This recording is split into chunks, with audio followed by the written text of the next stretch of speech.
Life's a ride, so let's make it count. Cherish every moment, that's what it's about. Tune in together, we're building our groove. Every beat, every laugh, we're ready to move. A little laughter, some love, we're soaring high. Every single episode reaching for the sky. News on the airwaves, spreading good vibes. Friends together, watch how our spirits rise. Kick back, unwind, leave the troubles behind. This podcast is gold, the treasure you'll find. With every word, we'll light up your day. Join the conversation, let's laugh all the way. A little laughter, some love, we're soaring high. Every single episode reaching for the sky. News on the airwaves, spreading good vibes. Friends together, watch how our spirits rise. Kick back, unwind, leave your troubles behind. This podcast is gold, a treasure you'll find. Life's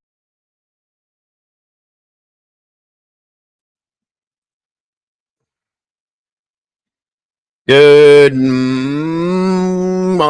morning, everybody. Can you hear me? Can you hear me? Good morning, Miss Doodle. How are you? Good morning. I'm good. How are you? I am good. I think. I think You that. think?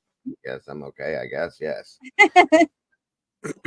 How was your morning? Sorry, we're a little late today, guys. I had a doctor's appointment this morning, a telemed on the phone type thing, and I just sat there and stared at my phone for a good 45 minutes, and then eventually they decided to remember me, so that's why we're late today. So sorry. It happens. Doctor's minutes. Yes. Yes, yes, yes. Come on in, everybody. Get comfortable. Make sure your cup is full. We have a little bit of a different show. I might start doing this too. We're going to run the morning show like we're running the morning show, but we're going to follow with the trial today, the LEILANI Simon trial, as seems to be what everybody is wanting to follow, which is understandable, rather than doing it at the evening, because there's other stuff we need to be covering too that we're not covering. So we're going to run the trial along with the morning show. Doodle and I talked about it this morning a little bit, and her wise words are always stuck in my head when she speaks to me. So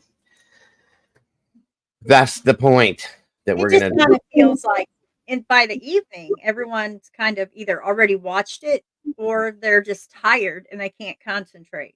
Yes, I know. I get it. Everybody blows me off to watch the trial. And then, so yes, get it. I get it. I get it. And it is tiring because a lot of the testimony is boring. And so when you're sitting there watching it, it is what it is. So we're going to start from the beginning this morning and catch up to it that way and go from there. So, and then, like I said, there's a bunch of other stuff, you guys, that we need to cover that we're not covering, and because of these trials. Now, last night I did cover the Sarah Boone testimony. Thank the Lord we got that out of the way, which was interesting. So I figured until we get this trial passed through this trial here, we'll do this in the morning shows and get through it that way. And we'll go back to doing the regular stuff we do. Maybe we can throw a little bit of this or that in here too. And I'll still, at the end of the show, because I think that's a great part of the show, we'll still make sure everybody leaves here with a smile and do a little bit of the other stuff as well. So that is the plan. And do me a favor, because it truly, truly, everything that matters to me in this community is what matters to you. So if that sounds like a good plan to you guys, please drop a 1 in the chat. If not, throw me a 2 and we'll see what weighs more. I agree. I think it does make sense. And it's hard. It's hard to run. Like, for instance, there's 3 trials running right now. Okay. 3. One of them we cannot broadcast like normally because there's no cameras. The second one is about over with.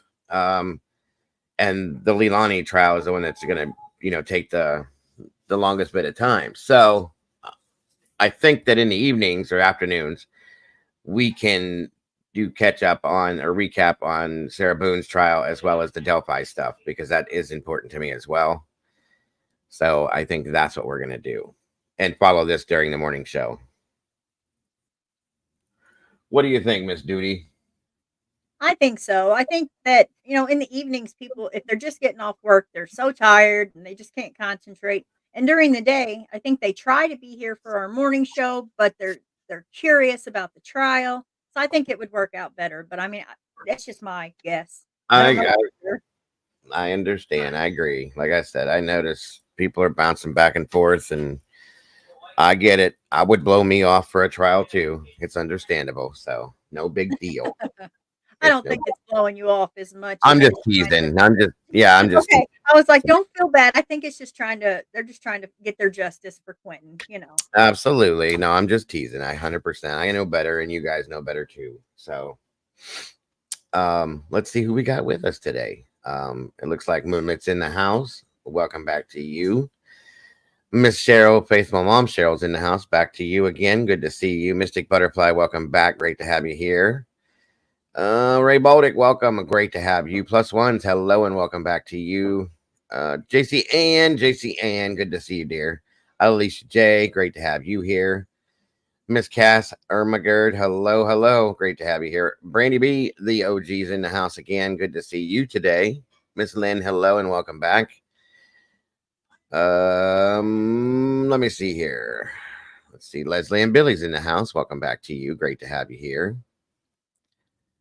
Elizabeth Wagner, welcome. Wonderful to see you this morning, afternoon at this point. Cherokee Cherry, you as well. Thank you so much for joining us. Wonderful to have you here. Dragonfly Love, great to see you. Great to have you here. Stanman, hello and welcome back. Great to see you. Miss Stormy Sherry's in the house again. Welcome back to you. Wonderful to have you here. You guys are awesome. Again, guys, if you would please, if one of the mods would drop Doodle's link in the chat for us, take a quick second to run over to Doodle's side of things, hit that like button, share it out, and subscribe if you have not yet done that. That would mean the world to me and her as well. We so much appreciate you guys on both sides. That means everything, folks. Thank you.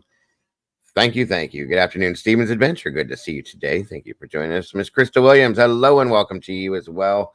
Please be sure to hit the like button when you come in the door here too, if you will. And make sure to share this out all over the place, guys, so we can get this out every which way we go. Yes, Ray, we were covering that yesterday, the Falls City, Washington incident. I am still going to look at a couple of these things, you guys, that are going on, because I've been following that one kind of close. That is the situation we talked about for the past 2 mornings, where 5 people were shot and killed, and they took a 15-year-old teenage boy into custody over that. The understanding is the possibility that he killed his whole family. Possibly. We didn't have 100% facts on that as of yesterday. The press conferences on it have been very vague and very lacking. And I understand, it's a investigation that they need to be on top of, and it's probably overwhelming for them as well. So that is probably why they don't want to put too much out at this point. It is a juvenile that was arrested as well. So welcome, Captain Jenks. Great to see you, my friend. Thank you for joining us today. Hope you're having a great day today. Pigtails and premenopausals in the house. So welcome to you. Great to have you here. Thank you for joining us. So we're going to look into that to see if there's any updates with that first, that one story. And then I think we're going to just flow right in.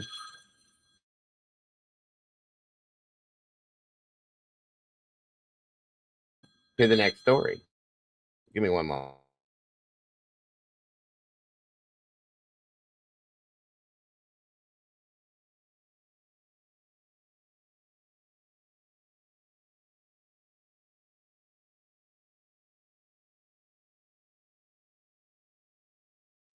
Hope you guys all had a great morning.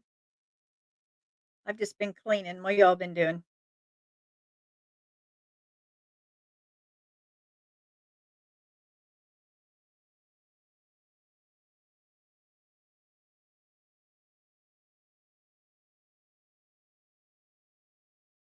Right, Crystal. I can too. I can definitely relate.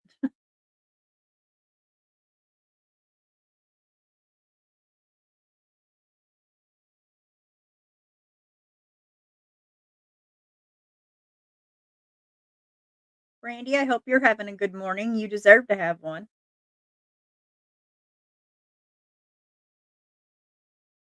Cassie, that's odd because it's been so cold here, but today is like going to be 80 degrees. I'm excited.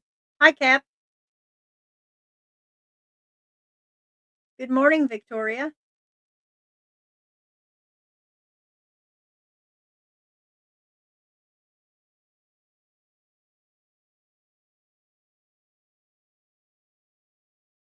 Morning, Midwest.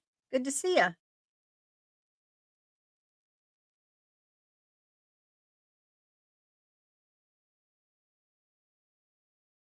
Ooh, Cassie, that's that's cold. You're right. That's cold.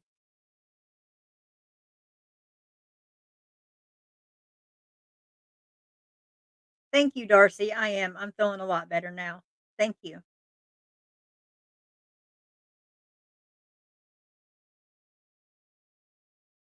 Oh, Crystal. Wow. I've heard about one that everyone's having problems with, but I think that one was in Park Hills, Missouri. I'm pretty sure.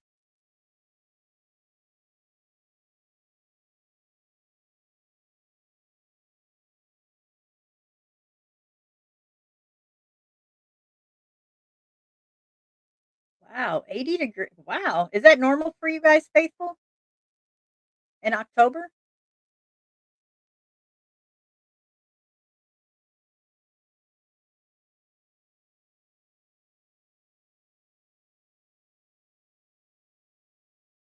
Oh, thank you, Phil. I look forward to seeing you here.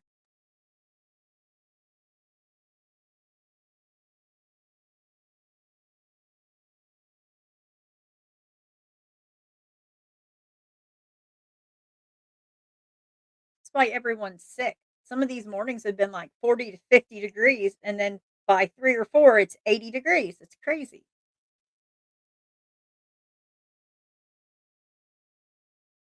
JCN, it's hard. I know sometimes these trials can get really boring, but and I think the evenings is even harder because everything kind of settles down.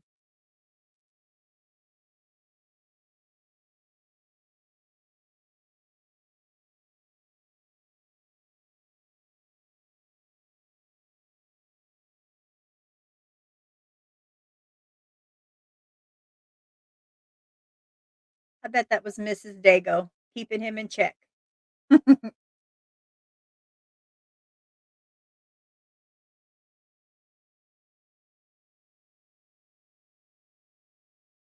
Yeah, I've seen a lot of people talk about pneumonia, and I can see why. Definitely faithful. Because I mean, you're going from super cold in the mornings to super warm.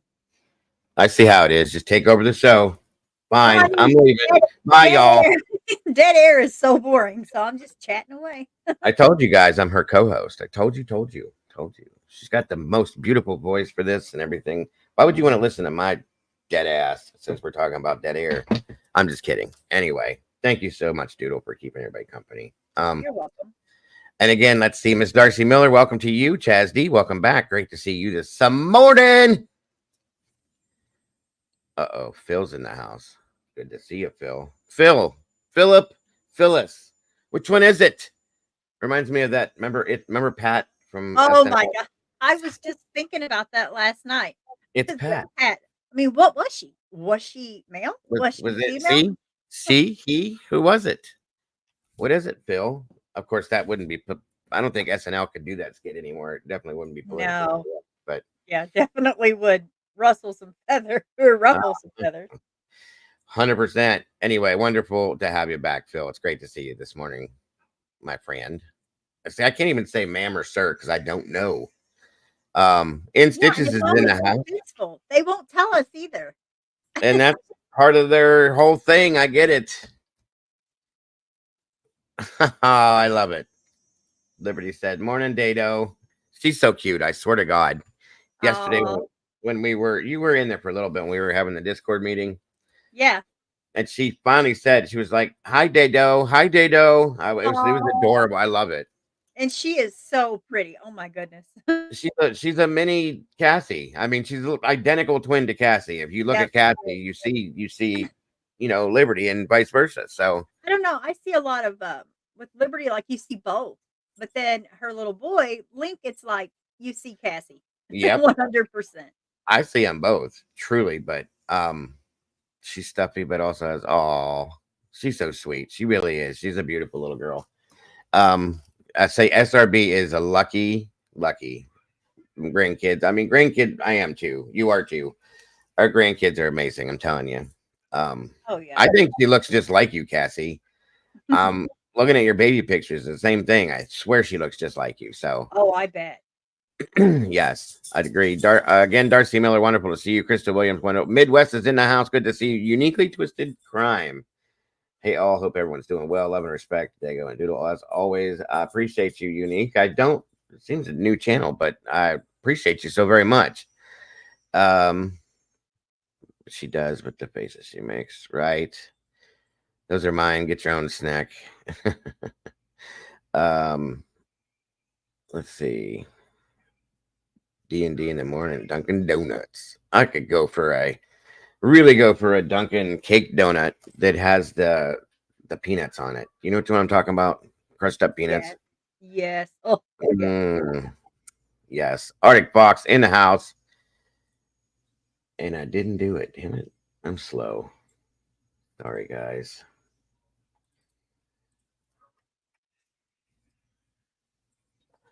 So, like I said, we're going to follow this trial, but I'm going to throw a couple things up in here that I've been staying pretty close to first and foremost. And if we have missing children or people, we're going to throw those in as well until this trial's over. Then we're going to go back to the full-blown morning show, the way we do it.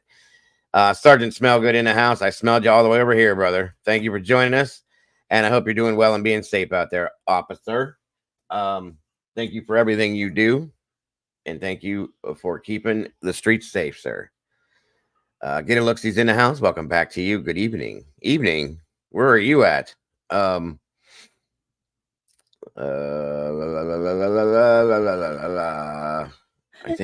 Smellgood thinks it's evening. He must have worked doubles. I was just gonna say it's probably worked a night shift and is up now for the morning shift. Right. Billy Chu, how are you? Great to see you today. Good morning, brother Arctic. How are you today, sir? I'm hanging in there. Is everything all right? It doesn't sound like it. Well, if you watch the video that I sent you in Discord, you'll understand why I'm so fucking spitting nails and breathing fire right now. We can do that. We can definitely do that. Like I said, we're going to follow this trial, but I'm going to pop a few things in here too, like we normally do, to keep everybody up to date on the other stuff as well. Thank you for joining us, Arctic. Other than that, I hope you're having a great start to your day, and I appreciate you joining us. Grits and eggs in the house. Sounds like breakfast to me. Love me. Crystal, I don't know. How would I get a hold of you? My email is on my channel page. It's in my info there. I think that's the best way for you to get a hold of me. Yeah. So since that was stated, let me see here. Tell his family I missed it. Oh, okay. Yep, I see why he's in a mood already. I didn't even have to watch it. What is going on? I just read it. You talking about the John McGee one, Arctic? Yep. Uh-huh. I've actually seen this guy before. I don't know if I put him out. I did an in-depth video on him here a while back, but his family reached out to me this morning, and as soon as I saw that, believe me, the first thing I did after grabbing some caffeine was fire up my laptop. So, gotcha. We'll pull that up here real quick again, because as I said, missing children, missing people are the most important thing in the world, guys. We got to bring people home and make things right. So, let's see. What the hell, Phil? Welcome. Oh, there she is. The mother is here. Miss Sherry's in the house. I hope you're feeling better today. Miss Sherry, Wisdom Speaks. Thank you so much for being here with us. Good golly, Miss Molly just jumped in as well. Make sure you don't fall out that window today, Molly. Faithful mom, of course. Wonderful to see you. And Ambient Embers. Wonderful to have you. Drama Destroyer. Drama Destroyer. Thank you for joining us this morning. I appreciate you very much. Craving Crimes as well. Elizabeth Wagner, we saw think we got everybody. If I didn't, I promise I'll catch up with you. I promise. 42 people in here, guys. Please make sure to hit that like button on your way in the door, if you will. It only takes a second, doesn't cost a cent. We appreciate that so very much. And share this out any which way you can. That is so very much appreciated as well. Country Cooter, welcome back to you. Great to see you today. Alex Kiki, thank you for being here as well. Again, Miss Sherry, thank you so much for being here. I hope you're feeling up to it. And if you don't, please know we understand you don't need to be here, ma'am. But we're so happy to have you here. Molly says, I never fall out the window. Doodle and Cass push me. Well, it is what it is, girls. You got to behave. Well, we try, but she won't behave herself, and we just don't know what else to do with her. So I know.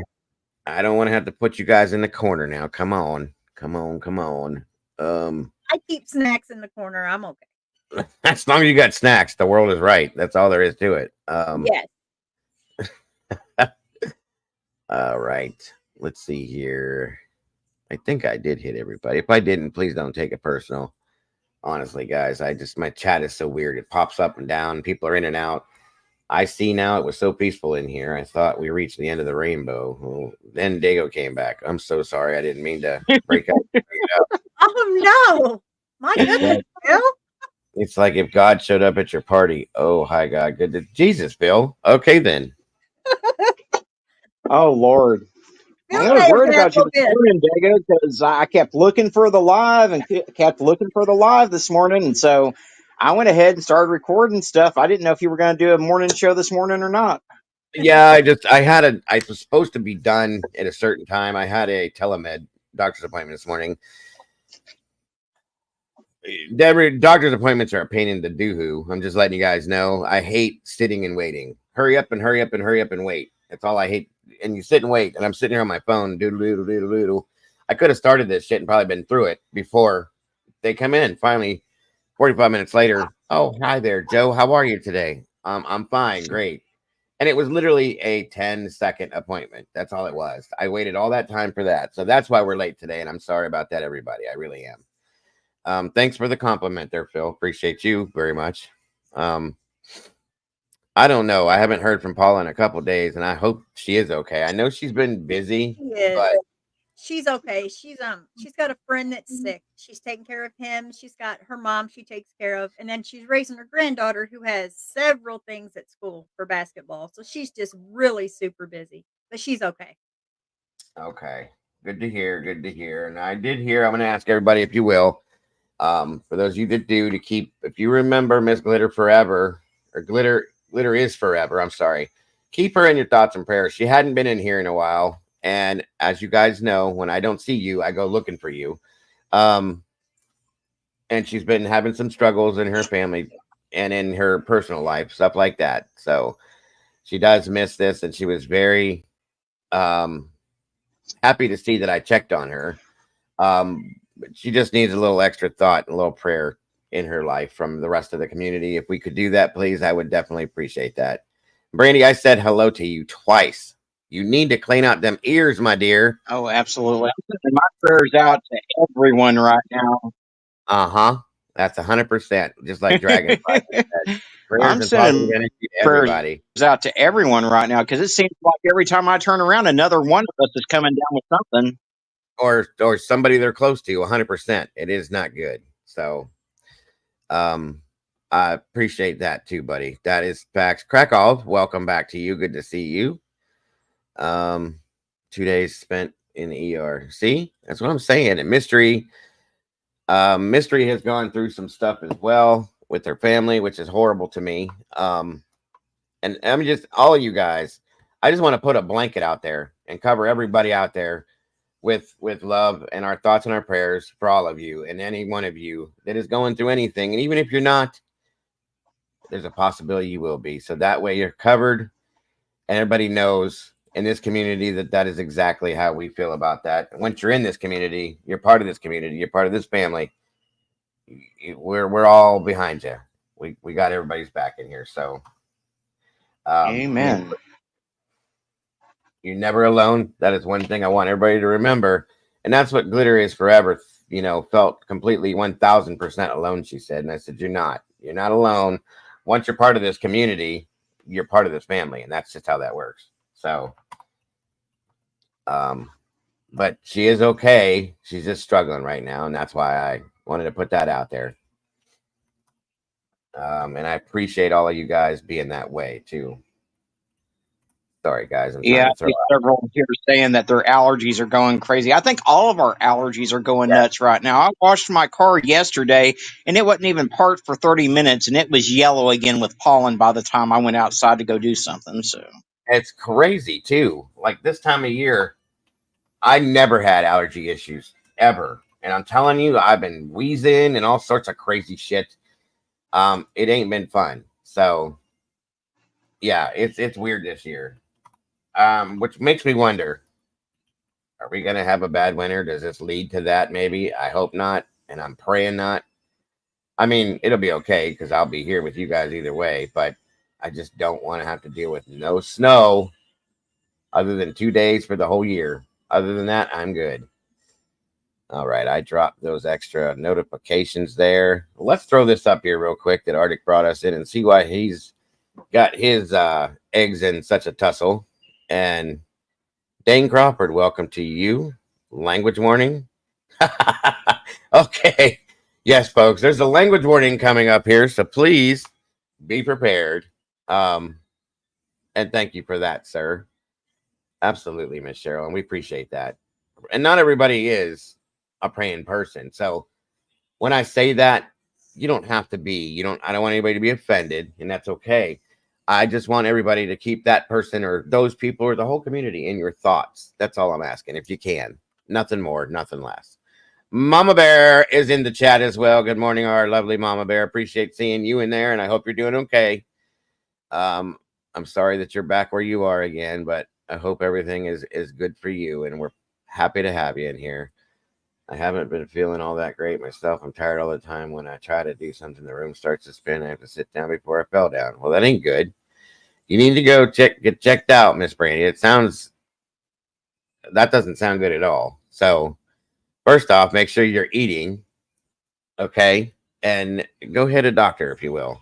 Don't hit him, especially not, I know you. Don't literally hit the doctor. Just go see one. Southern Gal, True Crime, welcome to you. It's great to see you in here this morning, afternoon. Great to have you here.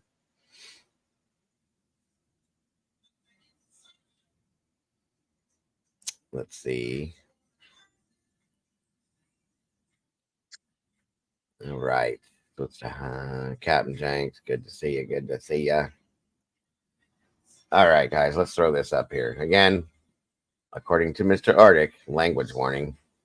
And I'm sure there is. The man's passion outweighs mine by many miles in certain things. At least I feel like it does.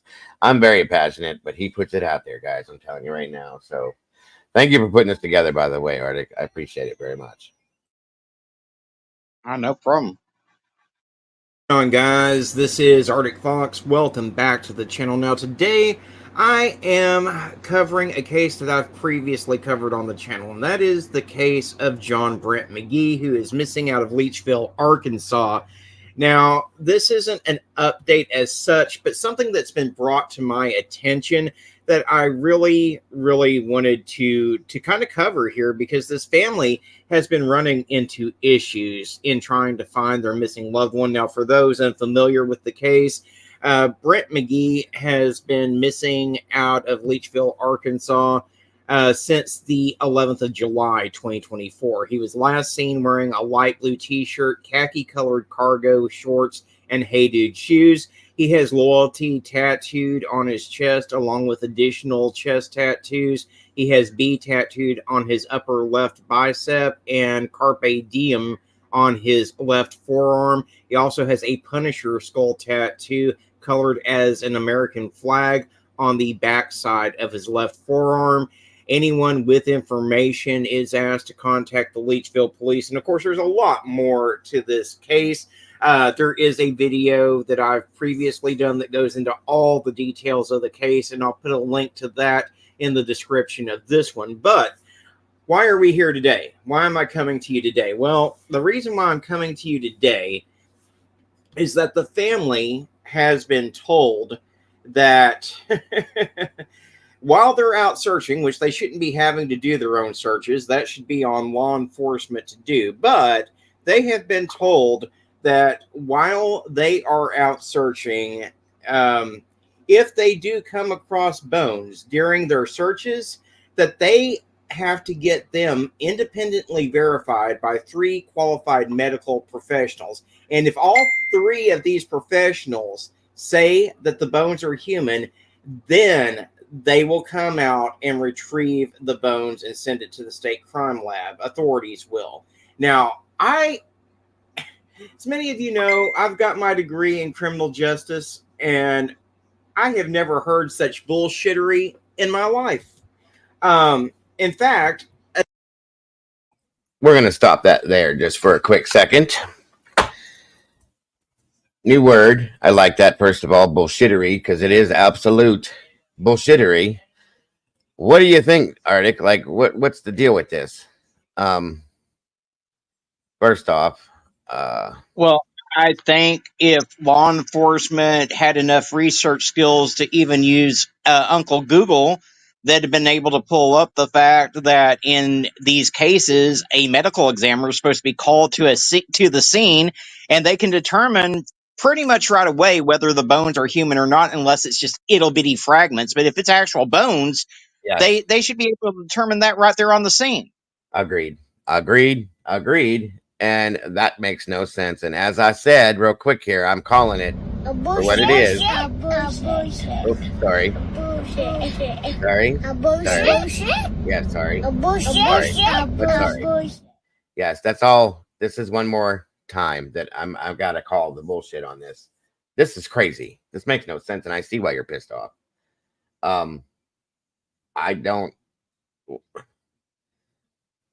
Every case that we look at nowadays, almost every other, let me say every other, there's some form of law enforcement dropping balls. Okay.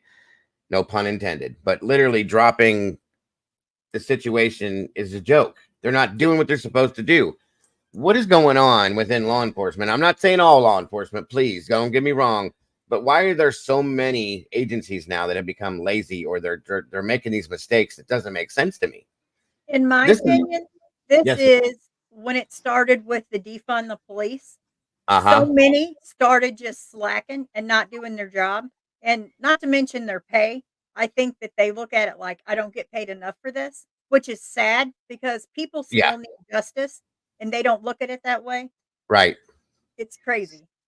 I But they mean, knew what they were going to get paid when they signed up for the job, Damn and right. they need Damn to right. do their damn job. That's the Exactly. problem. In Brent's case, the problem is that he has a history of drugs and alcohol use, and I think they completely wrote him off the second the family mentioned drugs. well, see, I guarantee that was it. I and promise that's you that's it. yeah, that's a problem.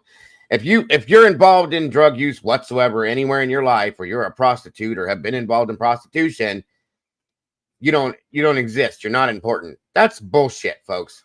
We're human beings. People beat drug addiction every day. Okay.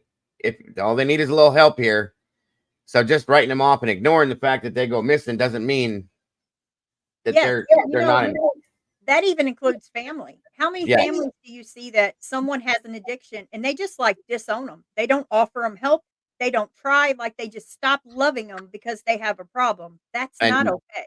that's true. You cannot. Exactly. Exactly. Let me tell you, I can speak from personal experience. I would not be here had my family and friends given up on me because if you'd known me 20 years ago, hell, I was in and out of rehab. I was having suicide attempts multiple times. I mean, I went through a lot of mental health struggles and a lot with my drug addiction.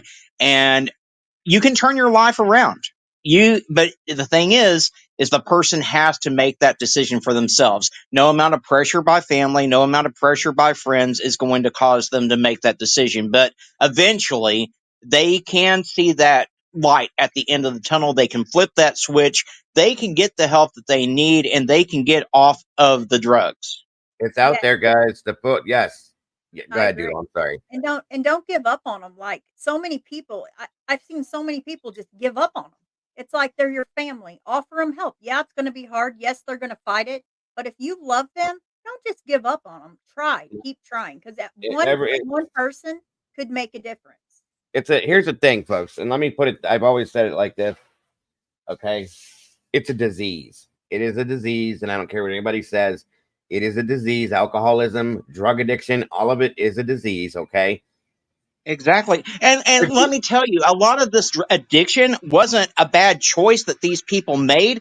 A lot of these people that are become addicted to drugs like opiates, they got into a bad car accident and they had a prescription written for them, and the next thing they know, they're addicted. 12 years, My folks. son, 12 that's years. I can exactly attest my to it. son. That's what Yes, my son did. I was the same thing, guys. 12 years I was stuck on Percocets because I have we all know I have an injury on my back. So my doctor, because all he cares about is this, or my ex-doctor, and that's what happens to a lot of these people. They're script writers, okay? They're not doctors anymore. They will write you a script and say, here, take this. You'll be good. What about my back? You're going to fix it? You'll be all right. Take this, take this, take this, take this, because the kickbacks they get from it, it's all about money in the end. Mm-hmm. No, I was stuck on Percocet 10 325s for 12 years, folks. Thank Jesus I got off of it. Okay, Yep. but it's insane. That had to That's be not, hard too. That it couldn't was be easy for you. it was one of the hardest things I ever did. And here's the other side of it, folks. I went from that. When I got off of that, guess what? I found alcohol. Ta-da. Yeah. And that doesn't work either. It doesn't Yep. work either. And So that's the other side, is the self-medicating side of people. Maybe the people that have these addictions, maybe sit down with them and try to figure out what they're trying to numb. Maybe they just need someone to talk to or resources that they can go to without being judged. Because that's a fact. obviously the police aren't going to take the time for that. They have the resources, but they don't do it. So if you 100%. love someone, don't give up on them. Keep That's trying. right. That is absolutely. You would not give up on somebody that has cancer, would you? No, you wouldn't. You wouldn't. It's the same thing, folks. It's the same thing. And I understand people are going to argue with me with that, but it truly is. It's a disease. And Tomboy, I get it because I'm the same way. I will not let them write me a script for hard painkillers. That's part of Me the either. reason why I use the THC gummies that I do, because they're not addictive and they help with both the pain and the mental health issues that I go through. So It's a fact, guys. They've tried to write me pain script. No, I live on ibuprofen and Tylenol because that's what I have, and that's all I need. If it goes any further than that, I've been dealing with pain for almost 30 years, folks, and I'll keep on dealing with it rather than go back to that. Because And you don't end up anywhere but a body bag, in my opinion, if you keep yeah. taking it like that. Yeah. And I used to be so where I just, even marijuana, I was like, oh no, no, no. But then anyone that goes through like PTSD, depression, and you can't sleep, you have the mind racing, you think about it, the flashbacks, cannabis has saved my sleep. I mean, I just do that right before bed and I rest. And a lot of people don't realize that there is your numb point, maybe just do that and try to get some sleep because your mind can really mess with you. No sleep. Oh, and PTSD is crazy. I could only imagine a strong addiction. It would be Yes, awful. I mean, it is horrible. It's horrible. It is horrible. I have my own version of PTSD from what I did for a living, okay? And it sits with me and sleeps with me and eats with me and shits with me every day. It don't go away, okay? And when you're taking these things or drinking to numb it, that's what she's talking about. There's other answers, guys. There are definitely other answers. And there are resources. There are resources out there. There are people out there. There's people in here, okay? If you need to talk, we're here. But I gotta find it again. I just had it up here and it Well, the main disappeared. thing is don't be afraid to ask for help. There's like medication for alcoholism. There's what is it, Vivitrol and now Trexone. Those help. There's what, Suboxone, I believe it's called, for Yes, stuff like that really can help. Don't be afraid of that. And you don't have to go through a treatment center for those. Talk to your primary doctor. Because I've seen so much positivity come out of these. As long as you don't abuse it, I think it's definitely great. And Alicia, I agree. Nighttime is the worst because that's when everything slows down. yes. That's when your mind, especially if you're like me. Oh, sorry. If you're especially when you're like me and your mind, your ADHD, It don't ever stop, folks. It don't ever stop. Doodle's the same way. She knows it too. It doesn't ever stop. And you want to quiet that stuff down any way you can sometimes. That's not the answer. And guys, there's so many resources. This one here, again, thank you, Alicia, the Drug Addiction National Helpline. If you're not comfortable with anybody in here or anybody in your family, your neighbor, your friend, anything like that, you can contact this line, 1-800-662-4357, 24 hours a day. They will give you resources as well for your area. So, or just talk to you guys. It is what it is. This is life nowadays in the world. Addiction is a huge part of it. And people don't always realize that they have those problems. I have an addicted personality, period. Whether it be drugs or alcohol or food or whatever it is, it's in my family. And I knew that. So, Right. And if you're with someone that has an addiction, don't feel like it's you. Don't feel like you can't, like it's on you or that you're doing something wrong. That is a personal problem within themselves. Just try to help them. and you got, yeah, but the thing that's most important is you got to help yourself first, folks. Oh, You can't, definitely. They have to want it. you cannot help. And awareness is very important too, because just keep in mind, like Dago said, a lot of this is in your genetics. I mean, like my grandfather was an alcoholic. My dad struggled with alcohol before I was born, and so keep that in mind before you allow a doctor to prescribe you an opioid. Because if your family's had problems in the past, the chances are you're going to have problems too. He's not lying. I'm telling you, my grandmother was an alcoholic. My grandfather was addicted to gambling and alcohol. No lies. My biological father, who died when I was 9, was addicted to drugs and took advantage of the fact that he was a law enforcement officer and would grab bags of pills from different things he was doing and pop, pop, pop, pop, pop. His heart exploded. Okay. At 38 years old. That'll tell you right there. Any of this stuff happens, folks. It's in my bloodline. My mother was addicted to alcohol. My sister, everybody in my family has an addictive personality. That says to me, you don't need to do that. Okay. Right. And Right. And alcoholism is huge because you can get it anywhere. You can't pump your gas and go into a gas station. There they are. There's those yep, little shots or whatever. Where with other stuff, it may be some people can find it, I guess, more than others, but with alcohol, it's everywhere. it's everything, Doodle. Just know, Everything. just know you can stop. You're bigger than it. You just have to want it, and it's not easy, but you got it. You can do it. If you want it, you got it. 100%. And you're supported. If you're in this area of the world right here, I promise you, you're supported. You're never alone, folks. Don't ever, ever, ever think you're alone. Okay. Everybody that's in this community is here for you.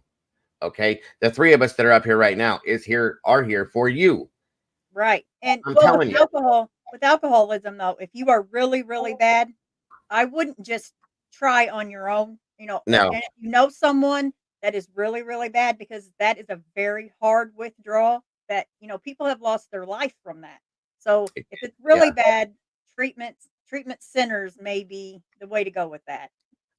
Right. I got lucky. I did this on my own only because I'm stubborn and I don't want people helping me. But I beat the opioid situation as well as alcohol, folks. 6 years, I haven't had one drink and I'm not ever planning on it. Now, I'm lucky enough because most people can't go through this like this, that I knew I didn't want it anymore. I didn't like the feeling from it. I knew what it was doing to my body. I knew what it did to my family members. My grandmother ended up with dementia, Alzheimer's disease, and it was alcohol induced, folks. It does happen. If you look it up, it's a thing. You can do this. And I did not want to be that person. And major corporate, I mean, now with the dementia and the Alzheimer's, because my dad suffered from that, and I did a huge deep dive into what causes that shit. And it's a miracle that we don't end up with it, or if we don't end up with it, because we've been eating from Teflon for all of our lives. When many of us, I know as a kid, my parents cooked in club aluminum pans. Now they've said that aluminum is a major contributor to dementia and Alzheimer's.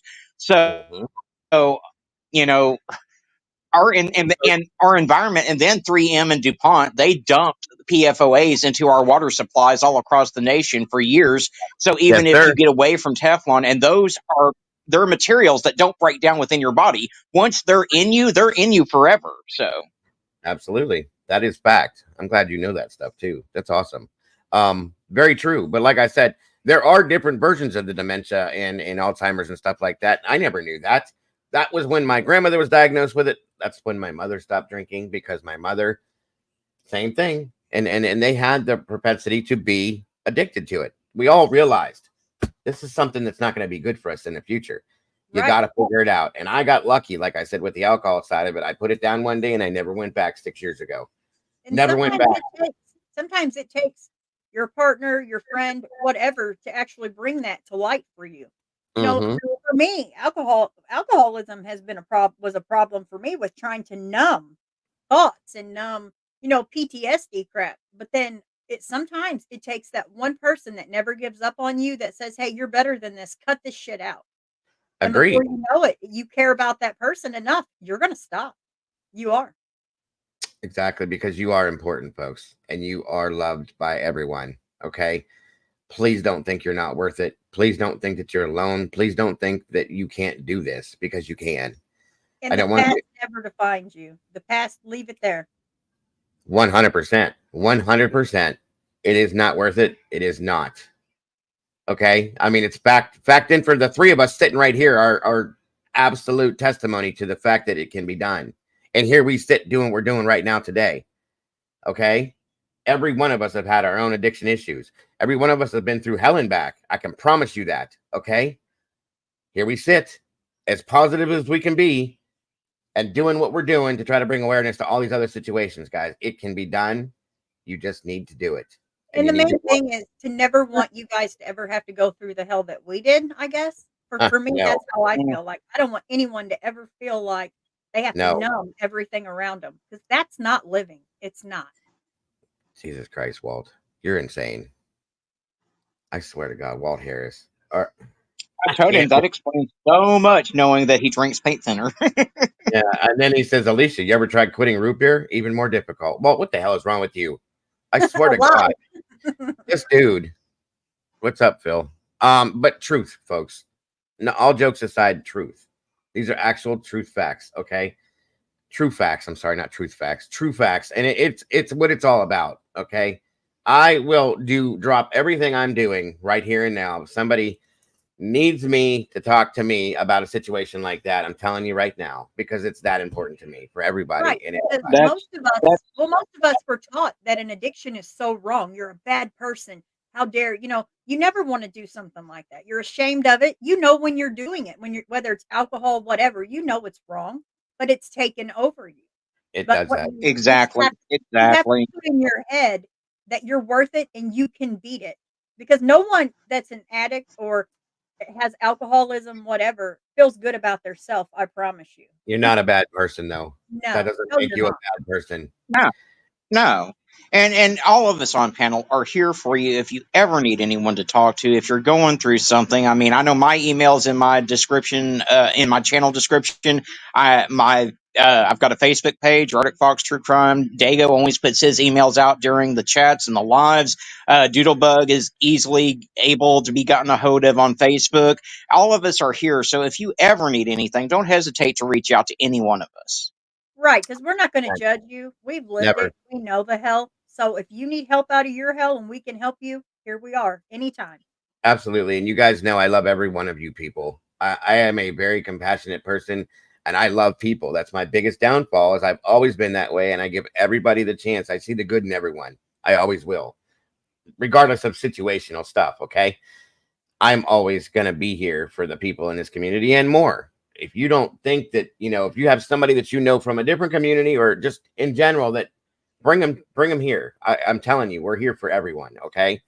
The Definitely. door is always open, and you don't ever, ever, ever. The biggest thing with people that I realize is that people think they're alone in these situations, and you're not. You're Right. not. And for me, alcoholism was like building your own prison and learning to live in it. Yep. Don't do that.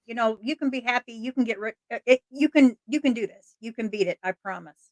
That's a fact. That is a fact. Thank you, Alicia, for that. Captain Jenks, you are absolutely right, my friend. If that person that's addicted and they are surrounded with compassion, love, and understanding, they can be cured. That's a fact. That is a fact. When you ignore somebody, blow somebody off, push them to the side, and tell them to get away from you because you don't want to deal with that situation, that is when it gets worse. That is the stuff that can't be fixed. And there's no reason for that. I understand that there's situations that are hard, folks. We've all been through that. I went through it with my child. Okay. My oldest child was addicted to meth. Okay.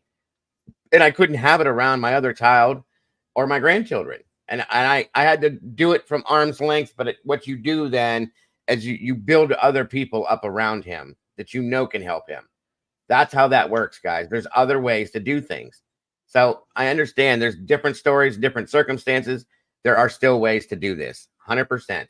So please, please, please, you are not alone ever, ever, ever, especially when we have this tool right here to be able to do this. Before internet came out, yes, it was probably a struggle for a lot of people, guys. It probably was. It still is. But now we have the ability to do this right here, to talk to you about it on a daily basis in every different way that we need to with the internet. We can reach out to anyone we want to, anywhere in the world. Okay. So please, please, that's a big thing. And I'm going to say that forever and ever. You're not alone. And that's what a lot of people that I know that have dealt with this feel like they're alone. Right.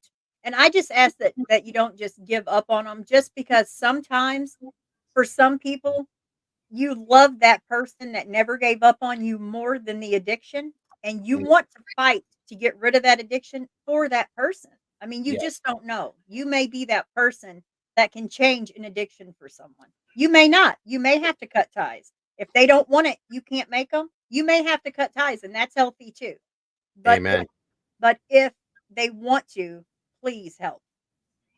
Absolutely. Absolutely. You know what? That's true too, Mocha. I read that same thing saying that Gen Z kids don't drink like we all used to. That's true. That article, the statistics are ridiculously wild.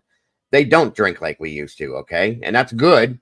But you know what it is it's all the other stuff that's out there right now that they're having issues with. So again, it's a widespread situation, folks, and it definitely needs to be dealt with. So we are the ones, as I've been screaming for years now, are the ones to make a difference. Stop minding you. This goes along with everything I say to you all the time.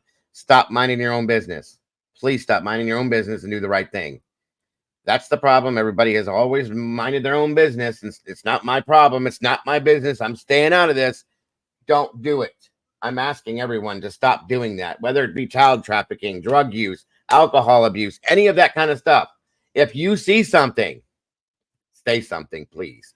Right. And Whether Cassie has a good point, because, sometimes you have to cut ties. You do. If they don't want it, then you can't help them. And right, sometimes cutting those ties is that a does big help them. eye opener, because after, now they've been sober for 2 years, that shows you they knew. The person addicted knows that you have to cut ties. They know. They're not stupid. They know. But sometimes that's what it takes too. It's difficult. It is.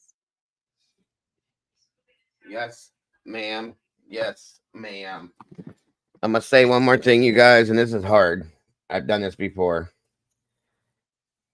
This beautiful person right here, okay, the other beautiful, all three of them are beautiful. This is a very good friend of mine.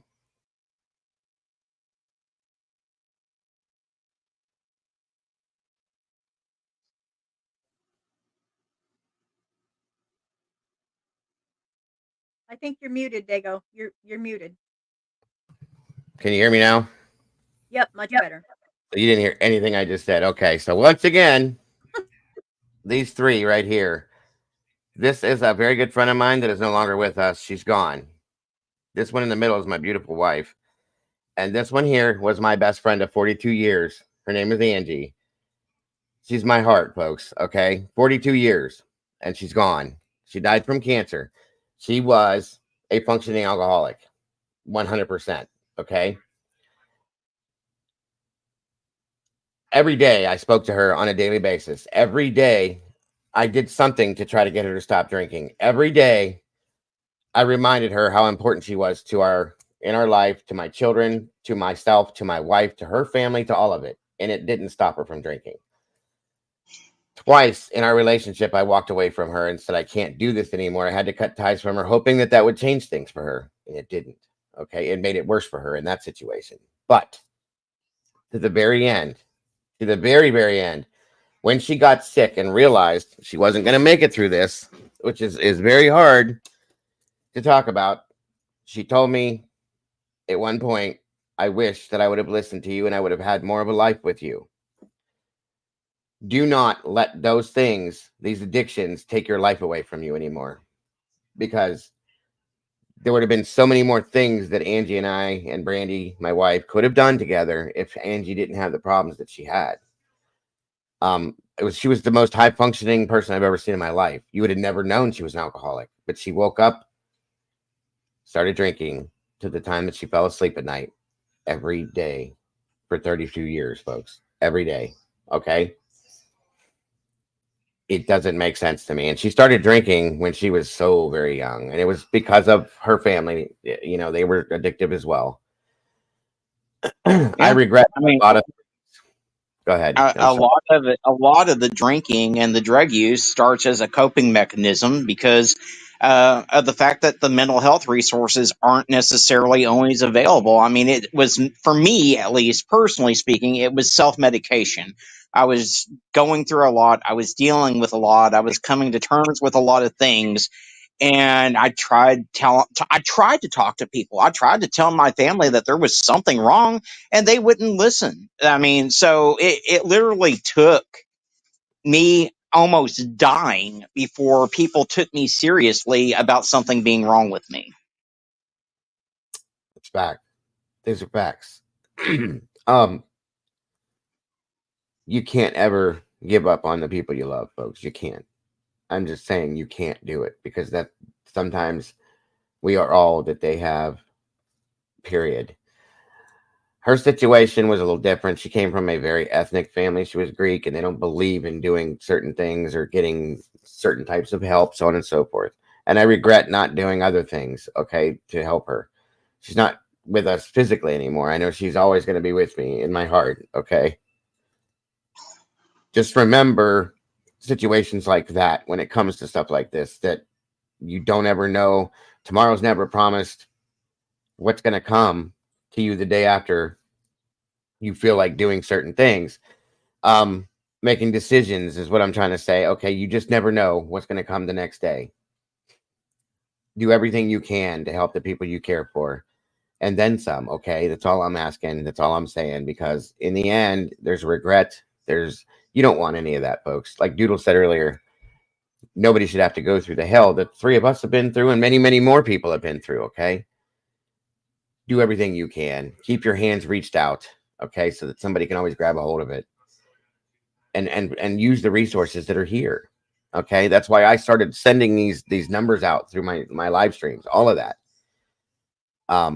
There's always help somewhere, is all I'm saying. I don't want Yes, to keep rambling. and I know how it's embarrassing to go into a treatment center, or nobody likes that. Or even there's places like in Missouri, I think there's BJC and a place called SEMO, and no one wants to walk through that door and try to talk to someone about an addiction because you feel like trash. You know that an addiction's wrong, and you know that it's taken over you, and nobody likes that. If anyone thinks that they enjoy that, they don't. It's embarrassing, it's degrading, but it's worth it. Sometimes that little bit of embarrassment puts you in reality that you are no better than anyone else. And some people need that too. You just don't know. Very true. Very true. Um, Arctic, do you have anything else you want to add to this, bro?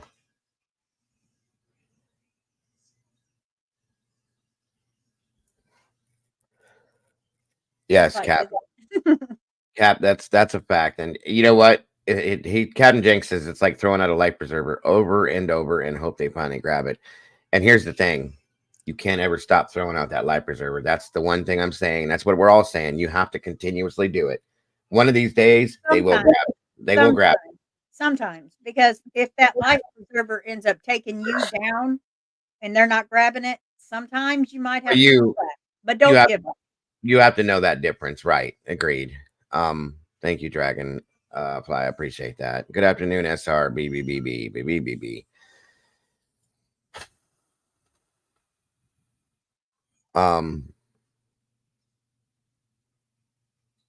Sorry, I didn't mean to get into all that, Dago. But I thought if it could help one person, it's worth Oh it. no, you don't apologize for that. These are facts. This is why I'm telling you, when we can make the time, we're going to have a mental health show, folks, and all of this is going to be talked about in it too.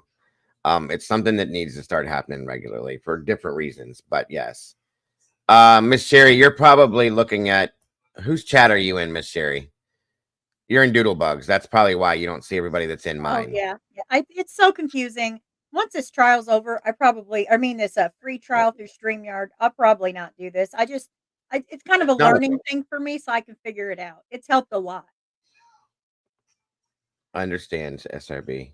I'm sorry that your head's still hurting, hon. You need to go see a doctor. It's been a while now. You probably have a sinus infection. That's what's been going around. It's been real bad too because of all this crazy weather and stuff. Are you still here, Arctic? You all right? I think he's a multitasker. He's probably on Yeah, something. I'm here. I'm working on 5 different things I thought right so. now. So Let me finish this video up, guys, so we can hear the rest of this. A simple Google search would tell you that this is simply not the case. Just bear with me for one moment here while we No, I'm not bearing with. I'm just kidding. get to the screenshots that I'm wanting to put up here. So, for instance, here is a screenshot. No, in Arkansas, you do not need 3 people to verify or identify bones before police will investigate a missing persons case. If you find bones, you should contact the police immediately upon finding any potential human remains, regardless of the certainty of the identification. Then we also have this one here. No need for multiple opinions. While multiple experts might be consulted in complex cases, a single qualified professional can usually make a definitive determination on whether bones are human.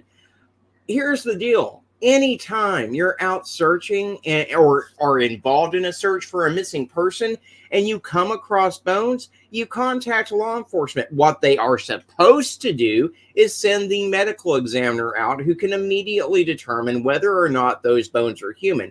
Now, yes, it may take several qualified individuals to determine the age of the person, to determine who the person is, to put an identity to the person, which a lot of times will come down, especially if it's just bones, to waiting on DNA to come back or dental records to come back. Yes, you may have several people involved in that. But as far as determining if bones are human, just about any medical examiner in this country can go out there and determine that bones are human, whether they're human. I mean, now, if it's just little bitty fragments of bones, then I could see where it may take more people. But in most cases, I'd say about 98.8% of the cases where it's actual human bones that are found, the medical examiner can determine that. But what they're trying to tell Brent's family is if they're out searching and they find bones, this family, it's on them to find 3 qualified medical professionals to determine if these bones are human. And once 3 professionals determine that they're human, then they'll get the state crime lab involved. Then they'll actually take it seriously. What type of fuckery is that? I mean, they have dropped the ball in this case from the very beginning, folks. For those of you unfamiliar, I will do a very brief recap, so to speak, of what has gone on in this case. Like I said, he went missing in July, and there's a cloud of suspicion over his wife or ex-wife or whatever she was at the time in this case, because shortly after Brent went missing, she checks herself into a rehab facility. She goes MIA on the same day. For 30 days, she goes into this rehab facility where she can't be questioned.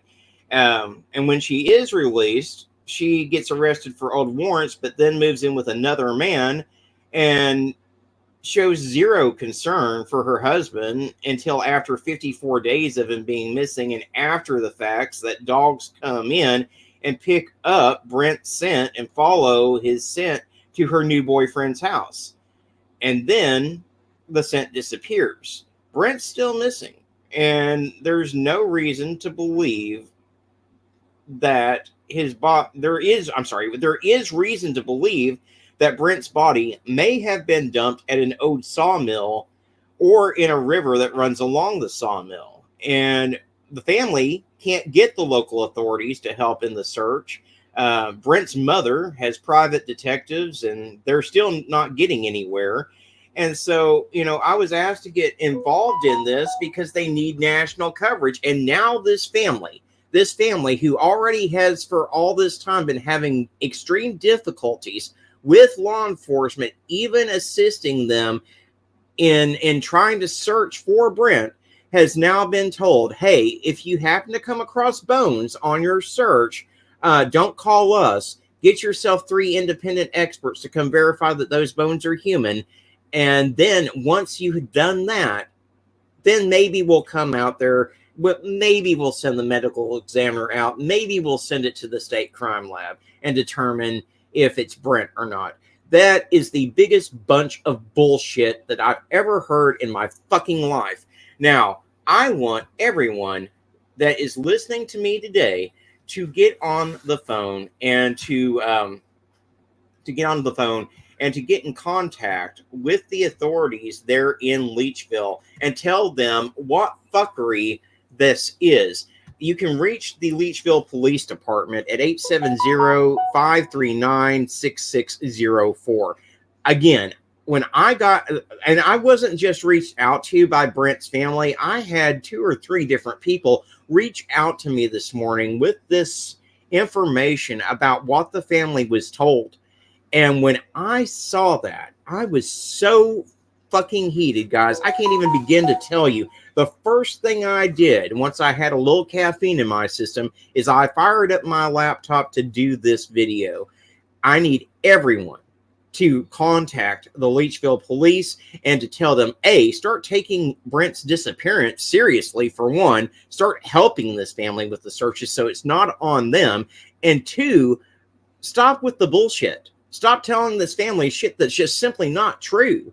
Stop trying to tell them that they've got even more that they're going to have to take upon themselves in determining if these bones are human or not. If they do happen to come across them, number one, it's going to be traumatic enough. They're out there searching for their family member and they come across bones. That's going to be traumatic enough. And now they are telling the family, oh, it's on you to determine if they're human or not. That is fucking bullshit. So, guys, what I need you to do is I need you to smash that like button on this video. It does help more people to get John's face and the story out into the YouTube algorithm. I need you to share it everywhere that you can, to your Facebook, your Twitter, your Instagram. The more people that see John's face, the more people that hear his story, the more people that hear the fuckery that's going on in this case on the part of law enforcement in Leachville, the better the chances are that this family may actually start trying to get a little bit of help from law enforcement in determining what happened to their missing loved one. As always, guys, I do want to thank you so much for tuning in and watching. I appreciate each and every single one of you. Y'all be kind to one another out there, and I will see you soon in the next one.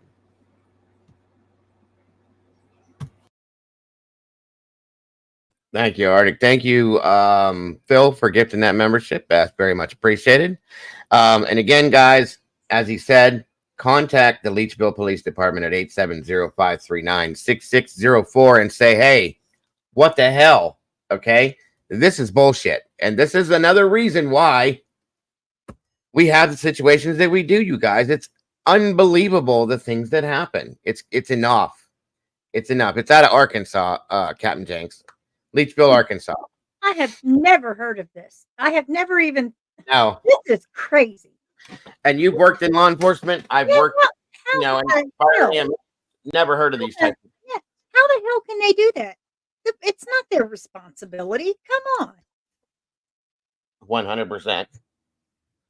100%. And again, this goes back to what he said in the beginning. It is not the family's responsibility to go out and do these things, to go out searching, to do this, to do that. This is bullshit. And it sounds a lot like a lot of what we've heard out of Fredericktown. I got to say it again. Definitely. It really does. Okay. And it's enough, you guys. Like, Jesus Christ, this is enough. You know, I hate saying things like that, but come on.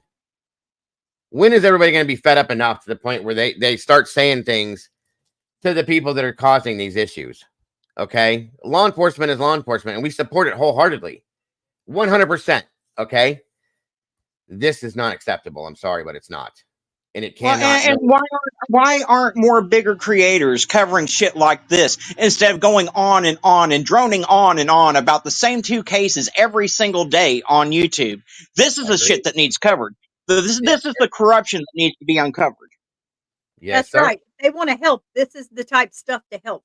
This is why we have jumped on to stuff like what's going on in Fredericktown and made a whole shitload of noise about it, because nobody does know about it, guys. And as long as you're quiet and you keep your mouth shut, guess what? It continues to happen again and again and again and again, just like this case with John McGee, or I'm sorry, Brent McGee. John Brent McGee is his name, but still, we have to be the ones to make the difference. Nobody else is going to do it. We just can't let it be, okay? We have all of these tools to come out here on a daily basis and say, hey, this is what's going on in the world. Why don't we use it for that? There's so many creators out here. Guys, it can't always be about views. It can't always be about the damn money, okay? It's got to be about doing something right sometimes. You got to say something. Stop minding your business.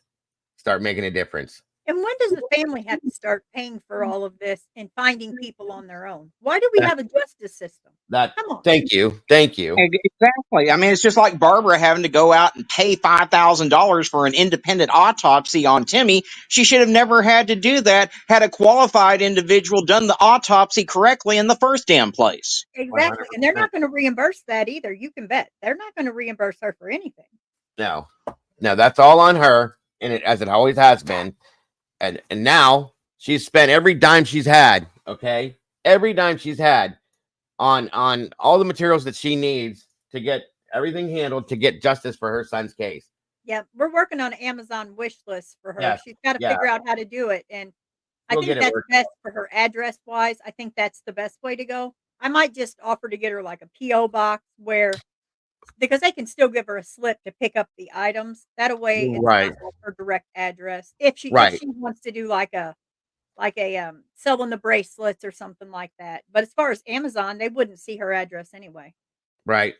No, that's facts. But I'm just saying, the only reason why I brought that up is because that's what she's done. She's devoted her life to doing this because she's not gotten justice. And again, it goes back to the conversation we had the other day. Simple questions within these cases, guys. Simple questions within a lot of these cases that they just won't answer. Why? Okay. Well, I sent that video to Nancy Grace this morning, along with the family's contact information after they gave me permission to give it Good. to her. So hopefully Nancy will get involved. Yeah, and she's, as much as she irritates the rest of us, she's got a loud mouth and she makes a difference. So I don't she's know. seen I by like the- her.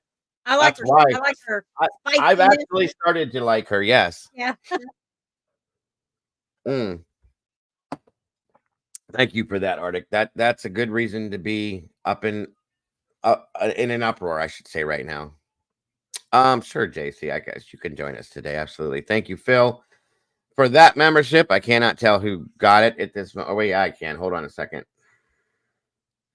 Green-eyed PI, welcome to the sauce. We got 2 new meatballs jumping in the sauce. We had 14 yesterday, 2 more today. That is so awesome. Welcome to the sauce, everybody. You are so very much appreciated. Unfortunately, everybody, just understand, when these memberships are gifted out, it is random. We can't pick and choose, sadly. Otherwise, we would. But they are sent out at random, which is fair, I guess you could say, for whoever gets it, whoever's in here. The main thing you got to do, though, is at the bottom of your chat screen, there is a little $sign. Click on that and make sure that it's opened up and allowed for gifting so you can receive gifts. There are quite a few generous people in this community that hand out these memberships on a regular basis, folks. I gave out 10 yesterday. It's that's the only thing you got to do. A lot of people won't receive them if that's not opened up. So please check it. And if you have struggles with it, ask somebody, they will help you. But that's how you get the membership. So again, welcome to where'd it go? I just had it in my hand. Green-eyed PI, welcome back to the sauce, dear. We appreciate you very much. So thank you again, Phil. That was very generous, and God bless. Hold on, Miss JC, 1 second.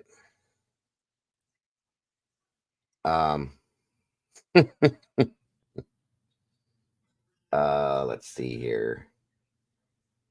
Amen, Doodle. Oh, nope, wrong person. There it is. Okay. There you go, JC. It's in the Discord, dear. And now we have Mr. Arctic Fox gifted 5 memberships. Good Lord Almighty, sir. Appreciate that. Looks like we have Tracy Smith. Congratulations. Gina 1959. Fiddle DD. I love your name. 6 Cents Amelia. All of you or wait a minute. Gina from West Virginia. Congratulations to all 5 of you. Arctic brother, thank you very much. That is so very much appreciated. Welcome to the sauce, guys. We got 7 meatballs floating out here with us now. That is so very awesome. Great to have you here. We appreciate you very much. And that is awesome. Again, Arctic, thank you, brother. You are appreciated very No much. problem. Oh yeah, we're gonna go back to it here shortly. SRB. There's just a lot of stuff that needs put out that we were talking about. Welcome, JC. How are you today, dear? I'm good. How are you? I'm wonderful. What can we do for you today? I was just going to point out to what Doodle said. Like, when has it become the family's responsibility to do their investigations, to get help, even help? We've seen it a lot. I mean, it's a becoming lot. more prevalent. Yes, it is. Hold on one Am second, I not JC. mistaken? No, you're absolutely right. It's becoming an issue, and it seems to be in almost every case we've seen now. 1 second, JC. I'm sorry to interrupt you. Phil, thank you very much again. Gifted 5 memberships. Tats Marie, it's a done deal. Nikki, Troublesome 78, and Just Dawn. Congratulations. Welcome to the sauce. And thank you so very much, Phil. That is so generous and very, very much appreciated. God bless. Welcome to the new meatball, guys. JC, while I've got you on panel, whatever you sent me in Discord, when I click the link, it's not opening up in Facebook for me. So if you can screenshot it and send it to me, that'd be great. I will do that. But yeah, you're right, JC. It's becoming way more prevalent today. I mean, we've even seen it within, I hate to bring this up, but the Idaho 4 case. The family seems to have had to step up and do a little bit of their own stuff. Look at Olivia. Yeah. There's been a lot of these cases. It doesn't make sense. Why are these people being paid? They're being paid by all of us. Okay. They come out of our tax dollars. Why are they being paid and the families have to turn around and do their own thing? I don't understand it. I really, really hate to knock law enforcement sometimes, but I don't It's not just law enforcement either, though. That's a thing, guys. Understand that law enforcement answers to somebody else. Okay. The chief of police to an agency answers to somebody else. That person answers to somebody else. That person answers. You know how that goes. It's a chain of command. Yes, and you are right. But it has become a thing. Now, this is not all law enforcement, folks. I don't want that to sound like we're bashing them, because there are very, very good departments that do everything they're supposed to do, that do what they need to do to make things happen. But it's just becoming an issue on the other end of that. And there's so many of them. Thank you, brother. Law enforcement doesn't get paid to judge. And the fact that if someone has an addiction, oh, well, they're nobody. That part really pisses me off, because the law enforcement officer is not supposed to judge. Who are you to judge? You know, you're not there to judge. You're there to do your job. So that's why I get so angry, because just because someone has an addiction doesn't mean they're trash. Right. That is very true. Very true. And that seems to be the regular. That seems to be the regular, because, well, I've seen it here. I've seen it. I've heard it. I've been on scenes and I've heard it come out of mouths of people. Well, she was addicted. She was in prostitution. Nobody's really going to miss her. No bullshit. No bullshit. Even in Timmy D's case, it was like they thought, oh, well, automatically went to that. Automatically. Oh, well, he had some kind of addiction. Oh, well, nope, he just ran off, took a nap. Are you kidding me? Lay down. Right.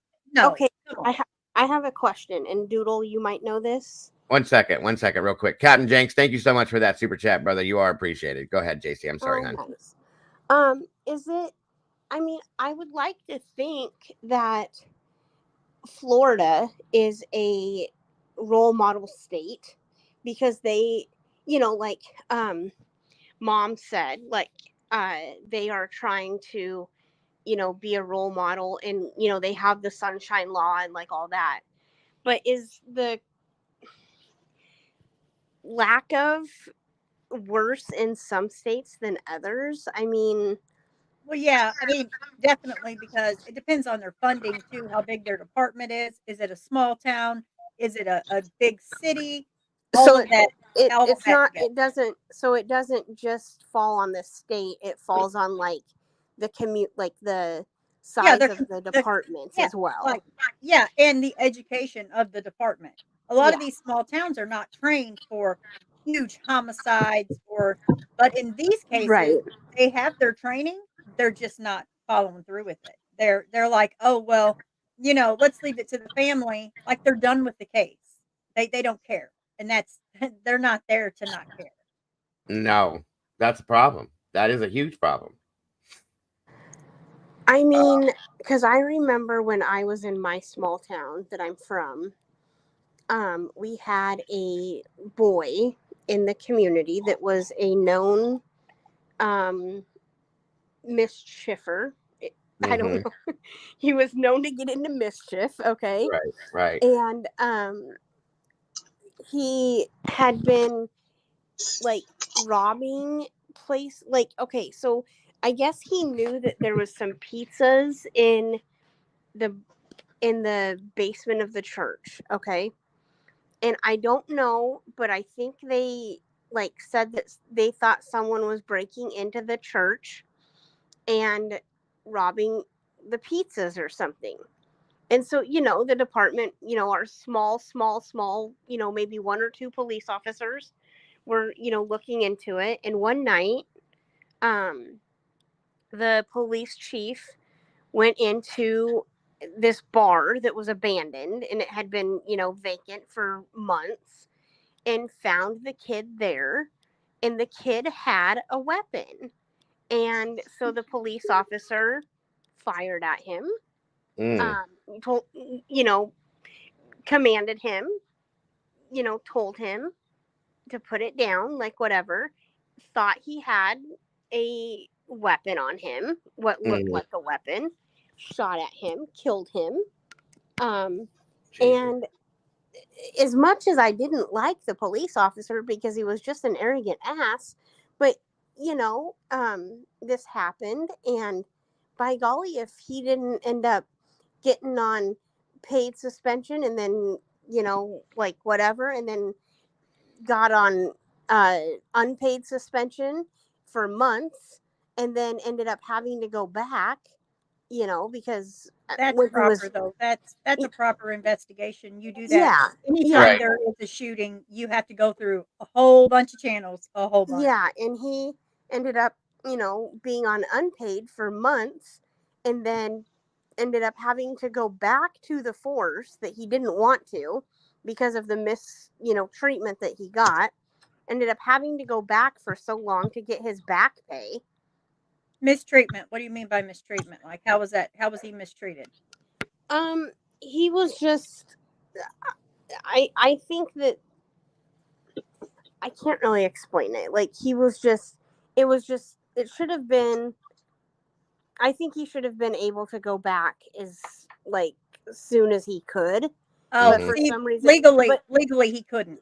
If they were still investigating, he couldn't. And no, you're they only weren't allowed. investigating. It was after the investigation. Yeah, but they're still holding on to something. They found something there, or he wouldn't have went through that. That's what it sounds like to me too. Real quick, I just want to say congrats, Opinionated. Welcome to the sauce, as well as Esther Hahn. Congratulations to you as well. Thank you for being part of the community. Thank you for being part of the family. We appreciate you very much, and welcome to the sauce, both of you. I'm sorry. Go ahead, guys.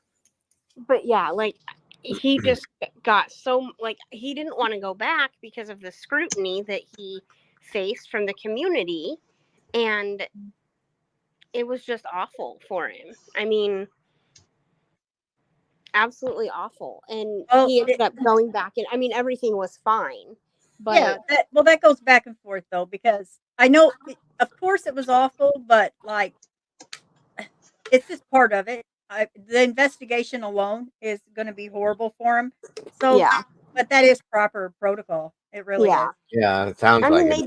they did everything right. It's just that he didn't want to go back because of the scrutiny that he was facing, and it was absolutely awful. Like, they were making him out to be like a murderer, you But know, and I mean, if he went back though, I mean, if as long as he went back, he must have wanted to. He could have went somewhere else, I guess. I mean, I feel bad for him, well, but it is proper.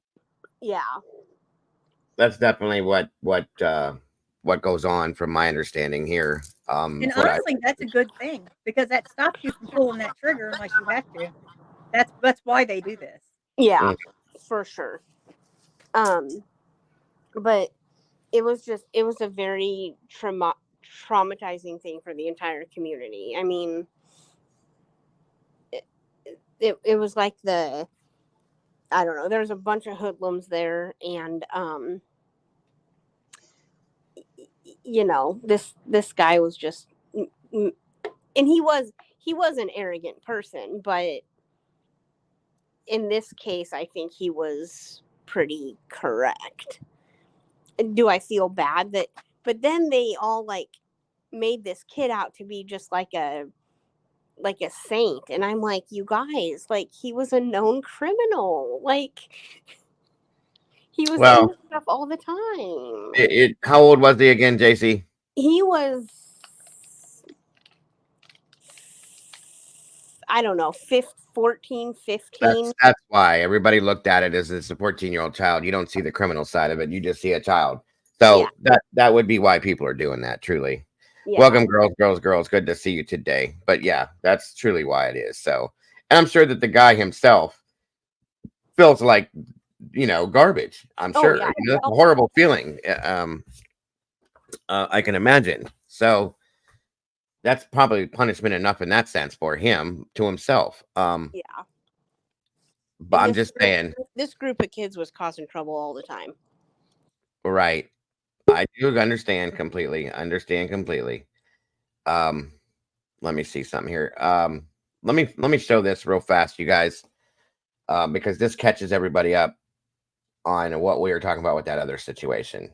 Okay, 1 second here. Hold on a minute. Why is this not working now?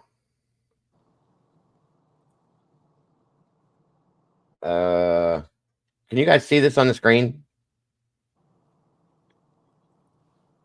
Yeah, I see it. Okay. There you go. No sound though. Family. The Falls City community came together to remember the 5 lives lost in a murder at their home near Lake Alice. We now know the victims are 2 parents and 3 of their children. The teen accused of killing them is their 15-year-old son. And last night, the Reverend leading the vigil at the United Methodist Church summed it up by saying there are no words that can fully capture the weight of this loss. Welcome, Leslie. Even though their time was brief with us, we are grateful for the love they shared and the lives they touched. We just delighted in our heart that we knew such sweet kids. Neighbors say the children were active in the community and well known by many. We are not naming the children at this time. We are also getting a first look at the house where detectives are still investigating and learning more about the parents who died there. King 5 Savannah Welch is live in the Lake Alice neighborhood this morning, where officers have been on scene since this happened Monday morning. Savannah, what can you tell us? Yeah, that's right, Christine. Investigators are still on scene this morning. There's also a growing memorial here for family members. This is just down the street from the house where all this happened. You can see people have left bouquets, flowers for the victims. This morning, we're also learning the names of some of the family members. Mark Humiston, his wife Sarah, and 3 of their kids all killed on Monday. And we're not naming the name of the suspect because he hasn't been charged yet. Now, looking at this on your screen right now is video from our King 5 drone. It shows the house, which is now a crime scene. Sarah and Mark lived there with their 5 kids. We know that Sarah Humiston was a registered nurse until 2022. Mark was an electrical engineer. 1 child survived the attack and is still in recovery at a local hospital. Now, a day after all of this happened, the teen's son had his first court appearance. At the hearing, a judge found probable cause for 5 counts of first-degree murder and 1 count of first first-degree attempted murder. The court also ordered that he have no contact with his sister, and we're also told he had no prior criminal history. No indication that he's come to the prosecutor's office before, no previous cases, no first appearances. That's unusual to see these kinds of allegations with no previous contact with the prosecutor's office, but that's what we have here. According to a neighbor, Mark and Sarah homeschooled all 5 of their kids. Now, as for what happens next, prosecutors anticipate a case referral from investigators as early as Thursday for a formal charging decision. And there's another hearing scheduled for this Friday. In Fall City, Savannah Welch, King 5 News. Wow, this is a mess. Huge mess. I still would like to know what the hell the motive was behind this. What the hell happened with this, you guys? Truly. I think they're saying here, let's see if this is another scenario. JC, do you know what that story you were talking about? Do you have a name for the child that was shot by chance? She put it in back chat for me. I put it in back chat. Oh, okay. Yeah. Okay. Yes. Oh, thank you. Thank you. He's actually a stepbrother of my adoptive cousin. Aha. Awesome. Not awesome, but awesome that you have that info. You know what I mean? Hold on. 1 second. Let's get the second piece. And Preston, the pastor of this church, told us that she really did feel a need and a duty to hold this vigil tonight as she and so many other community members mourn the loss of 5 close-knit family members.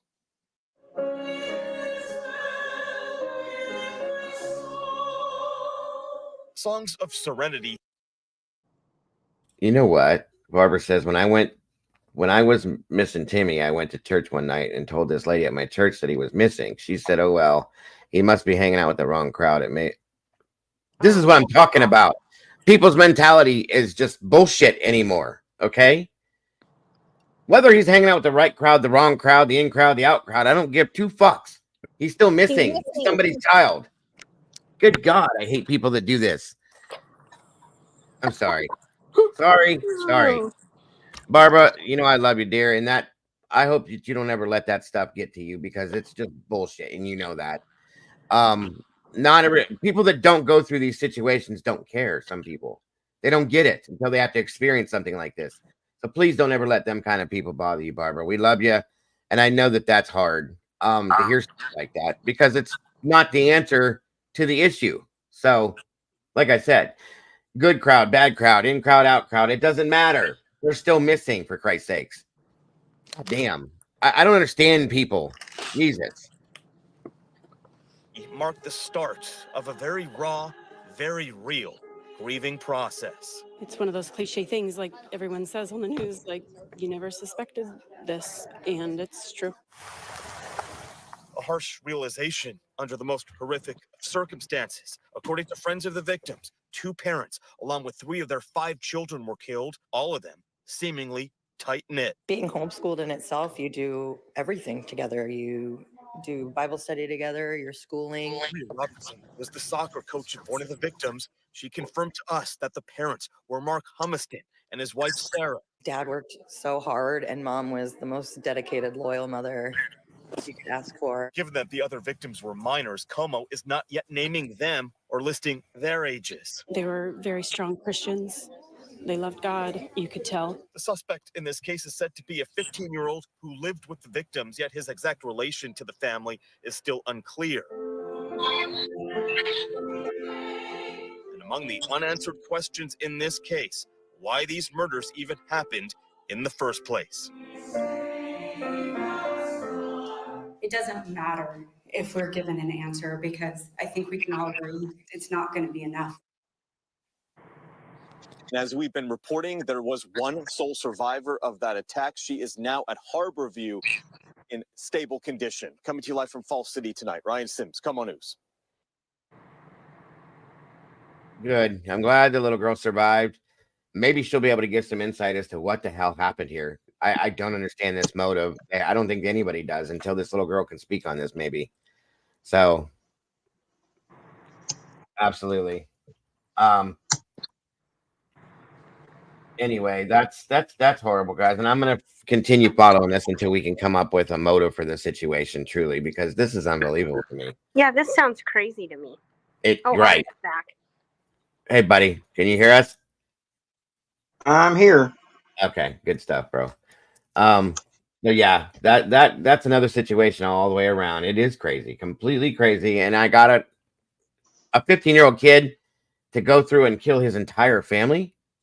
Something's wrong. Like I said, it's a mental health situation, or this child's being led by somebody, or something like that. It's the only thing I can think of, and I'm hoping that once the little girl heals a little bit more, that they can get an answer possibly from her as to what the hell is going on in this family. Because in certain Well, situations, go ahead. Look at Carly Gregg. Yeah, right, absolutely. I mean, it wasn't like multiple people, but it was. I mean, she killed one and attempted another. Yeah, that was crazy, and that was random.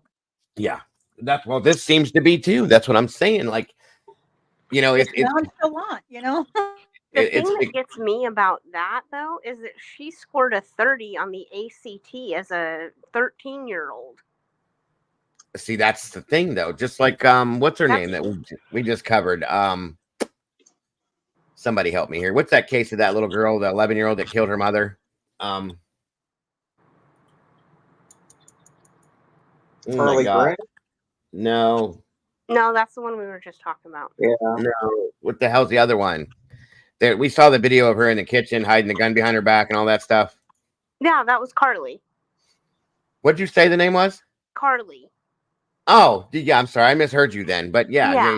Okay, yeah, her. Like the mentality, Greg. I thought you said. Oh my God, I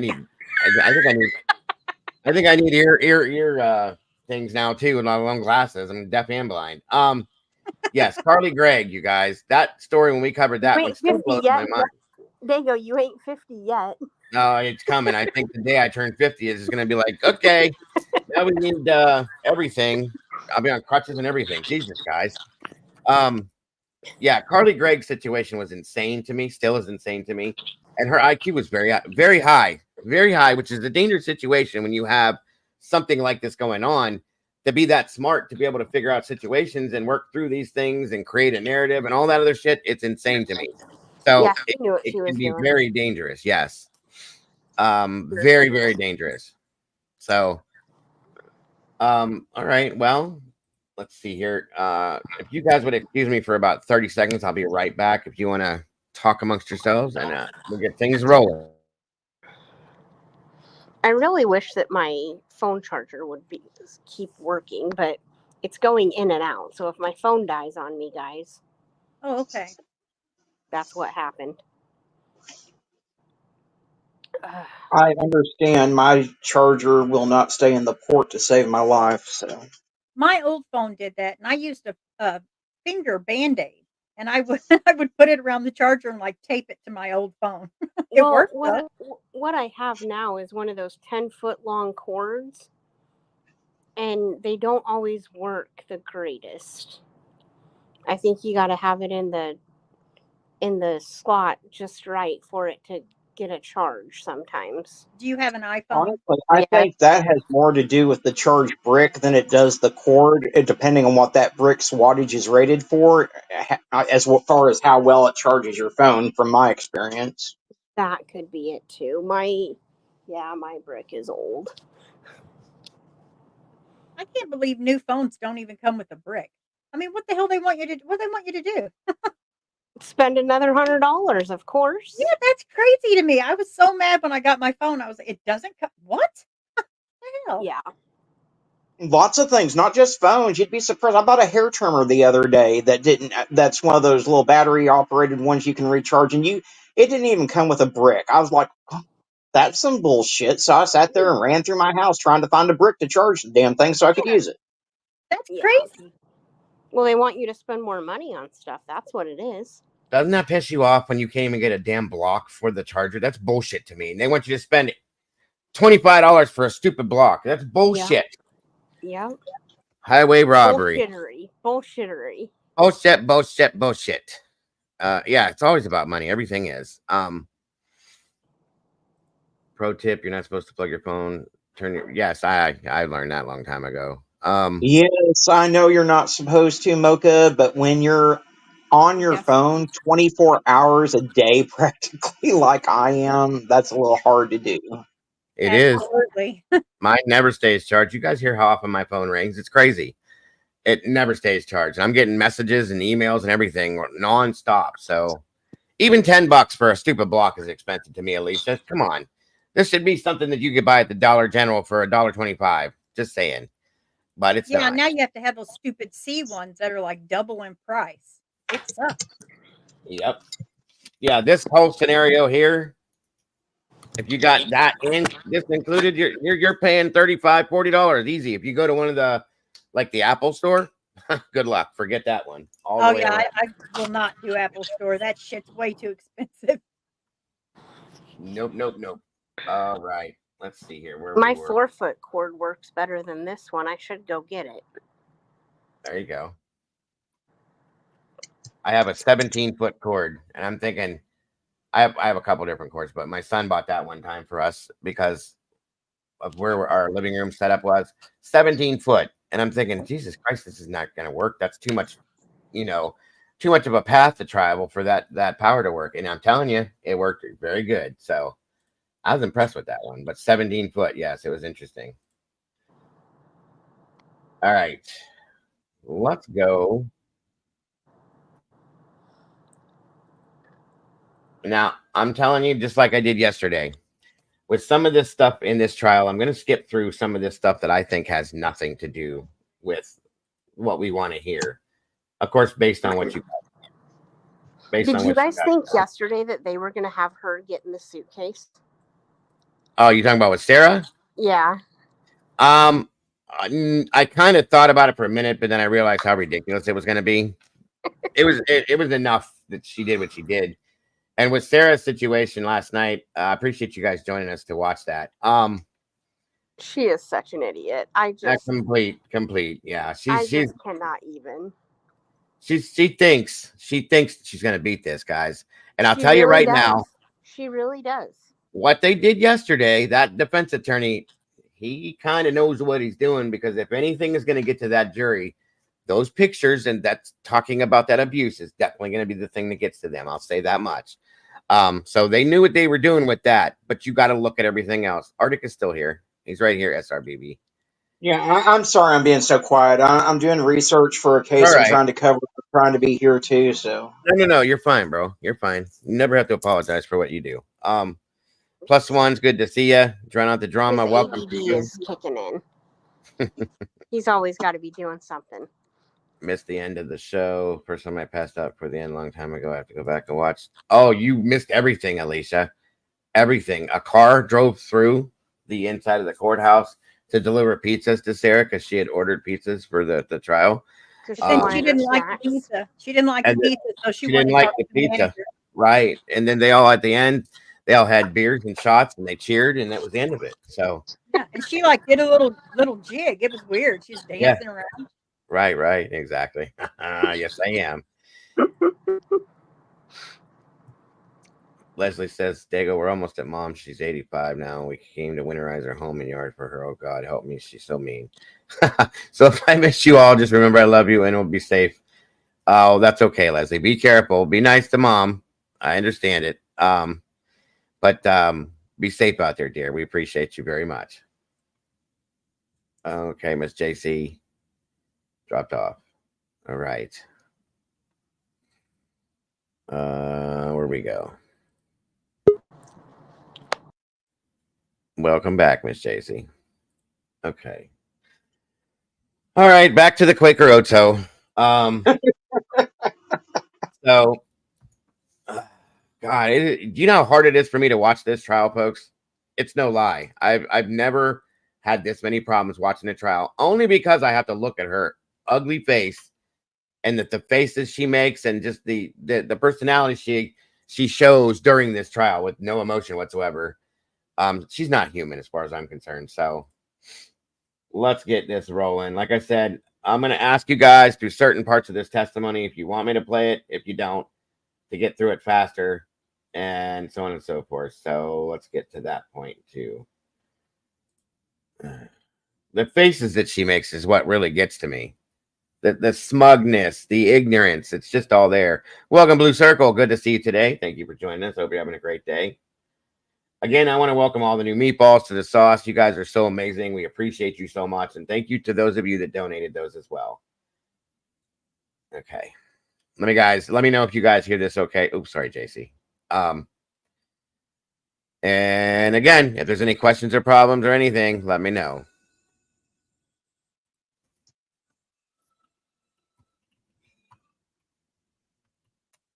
All right.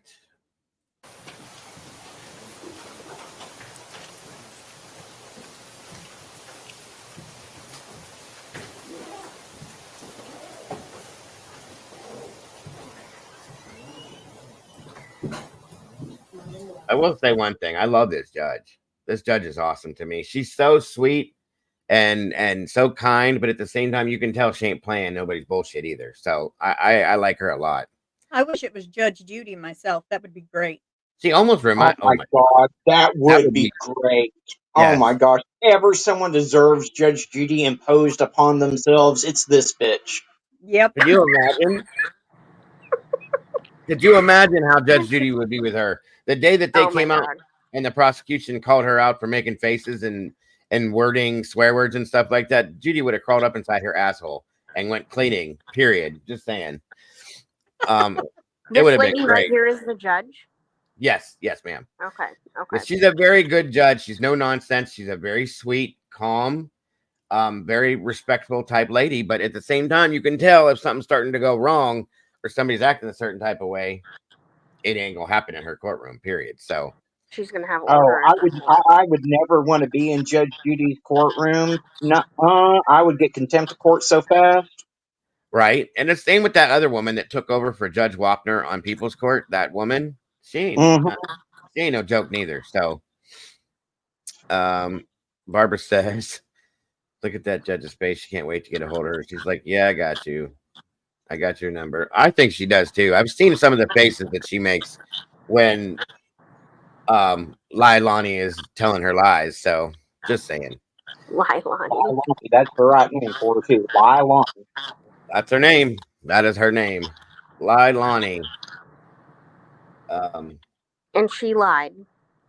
She lies about everything. Every bit she's talked about has been lies. So Judy would eat her for breakfast. The one I feel bad for is Sarah's judge. Kranick or whatever his name is. Kranick, yeah, that dude is gonna need to take a vacation after this. I'm telling you right now. And if he ain't got, I'm telling you, that's that right there. He's got the patience of a saint. 100%. Either that or the man is a drinker. I'll tell you that much, or both. One of the two. Well, if he wasn't a drinker before, he will be now. Will be now, yes, sir. I agree with that one. I think the whole courtroom. When Sarah goes back to jail for the night, they probably all meet at the local bar and hit it hard because they all make faces. The reporters in the court reporters and the stenographer, all of them make the same damn faces whenever Sarah starts talking because they do that eye roll like, oh, for God's sakes, including the bailiff. It's hilarious. It is hilarious. So, all right, here we go.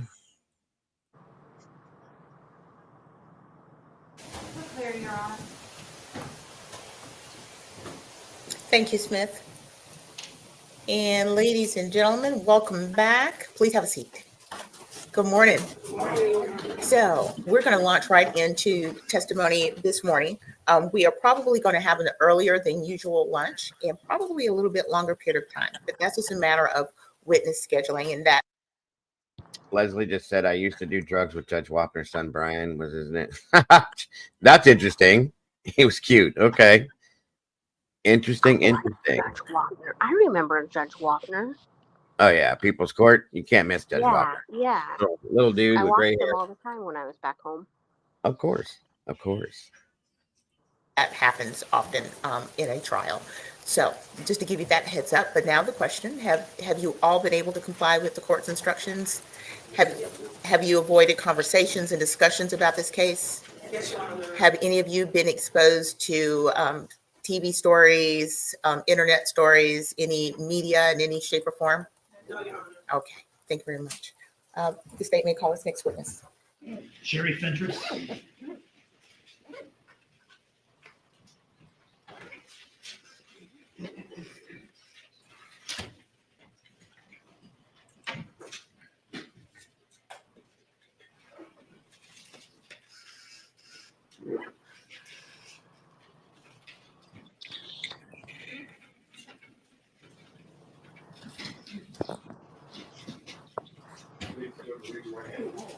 The evidence you say to the court and jury in the trial position should be the truth, the whole truth, and nothing but the truth, so help you God.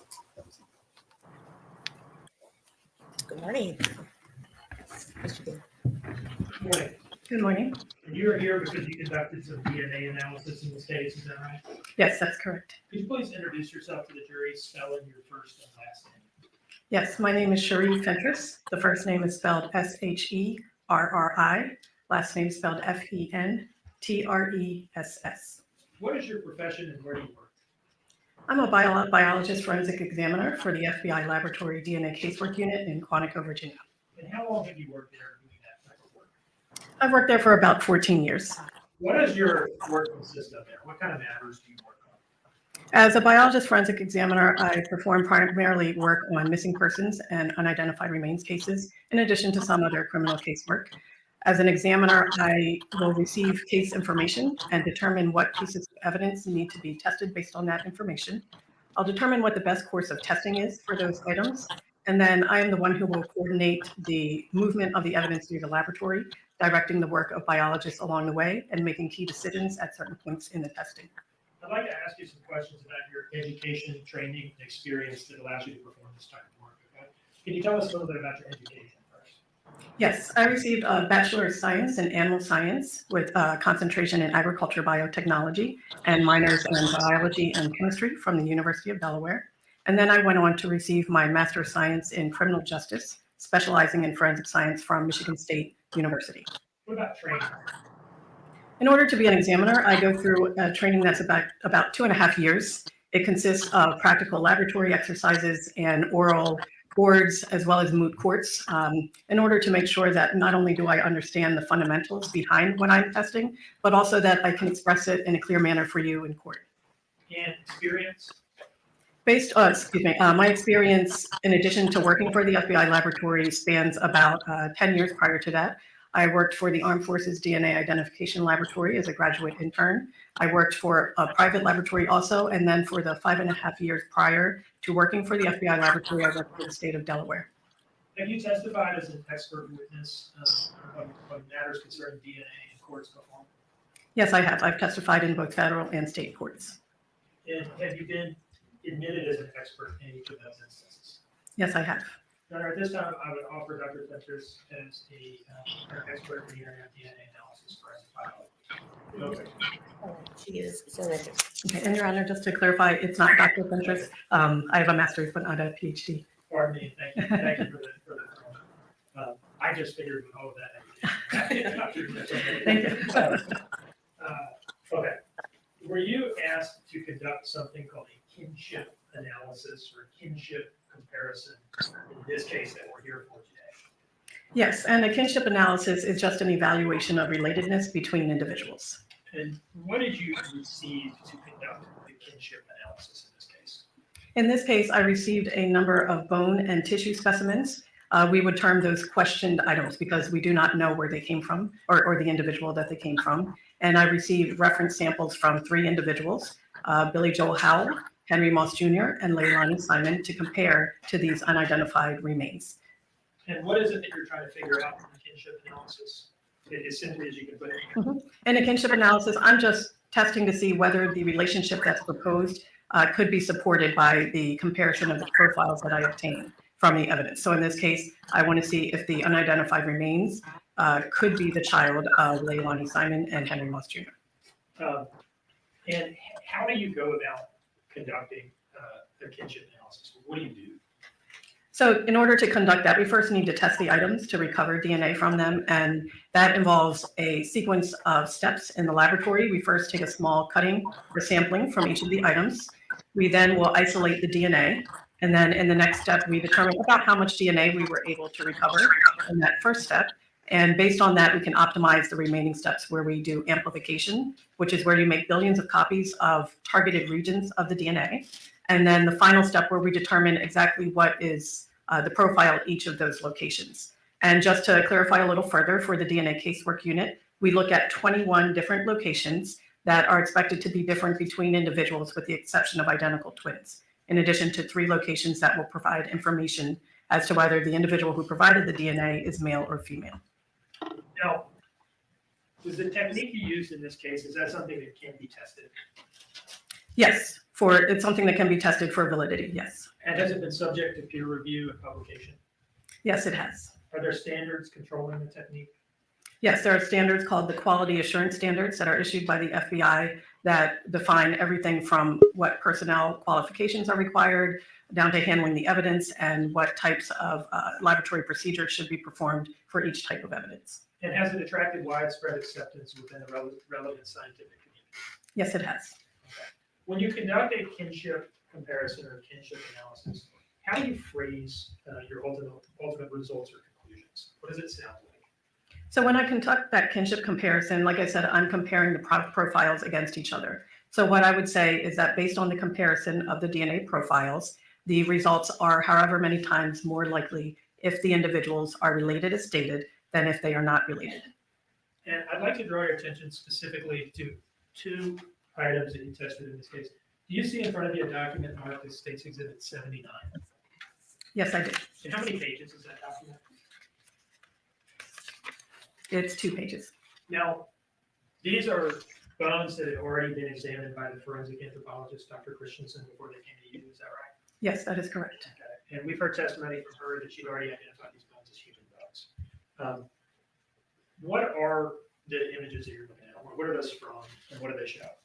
The images that I'm looking at are 2 of the bones that I tested. I can tell that they are, am I allowed to hold up the? Well, let me get into evidence first. I can tell that they are bones that I tested because they are the laboratory number 2022-02600, the item numbers 29-1 and 30-1, and I recognize these pictures from my case notes. Did they fairly and accurately depict these bones as they appear to you in the lab when you were working with them?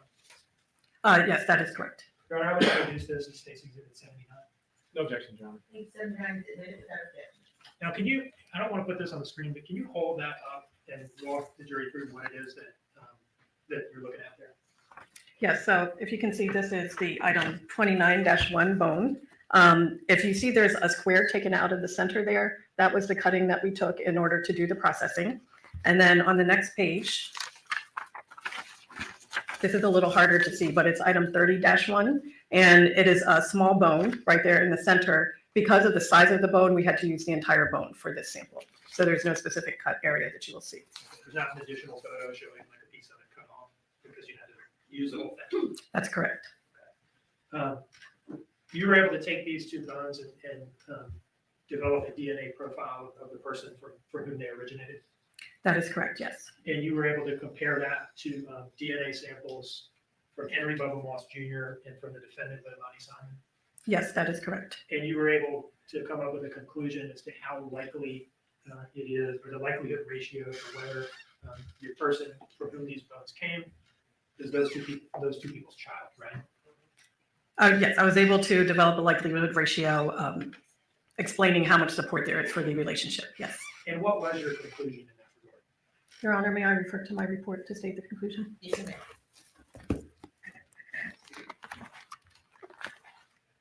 Starting with the item 29-1 bone, based on the STR typing results and the comparison of item 29-1 to Moss Jr. and L. Simon, the combined kinship index is approximately 4.1 quintillion. Therefore, the DNA profile obtained from item 29-1 is approximately 4.1 quintillion times more likely if item 29-1 is from the son of Moss Jr. and L. Simon than if item 29-1 is from someone unrelated to these individuals. And these results provide strong evidence that item 29-1 originated from Quentin Simon. As to the next bone in Exhibit 79? And for this one, based on the STR typing results, the DNA profile obtained from item 30-1 is approximately 12 quintillion times more likely if Item 30-1 is from the son of Moss Jr. and Al Simon. Then if item 30-1 is from someone unrelated to these individuals. And these results also provide strong evidence that item 30-1 originated from Quentin Simon. One moment, please, Your Honor.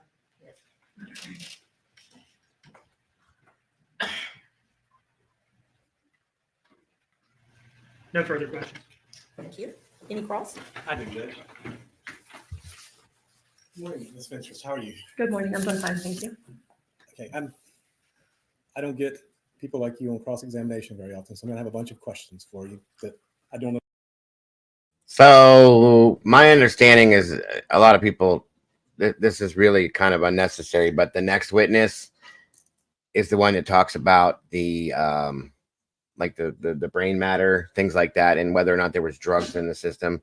So I'm guessing we should probably move to that next one, because again, this is one of those situations, and this is up to you guys. I'm going to leave it to you guys, where I feel it's not as important as some of the other stuff, and it just takes up time. So if you guys want me to skip to the next witness, please hit a 1, drop a 1 in the chat. If you want me to stick with this, leave it 2. Either way, I'm good with it, but it's up to you. And that's true, Barbara. This guy, I can't stand listening to this guy's voice. I just can't. This is one of them people that when I was in high school, that just hearing him or seeing him made me want to jump in the ring with him and just box it out. Fred Dorfman, good to see you. I'm glad you're here today. Okay, that's what I figured. Thank you, guys. Uh-oh, JC's gone too.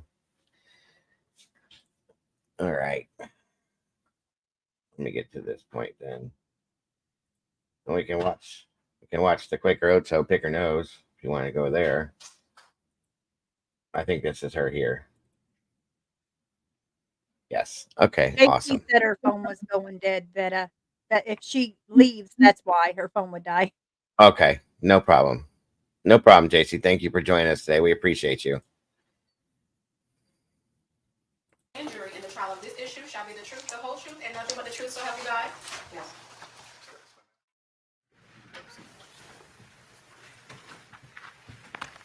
Good morning. Good morning. Morning. Could you please introduce yourself to the jury, spelling your first and last name? Sure. My name is Dr. Cynthia Lynn Morris Kukowski. That's Cynthia. Last name is Morris-Kukoski. And you're here today because you conducted some forensic toxicology analysis in this case. Yes, I did. Where do you work? I work at the FBI laboratory in the chemistry unit. And what's your official title or position? I'm a forensic examiner toxicologist for the chemistry unit. And how long have you been in that position at the FBI lab? I've been in that position for over 20 years. And what sort of things do you do there? As a toxicologist, we work on biological evidence, things as blood, urine, vitreous, vomit, tissues, and sometimes foods and other stains. I'd like to ask you some questions about your education, training, and experience. Okay. Let's start with education. Can you tell us about what education you have that puts you in a position to do the work you do? Sure. I have a Bachelor's of Science in Pharmacy from the Massachusetts College of Pharmacy. I have a Doctor of Pharmacy from the Massachusetts College of Pharmacy, a clinical residency in clinical toxicology from Hennepin Regional Poison Center. And what about training? At the FBI laboratory, we undertook a 2-year extensive forensic examiner training. It breaks down into both written didactic tests in various subjects, as well as competency tests on various items of evidence in various exams, as well as moot courts. And in terms of experience, you said you've been working there for how long? Over 20 years. Could you give any kind of a ballpark whatsoever about how many cases you've done forensic toxicology casework in? A gazillion. I couldn't even begin to. How many zeros is that? Yes, that's an over-exaggeration, but A lot. yeah, a lot. Have you testified as an expert witness in court before?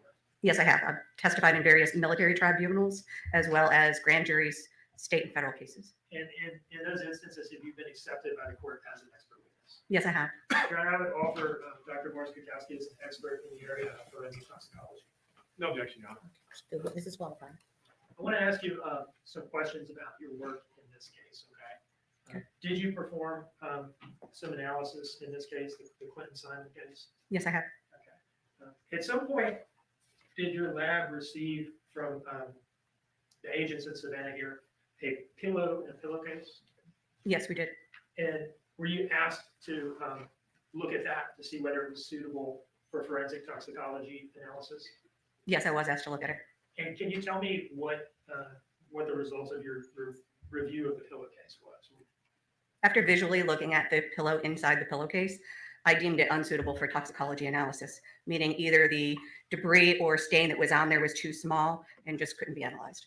Is it the case that you need, if you're trying to do forensic toxicology on a stain of some sort, that you need a certain amount to be able to get off the ground in the process?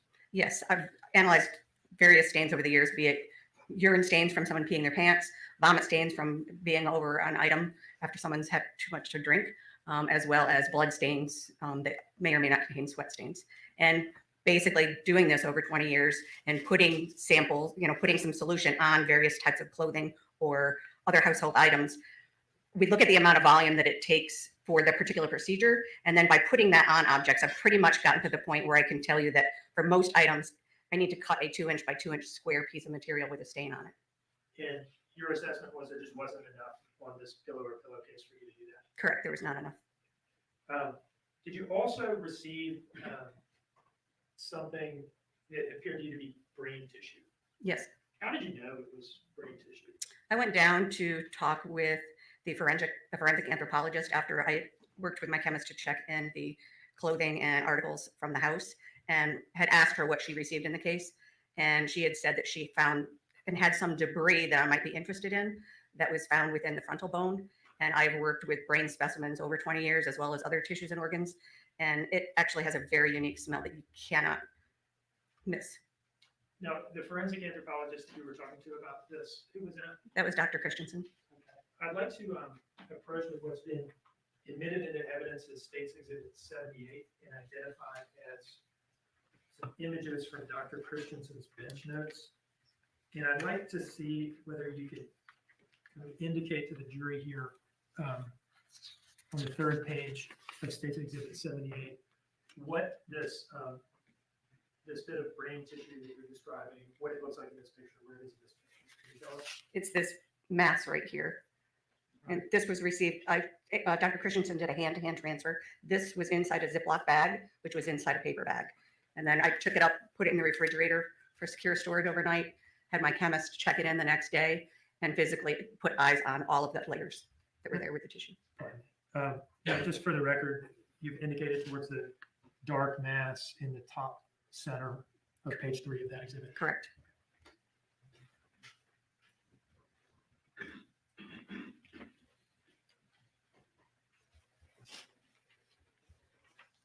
Now, did you conduct a drug screen on that piece of brain tissue to see whether you could detect the presence of cocaine or any metabolites of cocaine? Yes, I did. What is a metabolite of cocaine? Metabolite is a substance that forms when the body is breaking down a particular drug. In this case, when cocaine is broken down by the body, it forms 2 metabolites.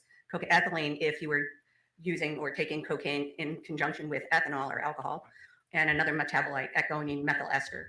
There is a third metabolite called benzoyl ecgonine, but benzoyl ecgonine doesn't require the liver. If I put cocaine in a glass of water, I could actually form benzoyl ecgonine. Do you understand I'm going to have to give the court reporter the spellings of all these things later? Yes, sir. I'll take care of it. Okay, you are really smart. So I'd like to just ask you to explain sort of as simply as you can what the process was for conducting that drug screen on the brain tissue for cocaine and cocaine metabolites. What did you do? First, you actually have, you take the specimen itself, you take a portion of that, you weigh it and you mix it 1-to-1 with deionized water and homogenate it, meaning you're going to grind it up and mix it together. You then have to weigh a small portion of that, which is 1 gram, and put that into a test tube. After you have that specimen ready, you're also going to take a negative control brain as well as 2 other samples of negative control brain that I'm going to spike at various levels that I actually recorded and know what they are. After I do that, I add a solution to all of the samples. It's called an internal standard that's there that has drugs with the similar properties of the drugs I'm looking for, but not the drugs themselves. And I do that to make sure that each specimen actually properly extracts through the procedure. If not, and if it doesn't come through, there's something wrong with that particular sample. All of those samples are analyzed using the alkaline drug screen, which uses solid phase extraction, which is a cleanup method that is used to do away with the debris and the biological material and fats and things that we're not interested in. And it concentrates in these individual one-use cartridges, has a filter in there, and it's filtering out all the stuff we don't want, all that debris. And then we can concentrate with a solution all the stuff we do want, dry it down, put that in a vial, and put that on an instrument called a liquid chromatography tandem mass spectrometer. Now, this technique that you described, evidently as simply as you can. Is it a technique that can be tested? Yes, solid phase extraction technique has been used for over 20 years. This procedure has been used at the FBI laboratory since 2006. These cartridges have been manufactured since 2005, has been used widely in the forensic toxicology community as well as in forensics itself. And the instrument is used not only in toxicology in our lab, but other divisions and also outside the laboratory. All right, so after all that, what was the result or conclusion you reached as to whether this brain tissue contained any cocaine or cocaine metabolites? I did not detect any. Okay, so negative? Not detected. Okay. One moment, please. No further questions, Your Honor. Yes, Your Honor. Dr. Kukowski, right? Morris Kukowski. Morris Kukowski. Okay. I'm going to jump back a little bit. Forensic toxicology analysis. Do you only test for what you're asked to test for, or do you test for any type of toxicology? Depends on the request. Okay. And let's talk about this particular request. Okay. Were you asked to test for any metabolites of controlled substances or specifically cocaine? No, I was actually specifically asked to look for cocaine and cocaine metabolites, methamphetamine and its metabolite, fentanyl and fentanyl metabolite, as well as oxycodone and oxycodone metabolite. Okay. And Mr. Dean said that he asked about the cocaine. You said it wasn't detected, correct? That is correct. Okay. That seems different than not being present to me. I assume you use your words properly. So you said you didn't detect any cocaine. Correct. According to our lab policy, we either detect something or not. It's considered either not detected, detective, inconclusive, or identified. That's Okay. just our terminology. And did you have anything that was detected? In brain tissue? In the brain tissue? No. Okay. And so did you test for fentanyl? Yes, I did. Okay. Methamphetamine? Yes. Okay. Percocets? Oxycodone. Oxycodone? I guess oxycodone is another name for Percocet, if I'm not mistaken. I don't want to put words in your mouth. You corrected me, so. Oh, sorry. Percocet actually is a combination medicine of oxycodone and acetaminophen. In this, I was not looking for the acetaminophen part, just the oxycodone. So, and you said that, and I'm curious. So when you take the tissue, I didn't understand anything of what you just said. So, Okay. So let's assume you're talking to somebody who has a much smaller brain than you. What exactly does the testing usually include?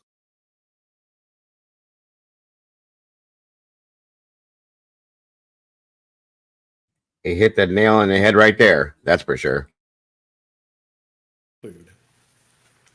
The testing includes you analyzing the sample with a negative control that has no known drug in it, Okay. the sample itself, and various positive controls. Okay.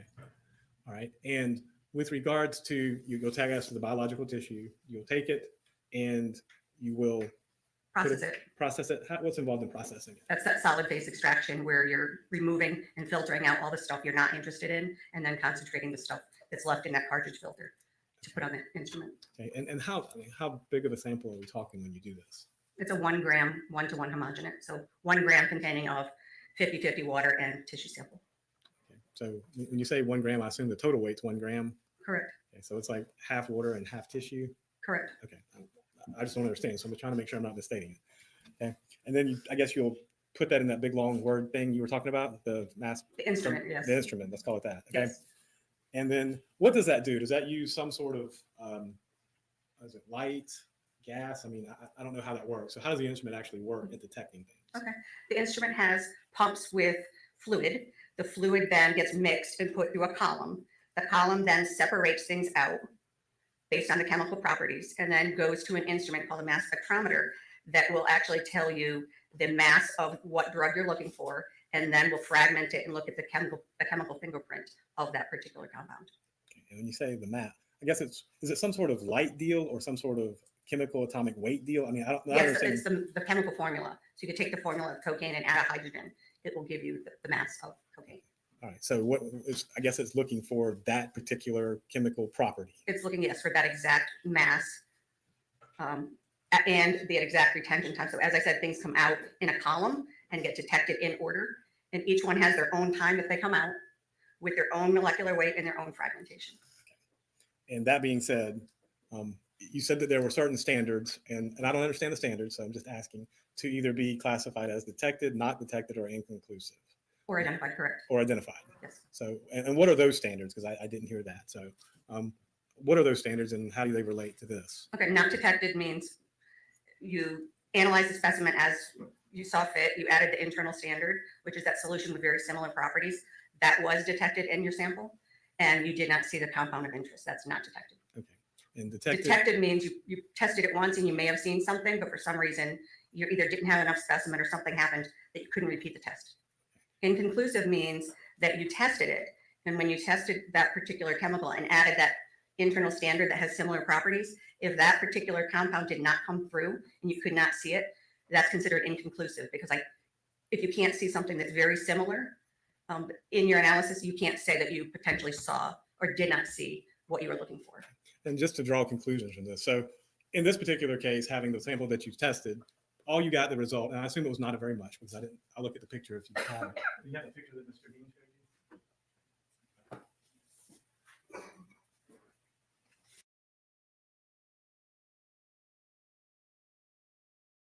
Trigger warning.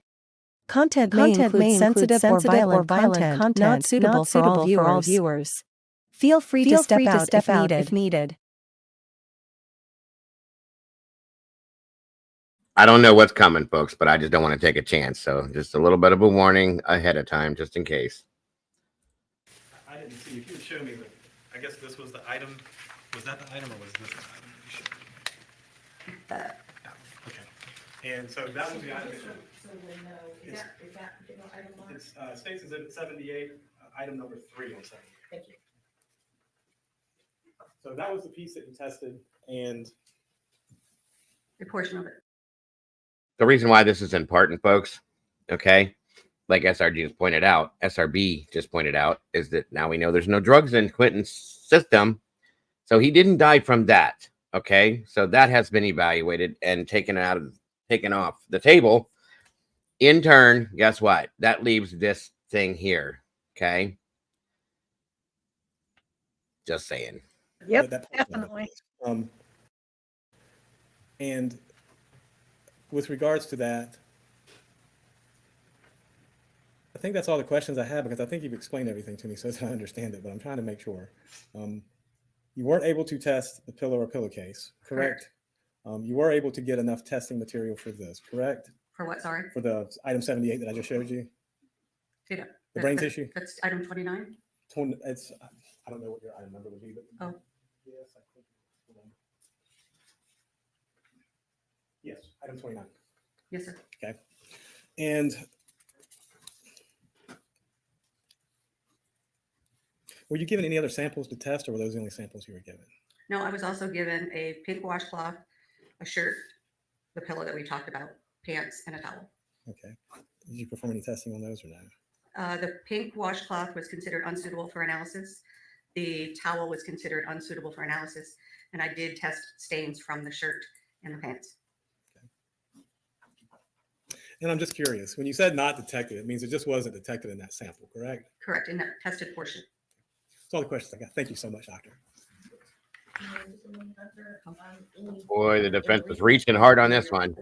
All right, may this witness be excused? Yes. Thank you.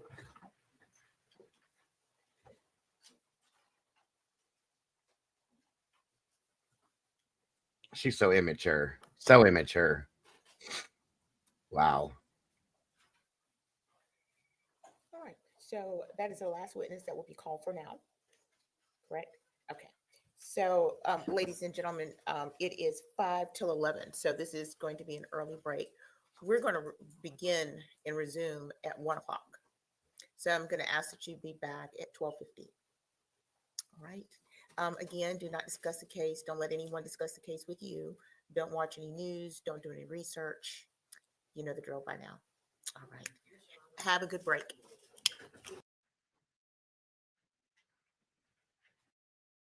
Okay, so basically, in a nutshell, like I said, Now we now know that Quentin had no drugs in his system.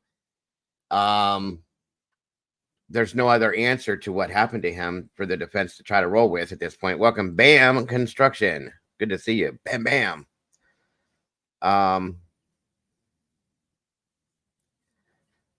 Right. Like I said, at that point, then that just leaves the monster herself. Go ahead, defense. Try to pull something out of that one. She murdered him. End of story. Because she's a selfish piece of garbage that only cared about herself. So that's what happened here, in my opinion. All right, guys, let's move on to this next step here. Oh, God, I hate when they show her. Okay, so this is the newest witness here, or the most recent, I believe, that came after lunch. And we'll jump with her.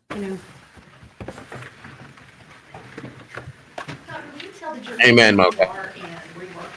Absolutely. My name is Laura, Lora, Darrisaw, Darrisaw. I work for the Georgia Bureau of Investigation, the GBI. And what do you do at the GBI? I'm a medical examiner at the GBI. Will you tell the jury a little bit about your background, your education? I agree to SRB, and that's probably what they're going to try to say, and I don't believe it. I don't believe it at all. Just saying. Bullshit. Your training to be a medical examiner? Yes, ma'am. I received my Bachelor of Science degree in Electrical Engineering from Marquette University in Milwaukee, Wisconsin. I then received my medical doctorate degree from the Medical College of Wisconsin. Following that, I did 4 years of residency training in pathology at the hospitals of the Medical College of Wisconsin, which trained me to be a general pathologist. And then I did specialty training in pediatric pathology at Baylor College of Medicine in Houston, Texas. And that was a 2-year fellowship. And then I did 1 year of specialty training in forensic pathology, and that was at the GBI through the Medical College of Georgia. And how long have you been a medical examiner with the GBI? Since 2004. So about 20 years. Yes. Your Honor, the state would tender Dr. Darrisaw as an expert in forensic pathology at this time. I'm familiar with Dr. Darrisaw. There's no objection. All right. The witness is so qualified. Thank you, Your Honor. And actually, I think it was 2002. I'm sorry. Yeah. Oh, 2002. 22 years. Yes. All right. Can you explain to the jury just briefly what the duties of a medical examiner are? So yeah, primarily the duties of a medical examiner are to examine people who have died in certain circumstances. Generally, the circumstances are that individual has died suddenly and unexpectedly, or has died from unnatural type events, such as traumatic events. And the purpose of the role of the medical examiner is to determine the cause and manner of death by doing an autopsy. Tell them also what an autopsy is, since you mentioned that. So an autopsy is an examination of a person who's died. There's 2 major components to the autopsy. The first component is the external examination. The external examination is very similar to the type of examination that we get when we go to the doctor as live people. We get our height and weight taken. The doctor examines our external body, and that's what the pathologist does. And then in an autopsy, there's also an internal component. And with the internal examination, the body is cut in such a manner as to remove the organs that are in the body cavities to evaluate those organs. And then, like I said, the purpose of doing the external and internal is to determine the cause of death and then a manner of death. Okay. And when you do an autopsy, what sort of clues are you looking for that can tell you the cause and manner of death? I realize that's a long list, but could you just give us an example? Yeah, sure. Briefly, so to even begin an autopsy, we begin with information about the death, the circumstances of the death. And that is the same as when we go to the doctor. We have to tell the doctor why we're there. We have certain symptoms. There's a reason for us to be there. And that's the same with an autopsy. There's always some degree of information of the circumstances of the individual's death that we have to start with. Some of those circumstances are... Welcome, Grits and Eggs. You're not late. Don't worry about it. Great to have you here. Are obvious in terms of the cause of death. We know that a person has gotten shot, and so it's kind of obvious that they died of potentially a gunshot wound. And in that instance, the autopsy documents the wounds, provides vital information for court purposes in terms of getting the bullet, for instance. In some instances, a person may die in bed, and we get information from family members about their history, and then that may give us clues as to why they died. So we always have to start with some pieces of information concerning the circumstances of the death. All right. And is looking at someone's medical history a normal part of performing an autopsy to see what sort of health they were in? That's correct. Moving to this specific case involving 20-month-old Quentin Simon, After remains were found in this case, do you recall being consulted by members of the district attorney's office? Yes, I do. Okay, and did they come and meet with you and show you photographs of what there was That's as far as correct. remains? Yes. Okay. And then are you aware that those remains went to the FBI? Yes, ma'am. To a forensic anthropologist? Correct. Okay. After the FBI was done, were the remains sent to your office? Yes, following the FBI examination of the skeletal remains of this child, I did receive those skeletal remains, and my examination was limited because the FBI was primarily involved as anthropologists, and I'm not an anthropologist. So my involvement in terms of evaluating the skeletal remains was inventorying the bones that we received. Now, in a situation where the remains are primarily bones, would you be able to perform an autopsy? No, not in the sense of obviously what I've just described to you as a complete autopsy on an individual who, let's say, is an intact body. So when there's only bones, there's going to be very limited ability to be able to provide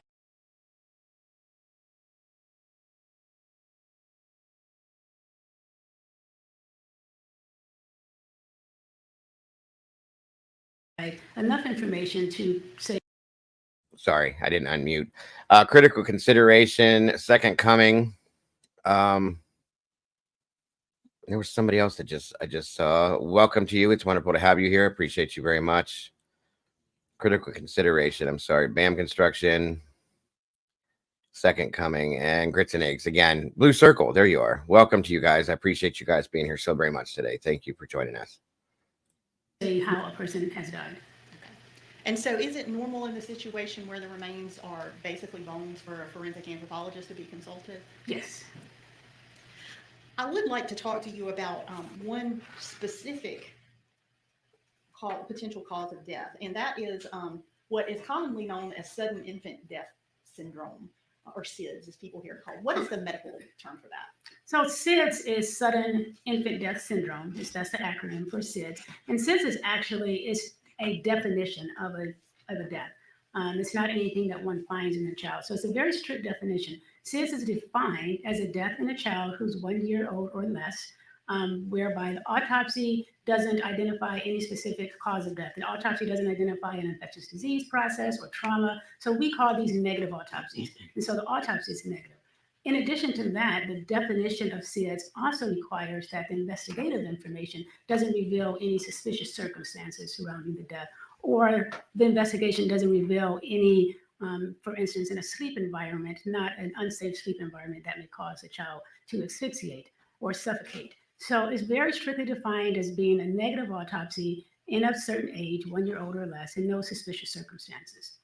So a 20-month-old child would be too old to fall under the definition of SIDS. That's correct. Give me just 1 minute.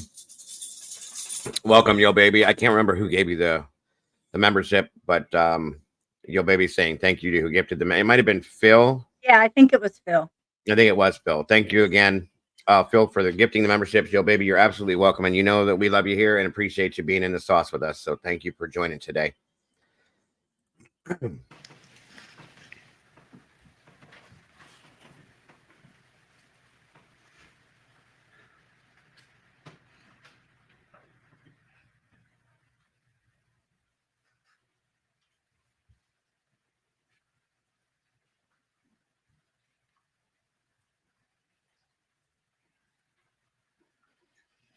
Just to go a little bit further regarding the skeletal remains, in this specific case, you were not able to perform any of your duties beyond just doing an inventory of the bones. Is that correct? That's correct. Okay. And in this case, this wasn't just like remains found lying out somewhere. They had actually been in a landfill and had damage done to the bones. Correct. Subjected to environmental damage as a result of being in the landfill. That's all the questions I have. Thank you.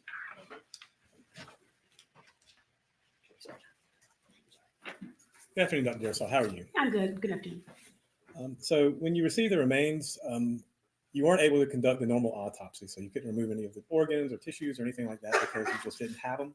Correct. And if I'm understanding correctly, did you receive any tissue samples or was it just the bones you received?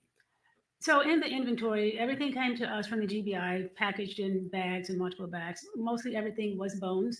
There was some small material that could not be definitively identified as organs or skin, but there was some degree of what we would identify as soft tissue.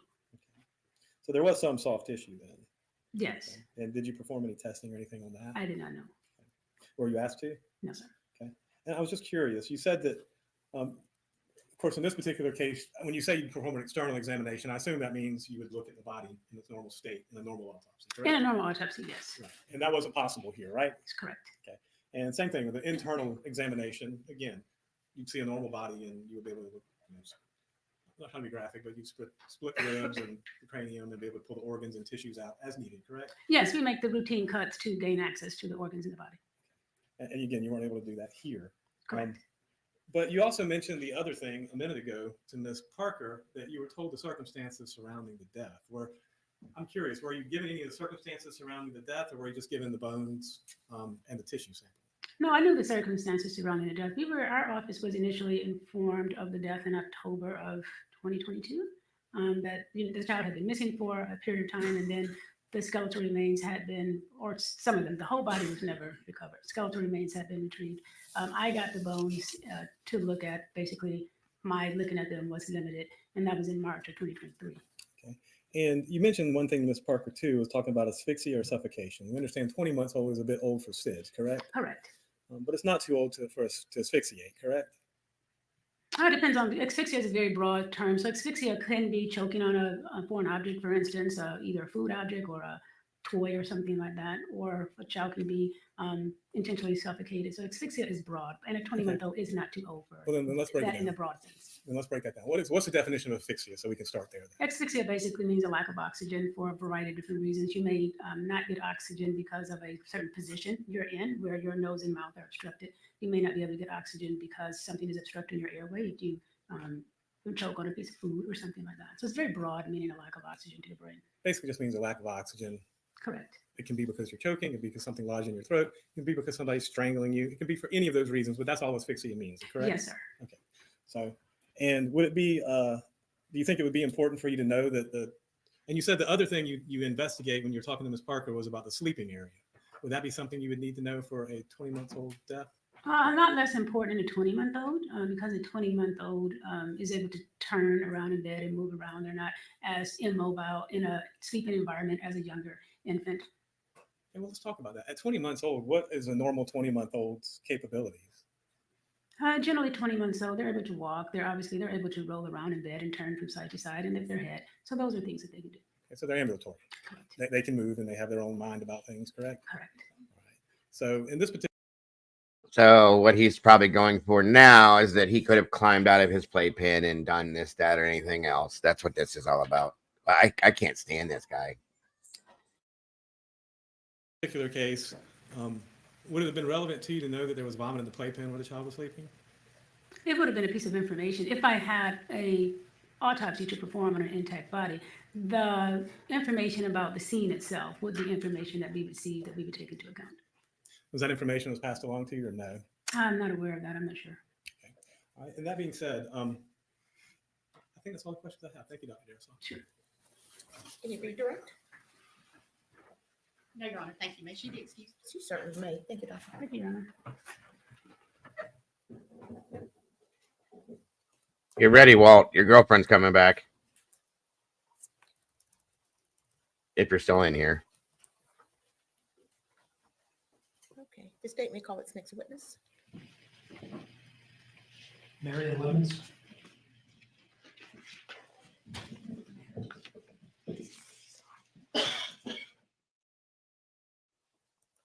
Thank you, Blondie. Appreciate you, hon. Have a good day. Hope to see you soon.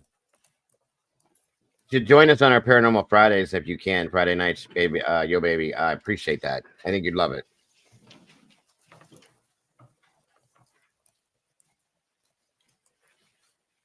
Shame on you, Walt.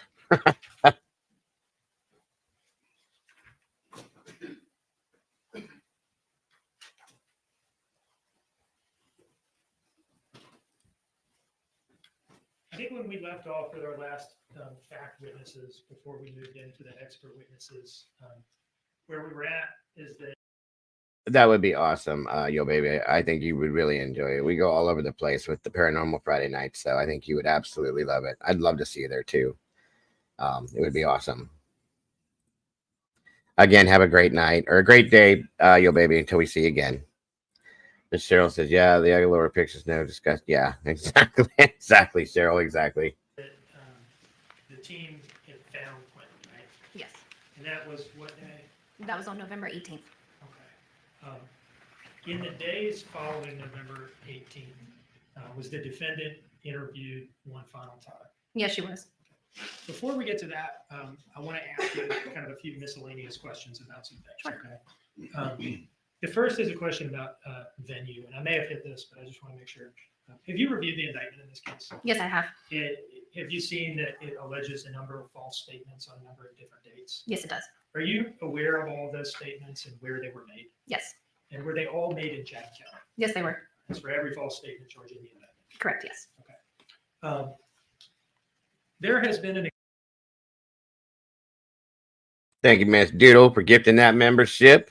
Let me see. Ganja Girl got it. Who? Ganja Girl. Congrats, Ganja Girl. Thank you so much for being part of this family now and in jumping in the sauce with us. Thank you, Doodle. That's awesome. Appreciate you, hon. You're very welcome. much. Absolutely, yo, baby. That'd be awesome. Absolutely. Absolutely. I think that'd be great. I'd love to have you here for that stuff for sure. Exhibit admitted into evidence as State's Exhibit 62. Yes, Cass. I think he said anywhere between 10 to 11, 10, 10:30 or 10:30, 11, something like that. Am I right? Doodle, do you remember? I'm pretty sure 10:30 or 11. I'm pretty sure.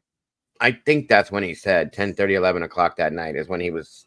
Because I remember they asked him when he was on the stand, you too, yo, baby, that. Oh, shit. Something about when she got home. Were you awake? No. So I think it was 10:30, 11 o'clock, somewhere in that realm. Oh, okay. SRB says the last texts were after 11. So I remember he stated something about trying to stay up or something like that, but it didn't obviously happen because he had fallen asleep. So yeah, calm down, Walt. She'll be back in a second. I understand. You're a mess, dude. Look, can we get the video going again, Dago? He loves this detective. He absolutely, every time he sees her. You're okay, Cass. No problem, hon. Circle K footage. Yes, sir. And which one of the two trips that night would that footage have been from, the first or the second? It's her first trip that night. Now, have you reviewed that footage? Yes, I have. And is it fair to say that it includes a bunch of different camera angles? Yes. Is there a camera angle in which you can tell exactly what it is that she purchases? Yes, there is. And how is it that you can see exactly what it is that she purchases during that? Yeah. So it faces the camera angle faces the register as well as what is being run up by the cashier. So you're actually seeing the receipt as it's actively being run up. I'd like to display for you the portion of State's Exhibit 63 that I think you're talking about. So what I've done here is I've opened up the player that includes all this footage. And it's a whole bunch of camera angles, right? Yes, it is. In here, we've picked the register camera that you're talking about and made it full screen, correct? Yes. Okay. So sort of an overhead view of the register that she pays at? Correct. Okay. Can you tell us where on the screen we can see what it is that she purchases? And you can step down to do that. So on the left, Walk us through it line by line, please. on the left side of the screen, you see like an itemized list of what's occurring with the register, as well as a quantity. So our targets are right here. We have a natural light 25-ounce can. The quantity's changed to 2 cans. And then we have the cigarillos green, quantity changed to 2. And then, the driver's license scanned. And that's the transaction for Leilani's purchase that night. Can you tell us where we are in the timestamp here? So the timestamp that we're paused at right now is 10:29 p.m. on the 4th of October. And I'm gonna hit play from here. We'll just watch the transaction. Okay. Okay.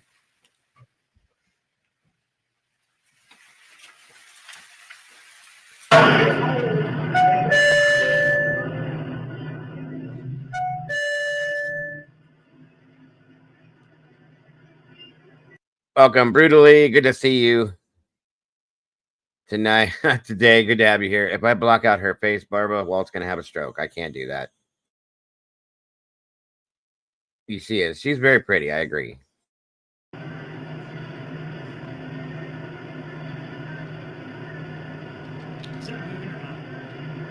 I mean, she's no Paula, but okay. Of course.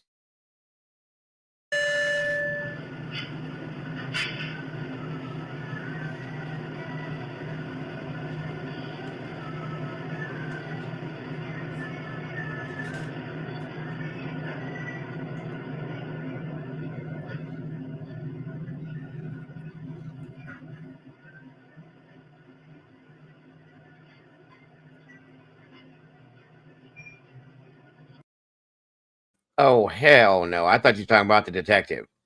No, no, no, no, no, no, no, no, no, no, no. Hell no. Not no, but hell no. That is Nope. No. Sorry. Where's Jeremy? Yeah, you got my stomach turning now, Barbara. Yuck.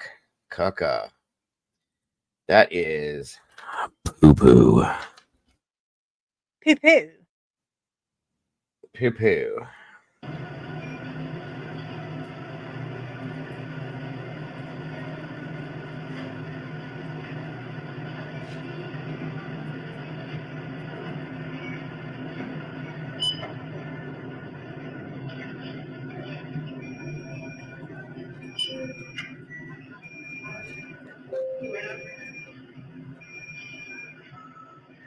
Did you hear what she said?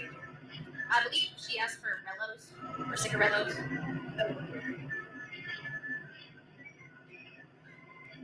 You're okay, Phil.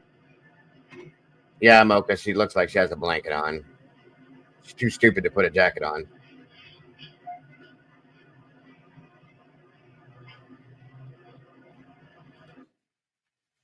Agreed, Bam. Agreed. Stop the playback at 10:31:22.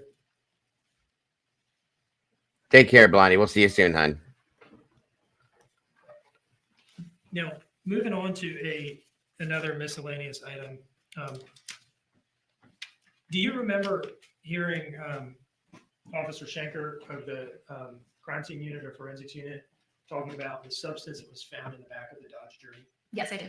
Did you look back at the file to see whether you could figure anything out about what that was? So in Schenker's testimony, and it was previously mentioned, we believed it was like a rice cereal. That's also what Ms. LEILANI told us it was. All right. And have you prepared an exhibit to address this issue? Yes.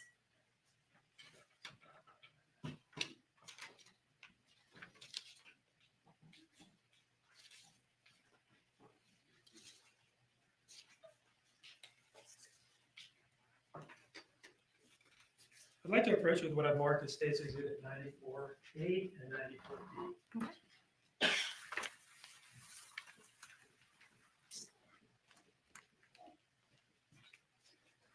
Do you recognize those two items? Yes, I do. Can you describe to us what they are? 94A is going to be a PowerPoint of what 94B's printout is. It's a collection of photographs with the rice cereal. Okay. So 94A is the disc, 94B is the printout of that? Yes. All right. I would introduce this in as 94A and B. No objection, Your Honor. 94A, B, or is it without objection?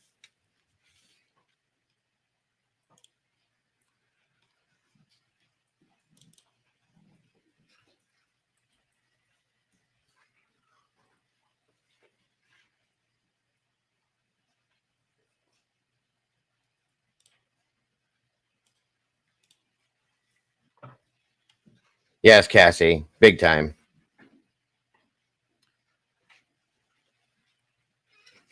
And his wife is probably sitting right next to him.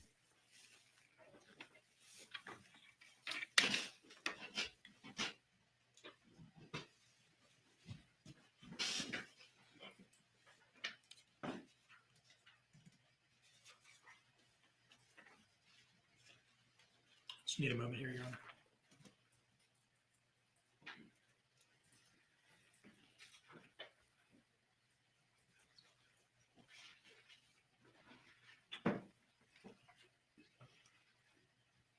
This guy, that dude, I can't even look at him without laughing.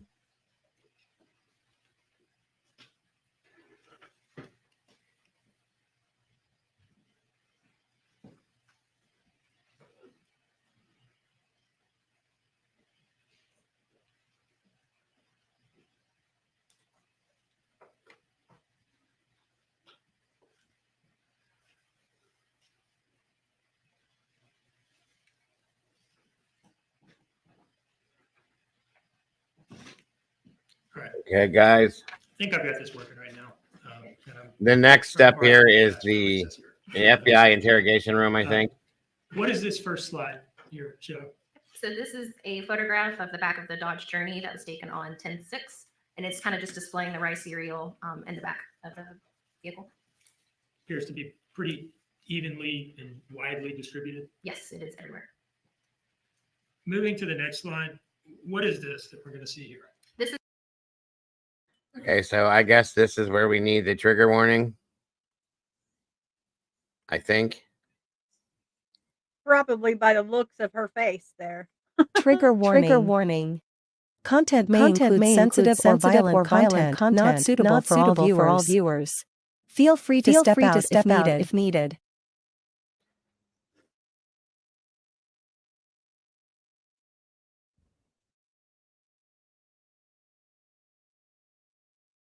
This is just a short clip of the interview that we conducted on 10/5, where she's explaining what that is in the back of her vehicle. Now, just to make sure we're clear here, the date stamp in the top left corner says 10/6. Can you just, I'm not trying to catch you, I just don't want anybody to be confused.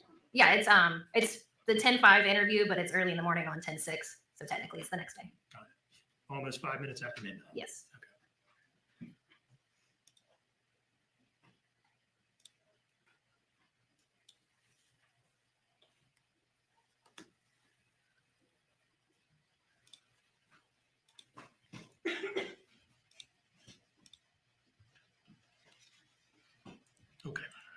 To be outside. Objection, Your Honor, calls for speculation.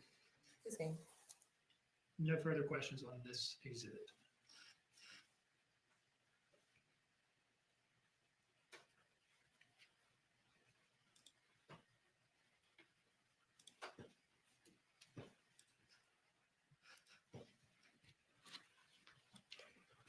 Let's talk about the final interview of the defendant. What was the date again? Her final interview was on November 21st And where was it conducted? at the FBI office. By this time, Quentin had been found on November 18th. Yes, he had. And at this point, had you taken out warrants, at the time of this November 21 interview, had you taken out warrants for the arrest of the defendant? Yes, I did. Now, were you all bringing her in there in part, at least, to notify her that the remains had been discovered? Yes.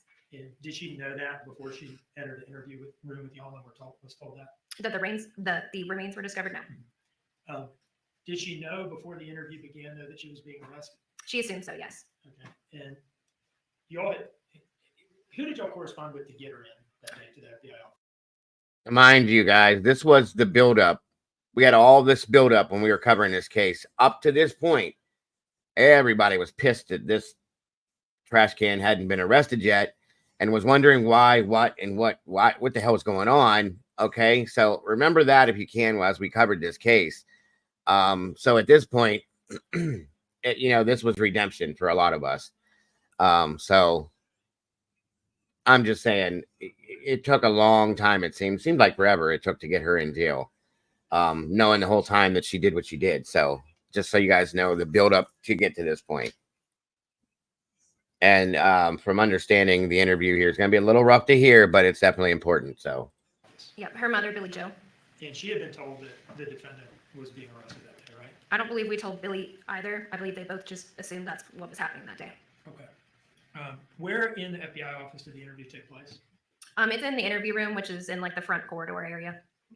Now, is it fair to say that this was the first interview in which she was not free to leave? Yes. It was in police custody at this point. Yes, she was. Given that, did you all at the outset of the interview advise her of her Miranda rights? Yes. Did you advise her of her right to remain silent? Yes, there's a form that we read to her, and we provided her with one to read as well. Did she indicate to you that she understood all those rights? Yes, she did. Did she have any questions about any of them? I don't believe she did, no. And did you all ask her whether she would waive those rights and agree to speak to you? Yes. And did she do that? Yes, she did. And was that agreement memorialized on the form that you've discussed? Yes. And did she also memorialize her understanding of each of her rights by initialing next to each one of them? Yes. I'd like to approach with what I marked as State's Exhibit 80.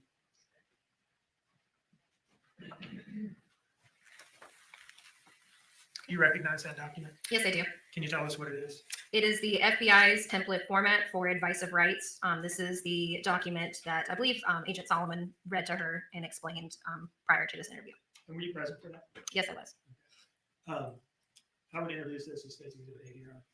Can I look at it real quick, Judge, just to make sure? I Have think it- I've seen have it it- before. have it. Okay. I think I've seen it, but I just want to make sure.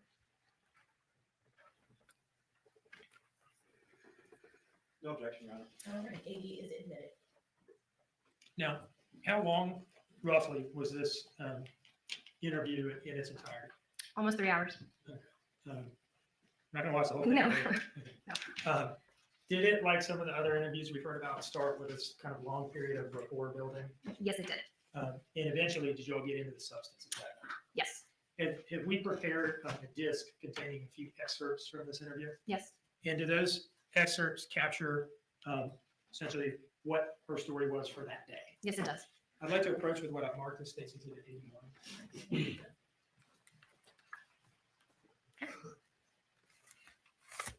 Do you recognize that? Yes, I do. Can you tell us what it is? It is a collection of the November 21st interview. It's a Uh, CD. Series of excerpts? Yes. Do you remember how many total? There's 3. Okay. And what, could you just kind of describe to us what the 3 excerpts are, if you remember? Sure. And if not, we can just start all through. Yeah. So the first one is going to be kind of the initial conversation that we had about cocaine. In this video, you will see LEILANI telling us what cocaine does to her, what she's learned, through some of the counseling that she's had. She'll talk about how she's, experienced delusions, change in emotions while high on cocaine. And we're discussing whether or not that's what happened that night. The second clip is LEILANI changing the trash story. She's talking about how there's now 2 bags of trash, and we're discussing whether or not Quentin was in one of those bags of trash. The third clip is us confronting LEILANI on how many stories she's told us over the last 2 months and why she told these stories. Now, what was kind of her core claim on this day about what she remembered about the Azalea trip and the time period leading up to it? What was she saying to you on this day? The majority of the time, she's saying that she doesn't remember the Azalea trip. She only remembers returning home, specifically going over the railroad tracks right before she gets to her residence. There's also other times where she says specifically that she was throwing away just trash, rent pasta, while at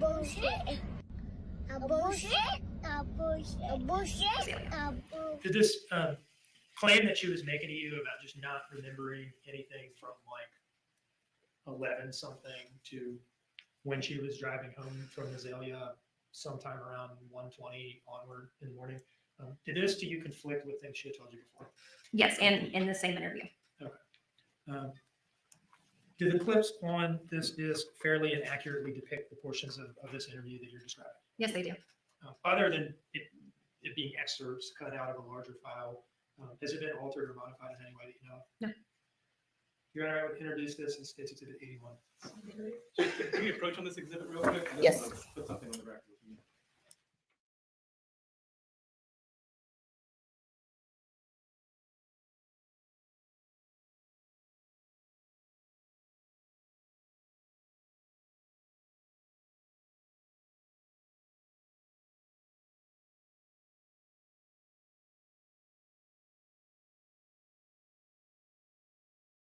Do you think she knows she's toast?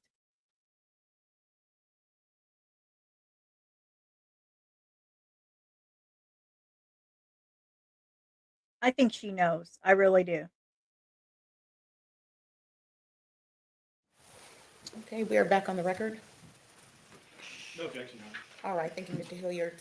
State's Exhibit 81 is admitted without objection.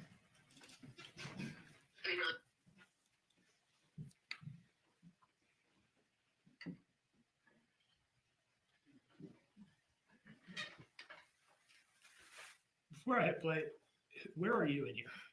I'm right next to Agent Solomon, to her right, but I am off camera. Occasionally you'll see my arm, but majority of the time I'm off camera. This is the first file on the disk. It is 20 minutes and 1 second in length, and I'll play that now. Something higher consume alcohol. So I know 100 versus several drinks feels. So how does like the equivalent of that? Like if you had your normal, like what does it feel like when you tripled your normal? Honestly, time goes by quickly. You know what I mean? It's almost like you're just come up with a little bit. If that makes sense. You're so high, you kind of lose touch with reality. Well, how does that usually feel? Like what? It's almost like that time when you focus on one thing and down, getting high. Yeah, so really care more. You're just focused on that one thing. But when you get that high or whatever, you start like, as they said, like I didn't know the shit that made sense. It's like delusions in your mind, but you lose touch with reality. Like, are you seeing things or your brain is just like making up stories? Your brain makes up shit. Yeah, you can end up doing things like you don't even remember like getting up and it happens a lot. There's plenty of times that I will ask like this, or Christmas and else. I just don't know. And it doesn't get my that like for like doing that like when I was on sick something, I swear nothing did. But you think it was you or just some it's possibility. No, I know the effects the extent. Here's the thing, real quick, you guys. If you remember in the beginning when I called her a liar when she tried to say that cocaine made her sleepy, I've never heard of that in my life. The only way I've ever seen that happening is if you take something else with it, okay? She's trying to make every excuse she can to build this narrative to fit her. So that's my opinion. I could be wrong. I don't think I am. Just saying. She's full of shit. So if you believe this stuff, go look it up. Right. Exactly, Phil. I've never heard of anybody hallucinating on cocaine unless it's mixed with something else. And even then, you know, it doesn't make any sense. So it had to have been that there was alcohol or marijuana or something else involved that made them tired, because cocaine don't do that, folks. It just doesn't. It's an upper 100% a stimulant. So remember that.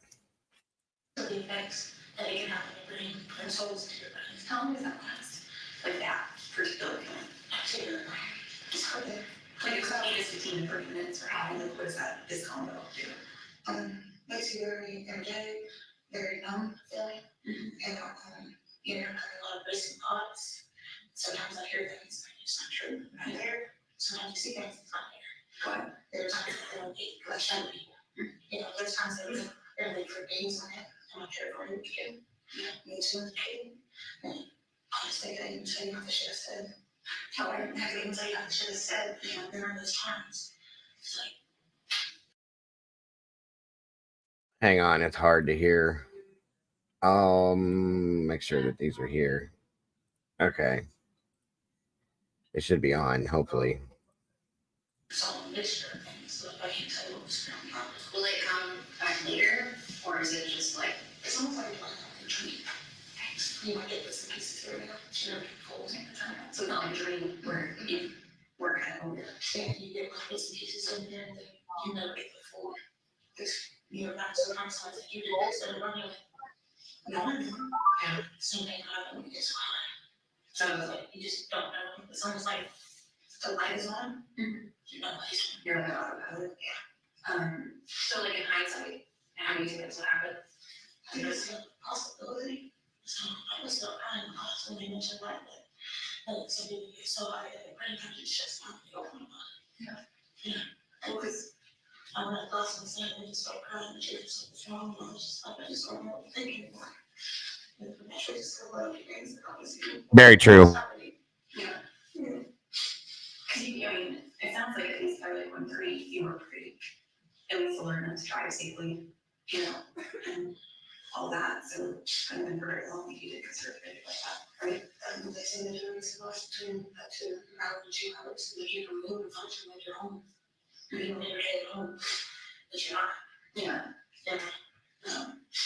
So by the time you get any of that come out, your memory is getting clearer.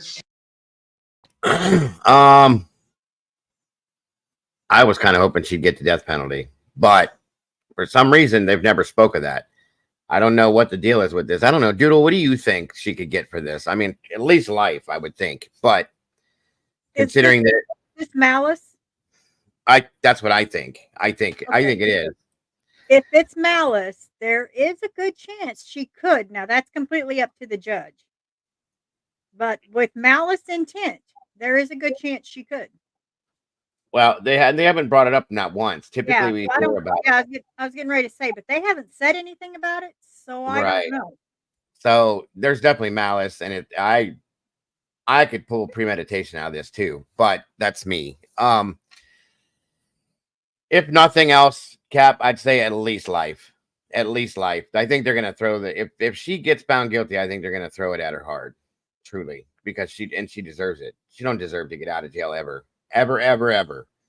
And God knows she doesn't deserve to ever have another child in her life. Ever. So I look for her to get life for sure.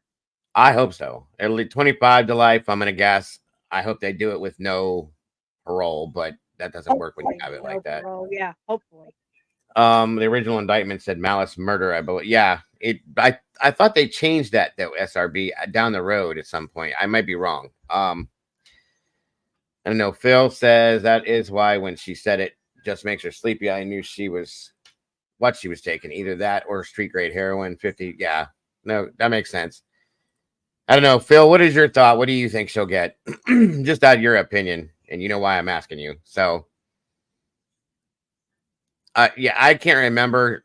You know how many cases we cover, and I get things mixed up sometimes with different cases. But I thought they changed her charges at one point and gave her more, but I could very well be wrong.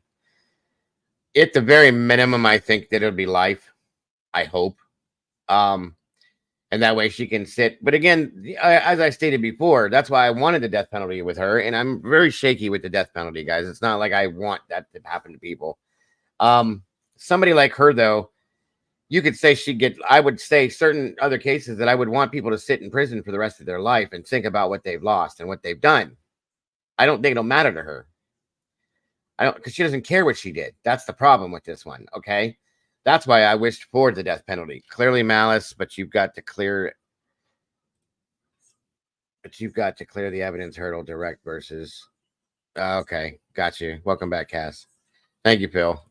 Yeah, the malice thing is a in the bucket type scenario, but still, I don't know. I'm praying that she gets I hope they throw the book at her 100%. I really do. I look for life. I really do look for life because she is young, but after what she's done and how she's acted with no remorse, I look for that judge to go with the highest she can go with. That's me. And the judge has been watching her. The judge may be a sweet, nice lady, but she's been watching everything she does. And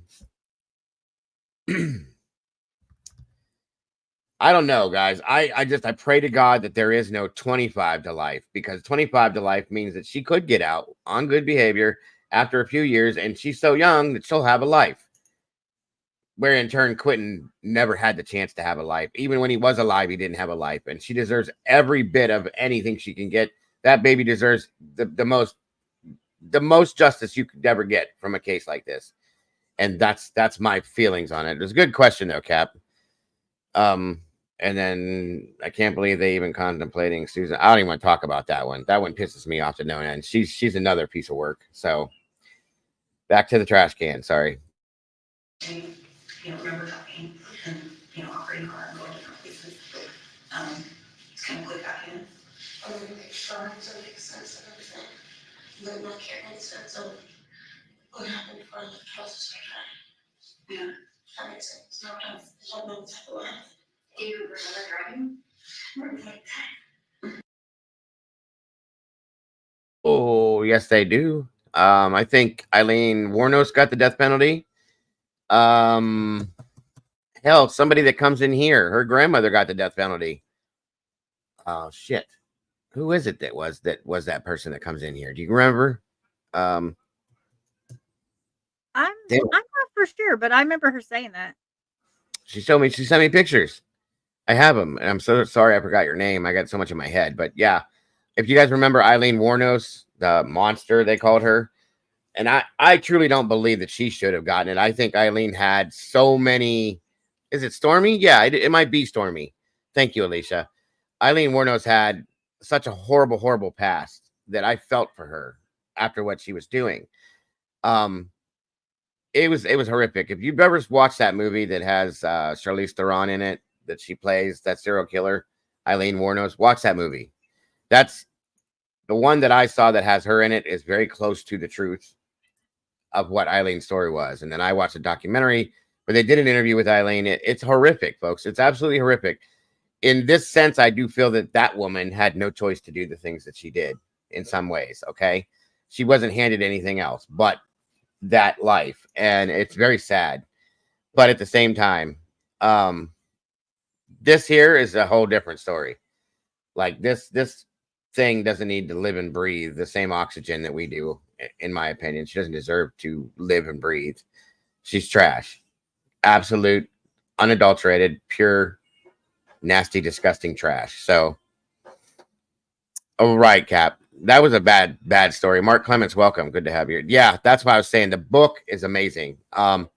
It's one of the most horrific stories you'll ever hear. And you can, when you look at what Eileen did, it's just like, wow, how did you not do this before? We might have to cover that, guys, just to give you guys an insight into that story and understanding the mind of a female serial killer and why she became that person. The story is just unheard of. You would not believe the things that this woman survived and went through and why she turned to be who the person that she was.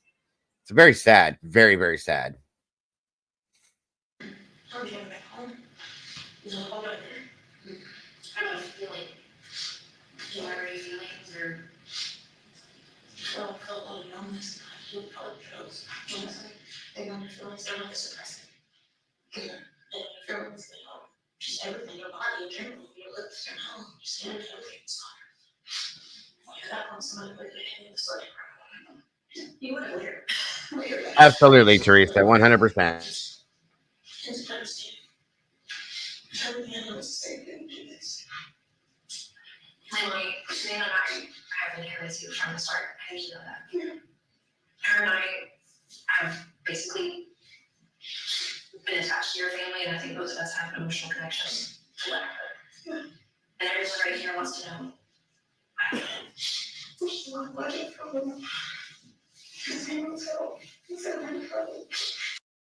In my opinion, these tears or whatever this is fake to me. I think the only reason why she's being emotional is because she knows she's caught and she can't get out of it now. That's me. I'm saying that's what it is. That's how I feel about this scenario. Because I don't think she has the ability to actually have true emotion and love and feeling towards something like this. Okay.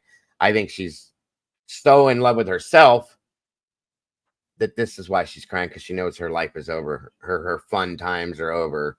Her being the little Quaker Oats is over. And I'm just saying, that's my opinion. You guys don't have to agree with me. And I know I sound harsh, but I cannot fathom being anything other than, I don't feel like I'm being harsh enough. That's my feeling on this. So just understand, she's all about herself and nothing more. This is not about the fact that she killed her child, this beautiful, beautiful child that God gave her that she didn't deserve. Okay. She knows her life is done. She knows she's caught. She's done. She can't run from this anymore. This is why she's crying, because she's that selfish. So just saying, nothing but trash.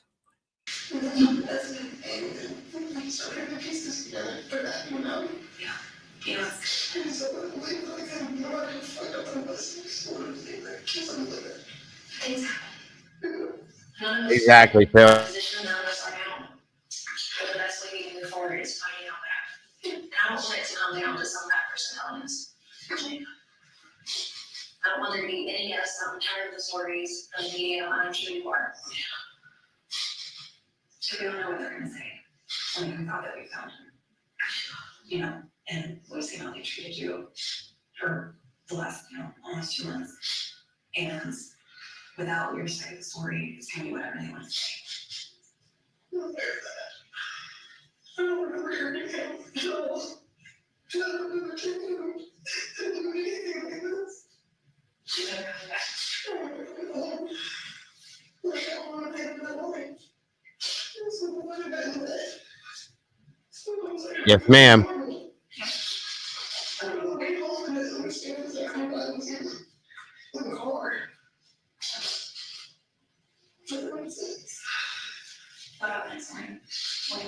someone won't help us. Yes, and I don't even look at the thing you wasn't here. It was really devastated. I'm so sorry I'm calling you about everybody for help. So when did you remember that stuff that happened? First nation was the dragon. Just something. The dragon? Yeah. When I talked about it, I was going to be ready for her trust. And just, just didn't think that I did something bad. I think we got to do some drugs or I got some drugs. Something I wasn't before. And, what we did. I wish I would have gotten rid of it in the hotel. I was about to feel like I didn't know all these things about drugs I was doing help. That was me. I don't understand. But they were making some crazy shit. I don't know. I mean, when you talked about like the delusions and things like that, or just Francie's mind, is there something that would, things that are not supposed to be, or like didn't make sense? Yeah, Mark, get out of my head. That's exactly what I just said. She's an ugly crier too. How do you do that? Like your whole everything about you that you emit is just gross, disgusting, and ugly. Ugh, yuck. Is there something that he was a good baby? When I was on the ground, he was in a natural safe place. Was that a room or just kind of really distracting? It's cute, honestly. It's not actually seeing the stuff. We would sit there and laugh about it, trying to stay at this side. So we might jump out, our Peter in our corner. I have 2 cats and I'm very taken. I can't imagine 3 children and the stress and everything that happened. You can't speak understand certain story. Yeah. It's why I love him so much. Like I was said that sometimes when people are trying to sort of realize I'm not there, goes in the blows. And I just fall with it. I don't believe. I don't believe. It's hard to come to terms with, I think that the it's time I don't know. I don't know that much. What I did or what happened or what happened. I don't know, but I'm glitching. I was like, no, we called her up. Yeah, I thought you would to figure it out. I was down for it. Well, it sounds like the eating part, at least in terms of removing it from allowing you to come from the outside and to help with that kind of thing too. Just kind of curious. So you woke up that morning, obviously, and remember, coming back from Data. When did things kind of click in that, with the orange album, the blood and all that? Like, I think it was on through your head. I think that I had working on the card, so it made sense. I thought it was store. And the whole person over there only has what I was just. So I was the only thing in mind that made sense. That's why I don't know. When she's like a person in the other except she didn't work based to work with. But I don't think I saw that. Oh no. I don't know if something right. Really, we're come over there and try to start doing some road tries to just sticking that back in. Do you remember going into us in there? Like a turn or anything? Hearing anything? Because he gave us pretty detailed story about something about like 360 and I was just like, what? I remember that's what it was. And I was like, how do you speak? Or something, Yeah. Which would make sense. I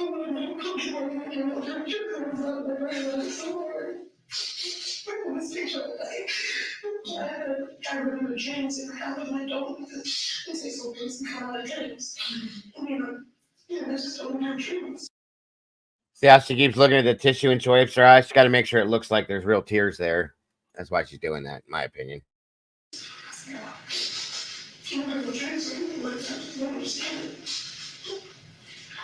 What do you think people are going to say when it comes out that we tell them? I'm sorry. God knows exactly what I'm saying. Why can you say that? I didn't know what to do with it. It's not that I was planned out. It's not like I wanted to. Do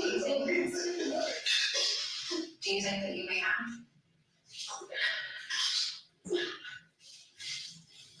But you know, things weren't playing out, and like you said, you worked really hard the past, month and a half to get clean and recognize safe coping with kids and that kind of thing. But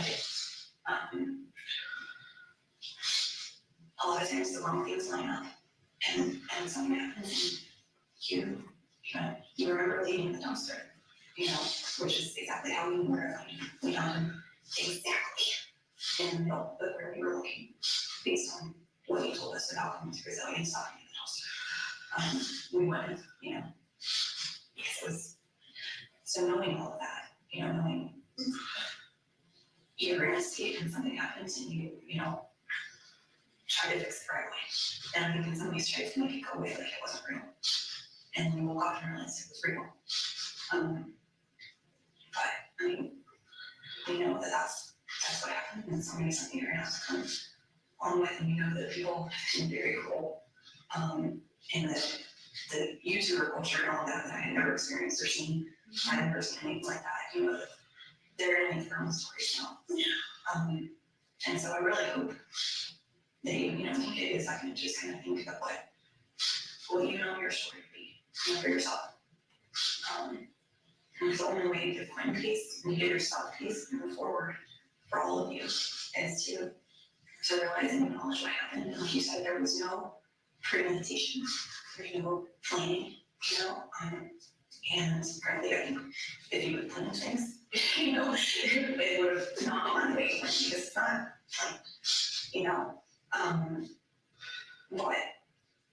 but your actions from that night were brought us all here. And again, because the remember trips to the dumpster is how we found, again, from head to toe, we found so I really want you to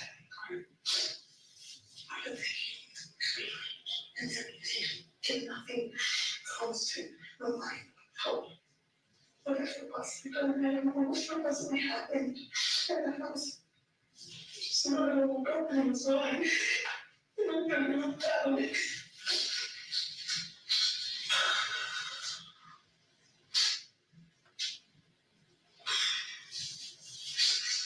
I don't know that anymore. Hi.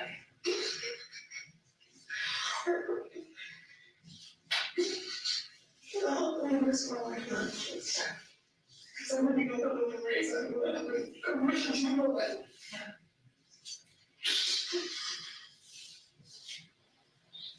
I think we can all agree that something. We can figure out what happened. There's a lot of really smart people right now. I know there's science on it. We're going to see what they have to say.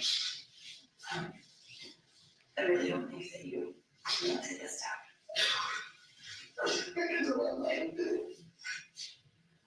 And there's still your reason. And even if Quinn's not here, he's still your reason. All three of them. And right now, the reason for Quinn that I think we all want. This is what we know definitely happened. And now there's two of you that know that story.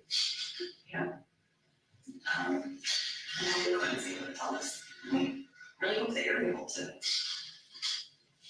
know your own truth and kind of level, your own action place, because there's no way for you to heal from it without being able to face it and see it as what it is.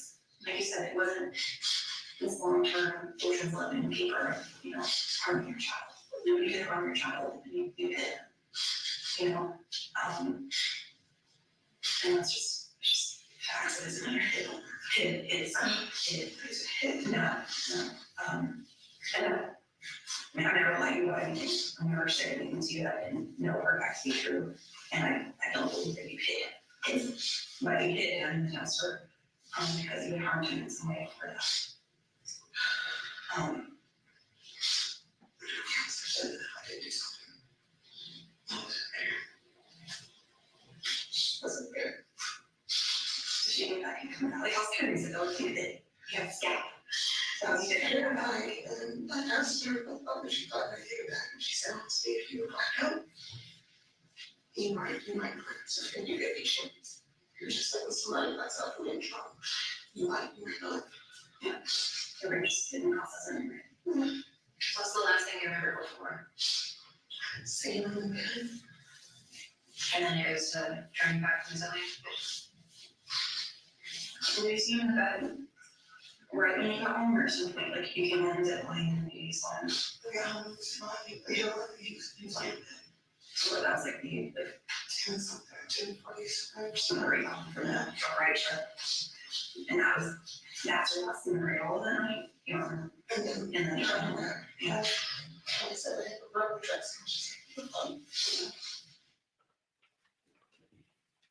Now at the end there, what did she arrive at ultimately for the period of time for which she was claiming a total lack of memory?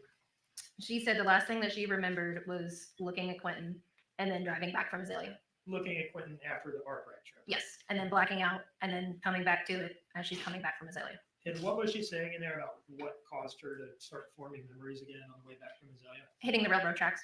Okay, so fair to say she's claiming something like a 2-hour plus total lack of memory. Yeah, she would have gotten back from Arkwright shortly after 11, and then she gets back from Azalea around 1:30. So yes. Okay. And is it fair to say that that period of time for which she's claiming a total lack of memory would encompass? No, Alicia, I'm annoyed with the way she breathed inward. Okay, so no, that's not annoying at all. Just saying. Both the time period in which law enforcement believed the murder had occurred and the time period in which the disposal of Quentin's body had occurred. Yes. So just like the times of the crimes. Yes, it is. This next clip, what is this clip? So this is us touching on her previous statement back on 10/12, where she's describing very vividly how she threw away the trash, and we're asking her to revisit that memory that she's had. And she's telling us that there's 2 trash bags, and then you'll hear me ask specifically whether or not Quentin was in those trash bags.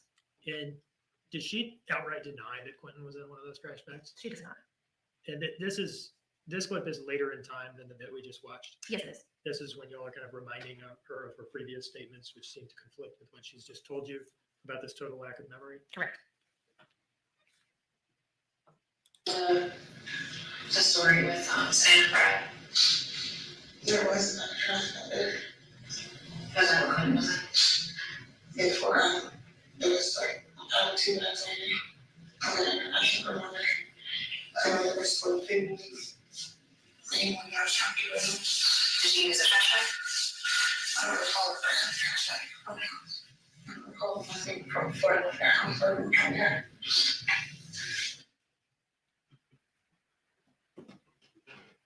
Did we ever, she said there was a trash bag in there, right? Yes. And then you said, is that what Quentin was in? Yes. Right? And at that point, did she say, well, there were 2 trash bags? Yes. And did we hear you ask her, did you use a trash bag? Yes, I did. And by that, did you mean, did you use a trash bag to dispose of Quentin's body? Yes. And was her answer to that, I don't remember grabbing a trash bag? That was her answer. In other words, she didn't say, well, hold on, I didn't dispose of his body. She did not say that.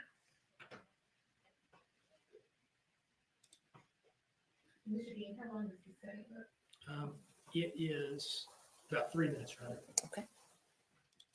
Or this would be the 3rd one. Good point, Dane. Do you remember what it is that we're going to hear in this clip, more or less? So we're challenging her on her many stories throughout the last 2 months and why she said these stories to us if she didn't have a memory. That's an absolute joke to me as well. Just conveniently, never before in life has it happened, but that night from 11 something to 1:30, she blacked out, guys. Good God. What a medical miracle here. Memory, why she constantly changed, what happened that night, who went out to Azalea. It's kind of just our last crack at trying to find out what really happened. Like, why did you tell us several times different stories? I'm trying to figure out it. You said it was two times that Brad sat there. I'm like, him the side. He's like, mother. And he watched him and I had no memory, so I know exactly where I know it's trash. Right now, I can next stuff is that it's totally, original. And he said, there's no way I go, we're jealous. I think it was the other theory. It's just,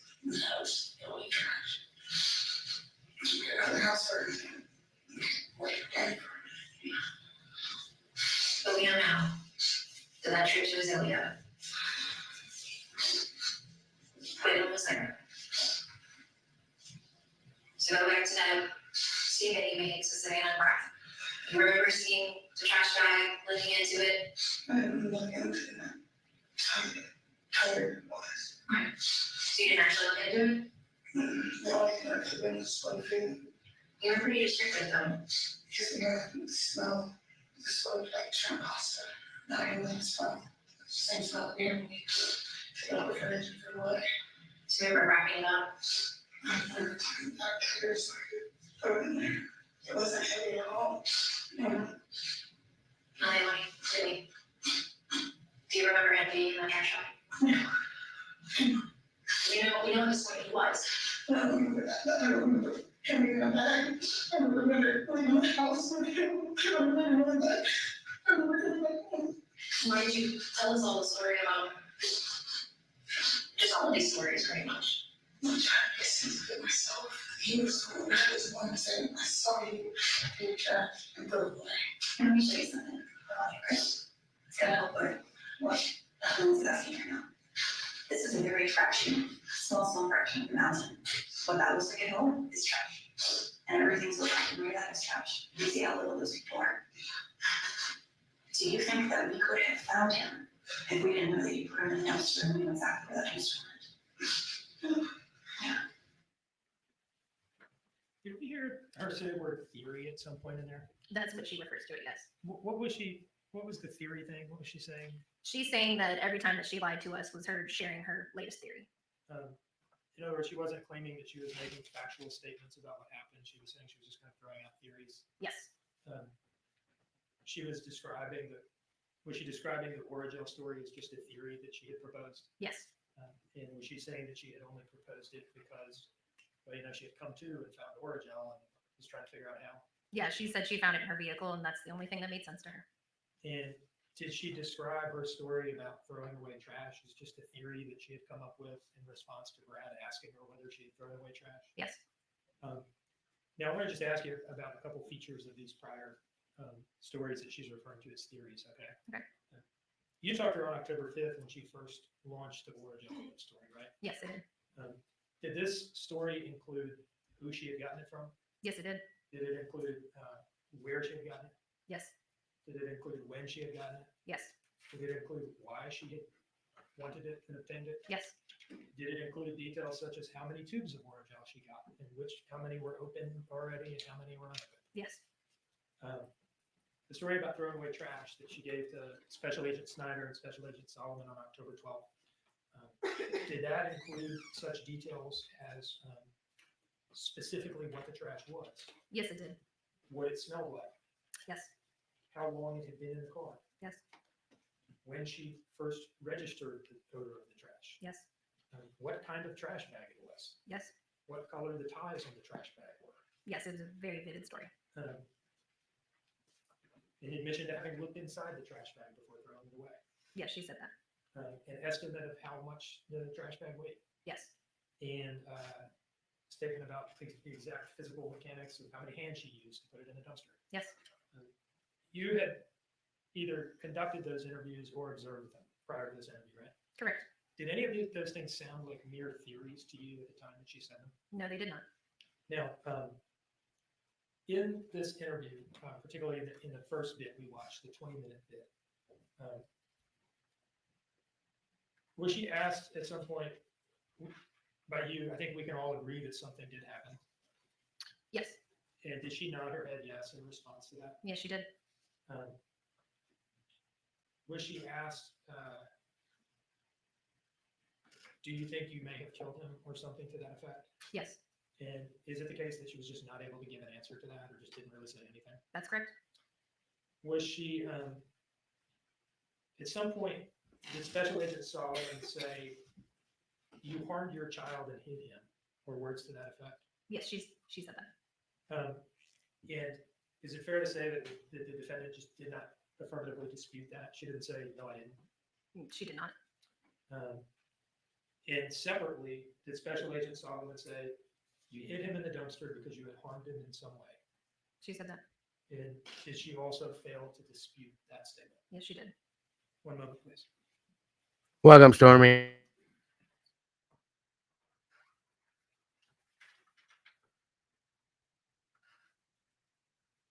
No further questions, Your Honor. Any questions? I do judge, but I was going to say this might be a decent time for a little break in case it takes a minute. The time now is 2:30. That's fine.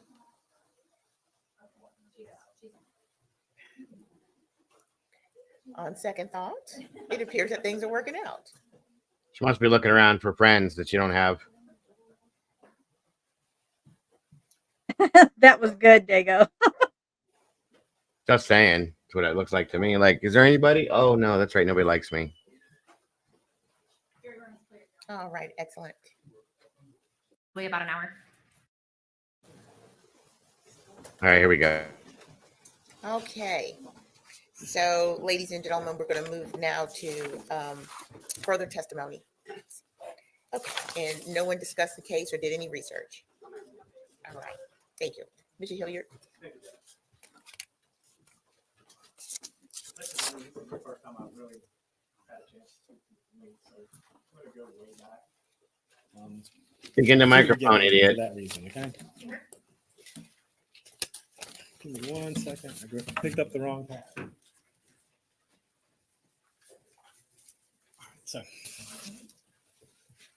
So you arrived on scene at 10:30 on October 5th, correct?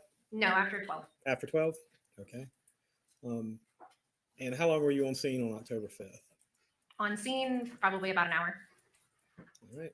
And at what point in time did you take Miss Simon, Mr. Youngkin, and Mr. Simon over to the precinct that day?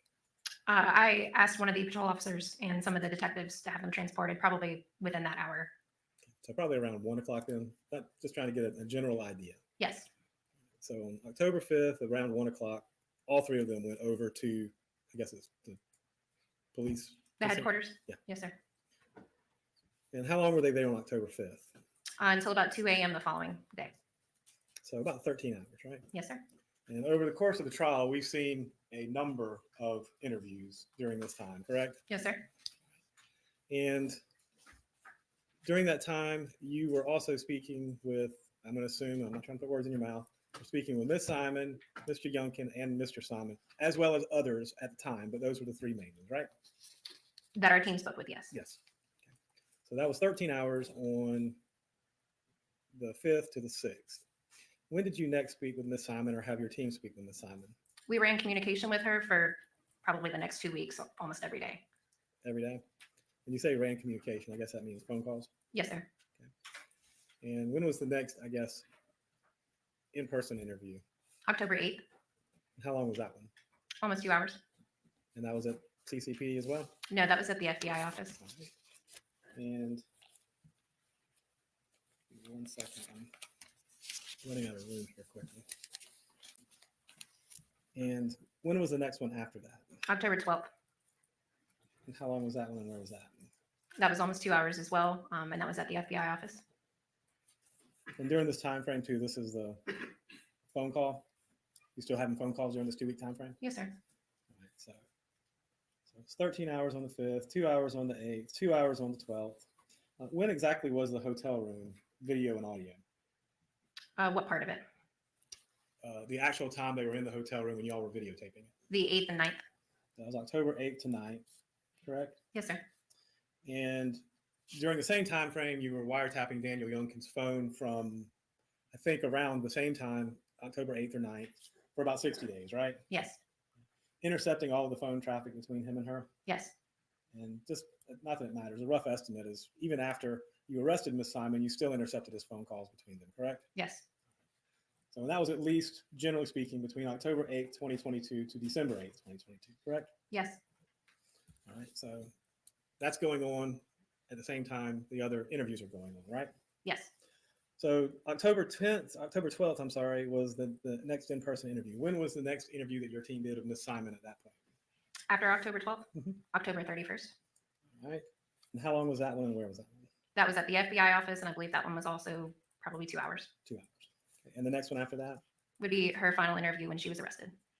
And what day was that? That was on November 21st. And that one was how long? 3 hours. And so from October 5th to November 21st, were you still in constant contact with her? The team was. The team was. And by the team, you mean yourself, Agent Solomon, Agent Schneider, and anyone you delegated to do that, correct? Yes. Now, and you said that Just like that, it SRB. was November 21st. She expected to be arrested when she came in, correct? Yes. And you asked her to come in, correct? Yes. And she came in, correct? Yes. All right. Now, we've seen some of the excerpts here that you put up here today. Now, let me ask you this. What interrogation technique were we just witnessing on this particular video? I don't have a name for the technique. We were having a conversation.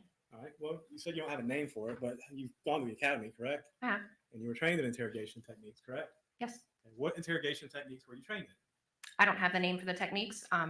My way of doing it is just making sure I have the full story. And if I don't understand anything in somebody's story, I just keep asking questions until I do. Okay. So in this particular technique, though, which we just witnessed, and we've seen the entire time, is it safe to say that you're putting individual stressors on the interview subject? In which interview? All of them. It depends on what you would say is a stressor. We're talking about her dead child, but Okay. Well, and that's my follow-up question. Wouldn't you think speaking about that would be a stressor? yes, Okay. And wouldn't you think that speaking about that would evoke an emotional response? yes. Okay. And you seem to have had opinions about that emotional response, but what have you been trained that is the appropriate emotional response? Do you have a level? Can you restate your question? I can. So if you are overly hysterical, then you're overly hysterical. If you are not hysterical enough, then you're not hysterical. How do you gauge the appropriate response level to your questioning for you to be satisfied? What's the right answer? What could ever be the right answer? For what appropriate reaction she had? Yes. I'm basing that on previous interviews I've done with families that have lost their children. Right. But every individual is different, are they not? Yes, sir. Okay. So in this particular case, I want to fight this piece of shit attorney right now. I want to go into the courtroom and just get into an actual blown out high school fist fight with this piece of shit attorney. He's so stupid. This is the dumbest bullshit I've heard. They're reaching so bad with this defense at anything they can. This is a joke. This is ridiculous what he's saying right now. I'm glad that she's so calm, collected too. I really am, because she's not letting him get to her. He's an idiot, folks. Absolute idiot. I'd love to see. I'm going to guarantee you that if you look at his law degree, it's framed in a Fisher Price picture frame. That's all I'm saying. a number of times, Mr. Dean has asked you a number of questions, and you said it wasn't emotional enough, or it was too emotional, or hysterical. And how do you make that determination? What is the appropriate objective standard by which you can judge that? I believe I focused on the October 5th interview when she would do the screaming and yelling portion. And that was when you made your decision, correct? October 5th? Decision about what? As to how and where you were going to focus your attention in this investigation. No. Okay. Then when did you decide that Ms. Simon wasn't your prime suspect? She was our prime suspect, you mean? No, I said, when did you decide that she wasn't? If you said you didn't do it on October 5th, okay, so you're saying she wasn't your prime suspect on October 5th? No, we looked at all three of the adults in the residence as possible suspects. Okay. So that being said, you looked at all three of the adults. Did you ever look outside of the residence as a possible suspect? Yes. Okay. And what did you do to pursue any of that? Outside the residence? So we did a canvas, as we've previously talked about. No leads came up with that of any suspicious persons around the residence. We set up the tip line that did not prove any other suspicious persons. We spoke with probably every single family member of this family in Savannah. None of those had any guesses on who it could be, including the 3 people that lived there. And let me ask you this about your interviews with Ms. Simon. All of the interviews, she was free to walk away or not engage in those interviews, correct? Until the final one. The final one was a little bit different, correct? Because you already had one to that. Yes. So and even knowing that, she still came to that one, correct? Yes. Okay. Now, Mr. Dean asked you a question about whether or not she denied something, but not denying something is also not admitting something now, is it? No. They're not the same thing, are they? No. Okay. So, and my recollection was, I don't think she's ever, in any of the interviews, admitted to harming Quentin, has she? No. Now, in the last interview at that point in time, had you ever determined a manner or cause of death for Quentin Simon? I have an opinion on how he died. I didn't ask you your opinion. I asked you if you determined, has a doctor made a medical determination as to manner, method, or time of death? No, due to the remains, we were unable to find that. So that's no. Okay. And that being said, when you were interviewing Miss Simon on that last particular day, you focus on a lot of things that weren't said, but she never said that she killed Quentin, and she never said that she disposed of his remains, did she? She said she did not remember. Okay. Now, you said you have an opinion, but opinions are just that. They're not based, they're just your opinions, right? I have opinions, you have opinions. People have opinions, correct? Yes. Okay. And opinions are not evidence, are they? No. All the questions I got, Judge.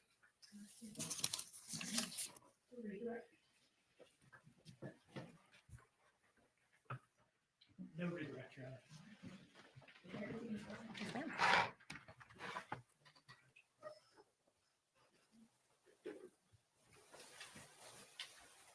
Yeah, I have opinions too.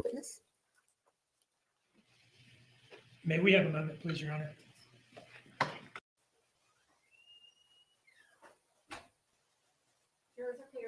Thank you, Deputy Smith. Everyone may have a seat. Okay. Our exhibits, and we should have exhibits 1 through 94, and 94 is an A and B in evidence, with the exception of 83. Microphone. Sorry. What I was saying was we should have, the state should have exhibits 1 through 94, which is an A and B exhibit in evidence, with the exception of state's exhibit 83. So 1 through 94 A and B, but not 83. Not 83. We just wanted to verify that. Thank you. Thank you. Mr. Clerk? Madam Clerk. Okay, and that's what you show is in evidence. Thank you very much, Your Honor. Thank you, Ms. Parker. And then, is there any motion by the state? Excuse me, by the defense? Yes, ma'am. Mr. Purse? Here, let me give Mr. Purse the microphone, Judge. Just a moment before you begin, Mr. Purse.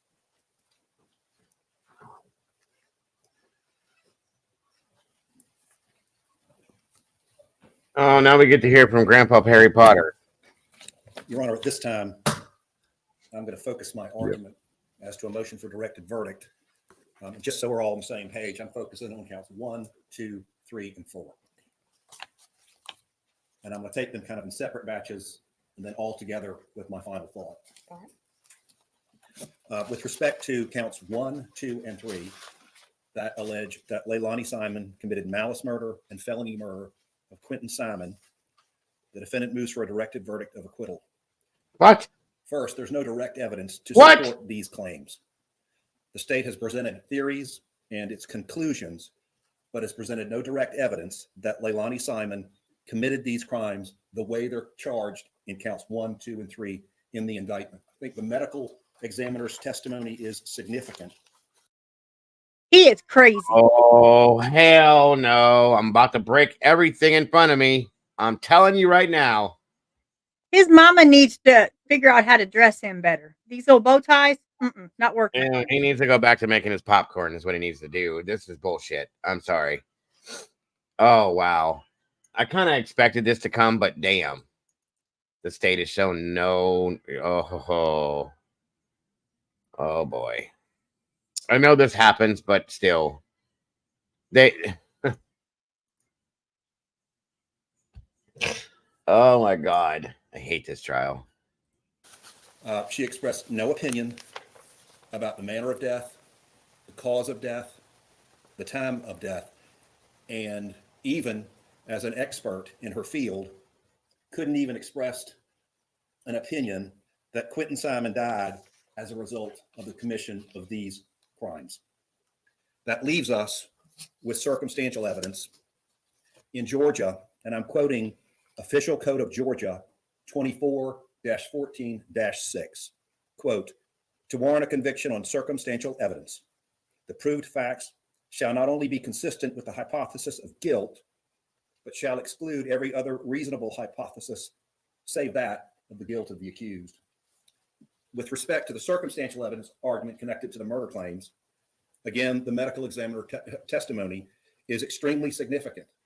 because what it presents and what it leaves out raises lots of hypotheses as to what happened to Quentin Simon, and does not only establish the guilt of LEILANI Simon as alleged in the first 3 counts of this indictment. With respect to count 4, that alleges concealing the death of another.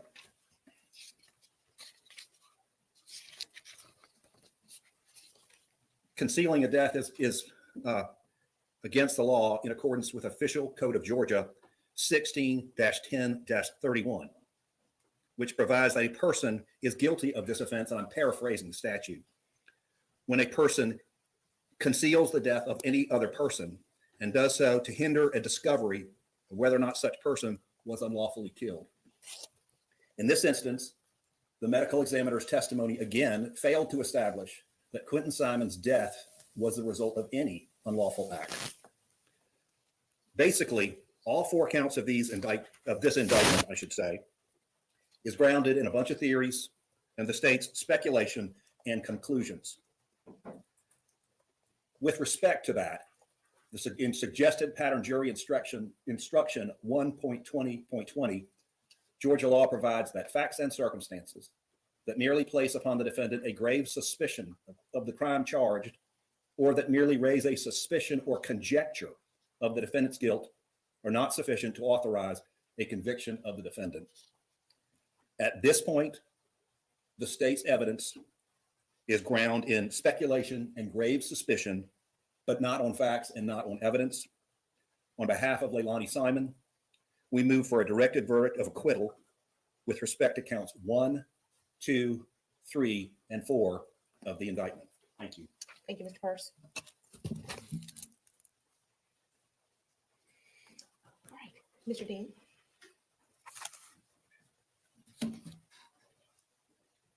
Your Honor, I'll be brief. We've presented sufficient evidence for the jury to find, based on both circumstantial and direct evidence, that the defendant is guilty of all 4 of those counts.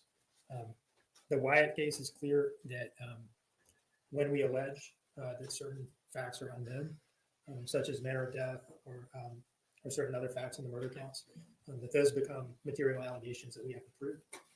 And I think that Mr. Purse's understanding of the medical examiner's testimony is exactly backwards. It does not support a directed verdict on any of these counts. In fact, it was offered to prove the material allegation that certain facts are unknown, and it does that. We've said in the indictment that she killed them in a manner unknown to the grand jury, and that was the point of calling the medical examiner and say, I couldn't do an autopsy because of the condition of the remains. And so we've proven that. Circumstantial evidence does, a circumstantial case does have, the evidence does have to exclude all reasonable theories other than guilt. And we've done that by presenting affirmative evidence that there was no medical event. There was no accident. The defendant was asked repeatedly about that and denied it each time. And further, her actions after the fact were totally consistent with any type of accident. There are only so many ways to die, and we've excluded all of them, but in intentional act of violence that resulted in Quentin's death. And concealing the death, requires that you conceal the death of another, such that it hinders, such that you hinder the investigation and whether the person was unlawfully killed. I don't know whether there's ever been a more straightforward body of evidence in support of a concealing the death charge. I could go on. I hope and doubt that the court needs me to. So I'll wrap it up with that here. All right. Thank you very much. I am going to find that based on the argument made by the state, the court finds that there is sufficient evidence that has been presented for the jury for the charges in the indictment to be considered. So motion for directed verdict is denied. Good for you, Judge. Yes. Sorry, guys. I get excited when I see justice. Sorry. You're a clapper. I'm a clapper. You're a clapper. We're clappers. Yes. Are there any other motions from the defense? We probably need to engage in the colloquy at this point, Judge. We do.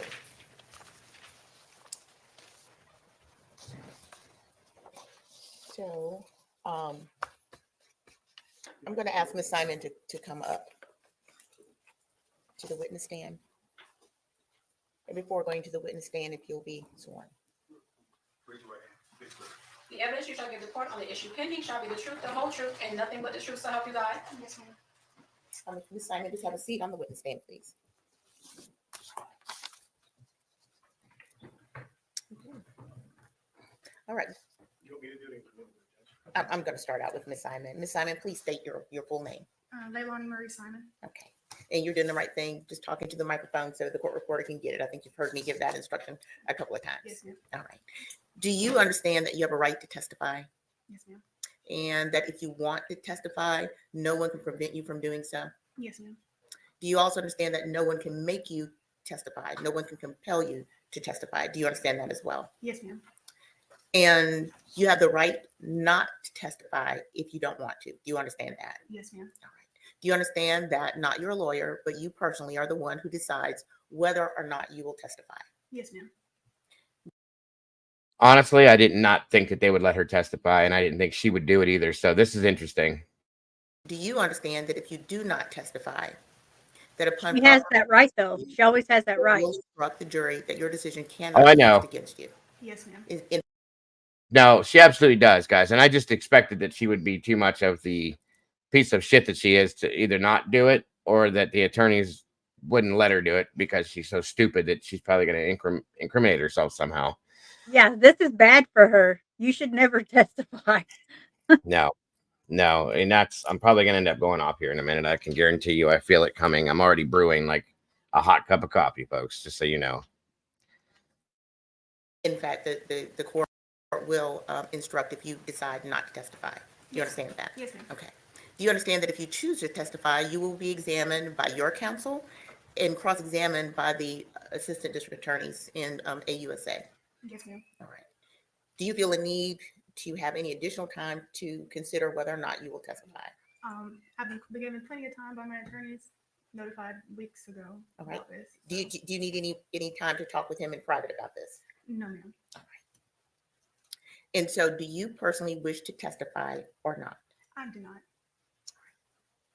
And with that, I find that the defendant, LEILANI Simon, has decided not to testify with a complete understanding of her rights. Yes, Before you step off the stand, are there any further questions? Just follow up. Is anyone forcing you to not testify or to testify? No, sir. Your choice is made freely and voluntarily? Yes, sir. Okay. And you've had adequate time to speak with me and Mr. Person about your choice, correct? Plenty of time. Okay. Just have to make sure. All right. And that's the only questions I have. All right. Ms. Simon, you may step down. Thank you. That's the only smart move she's made. That's it.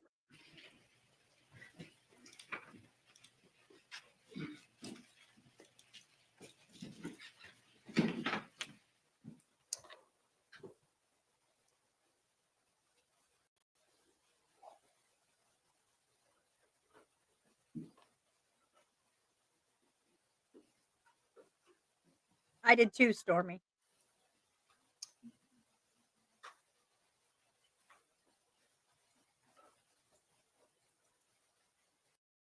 Oh, I did too, because I wanted her to tell on herself and show the stupidity. I wonder how long it took them to teach her the manners to say yes, ma'am, and no, ma'am. That probably took the whole past year, to be honest with I'm you. sure. Yeah, because that's not a common thing for her, I guarantee. No. I expected her to say, no, dog, I'm good. I'm cool. It is, you got some coke, whatever. Anyway, moving on. You're a mess, Dago. I am so hot right now. Thug life. Her voice, anything about her just sets me off at this point. So, well, yeah, she just saw skeletal remains of her baby that she did this to, and she's smirking. Oh my God. And what are those leggings? She looks like she's got two raccoons fighting in a feed sack. Come on. Ain't no lie. The Quaker Oats host strikes again.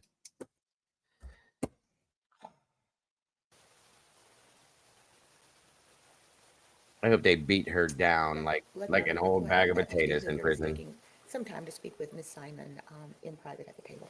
If I could just have a couple minutes, I want to go back in the back and explain to her. She had a couple of questions about what happens next. I probably need a few minutes away from everybody to go talk to her. Let's do that. It's about 10 till I can't tell the time by that clock. It is 3:20. Okay, so let's step off until about 3:30 or so. Okay, we're in recess. No, we're not. We're right back. Ain't no recess for you. You don't get to go out and play on the playground. Dirty bag of sack meat. Trash and retting, fretting, freaking, frecking. Free beaver. Okay. Yeah. So we're back on the Definitely record a in free beaver. SBCR 22-08364J6. All right, Ms. Cass. Simon is present with her counsel, counsel for the state is present as well as Detective Lemons. Is there anything that we need to take up before we bring the jury back in? Okay.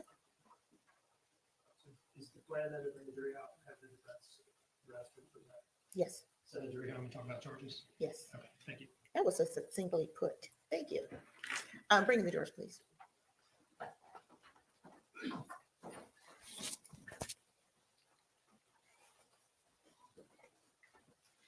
And cover that bra strap up, you hussy. Sorry.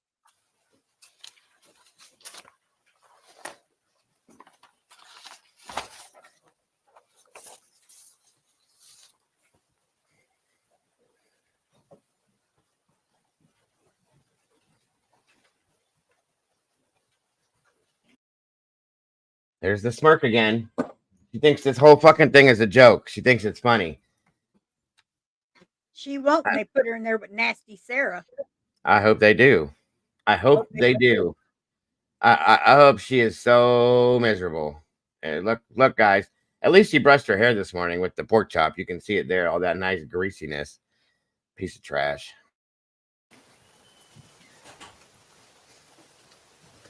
Jury room is clear, Your Honor. Thank you, Deputy Smith.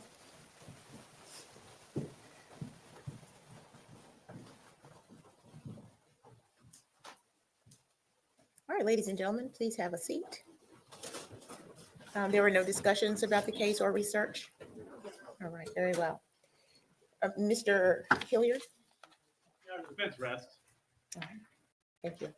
And with that, ladies and gentlemen, we are going to release you for the evening. There are some legal matters that we need to take up outside of the presence of the jury.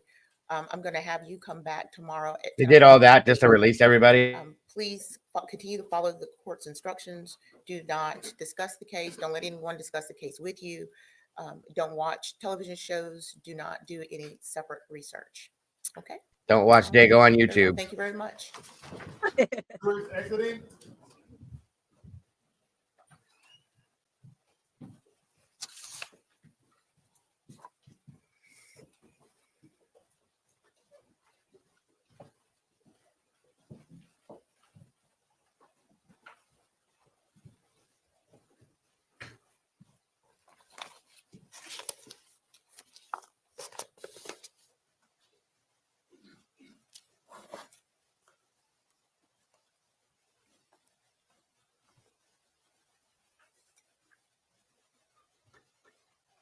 So the defense rests on this. Please have a seat.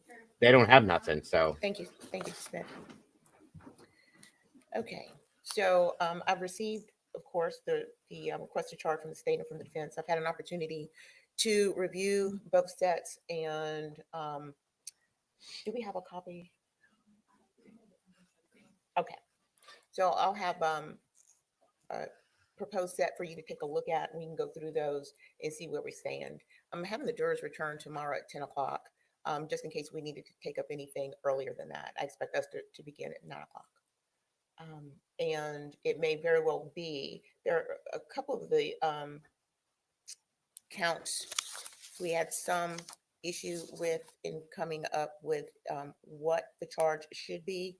And so that may take some thought. I certainly would like to hear what you have to say. Let's get those requests to charge to you in just a minute or two, and then we can go through one by one. All right, with that, we're in brief recess.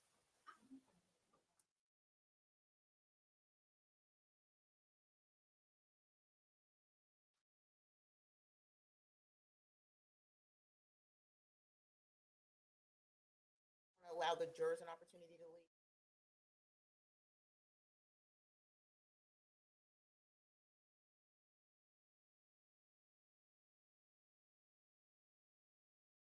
can't believe defense is already arrested. That is so crazy to me.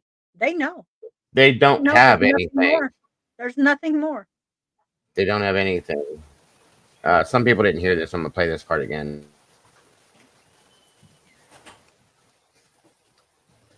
Jury room is clear, Your Honor. Thank you, Deputy Smith.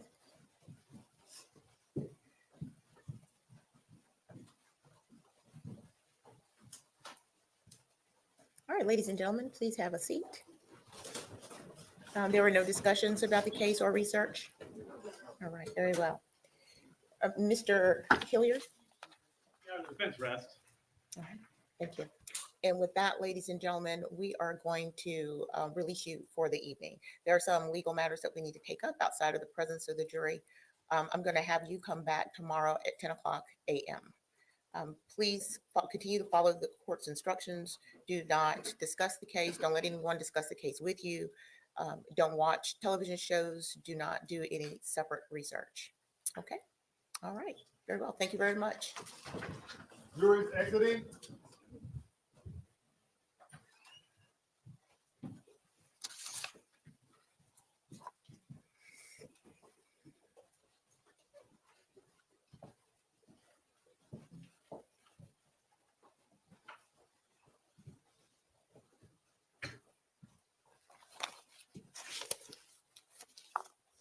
I wonder how many different COs in prison she's boinking or in jail, or if she's just got one steady one. Oh, I'm sure she's got a few. From what I heard about that drug dealer and what else she liked, yeah. Thank you. Agreed. Okay, so I've received, of course, the requested charge from the state and from the defense. I've had an opportunity to review both sets, and do we have a copy? Okay, so I'll have a proposed set for you to take a look at, and we can go through those and see where we stand. I'm having the jurors return tomorrow at 10 o'clock, just in case we needed to take up anything earlier than that. I expect us to begin at 9 o'clock. And it may very well be, there are a couple of the counts we had some issue with in coming up with what the charge should be. And so that may take some thought. I certainly would like to hear what you have to say. Let's get those requests to charge to you in just a minute or two, and then we can go through one by one. All right, with that, we're in brief recess. Mm-hmm. I agree with that, Barbara. I do. Oh boy, what is on your head? Is that a top hat or a cowboy hat? It's a top hat. You know, that's so funny to me because Preston got to go to Walmart and pick out a toy, and he picked out a steampunk top hat. That's kind of what this is like. It was for an old school vampire costume from like the 1400 type thing, you know. Oh no, he's rocking it. He loves it. He's wearing it all the time. That is awesome. All right, y'all. So we are recessed until tomorrow. So the trash can can go be dumped back into the jail where it belongs. The worst part is prison may be easier for her than the jail she's in right now, unless she's in protective custody. Is she? She'll become part of something in prison. She'll be a baller of some sort in there. I just hope that they don't put her in protective custody and that they catch up on her and then she gets just ground into hamburger. Is what I hope. She may be in someone's pocket, hopefully. Yeah, well, it is very possible as well. I will say that much. But we covered that this way today. We're going to continue to do this until this one's over for sure with the morning show. So I just think it's easier. Doodle made that point to me, of course, because she's smarter. And here we are with it now.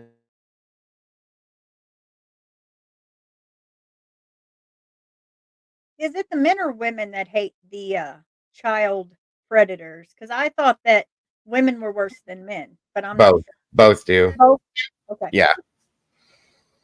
Both definitely do. see here. Oh, hang on.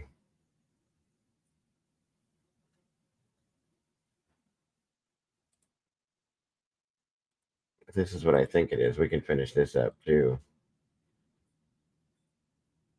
Wait. No. Mm-mm.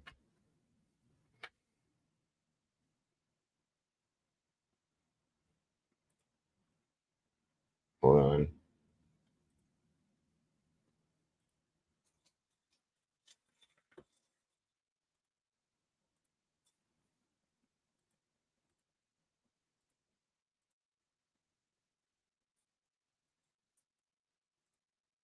Okay, so as we do, I think we've been here long enough that I think we probably should, because everybody in here is so damn mad. We should definitely close this out with you got anything to say about what we've seen so far, Doodle?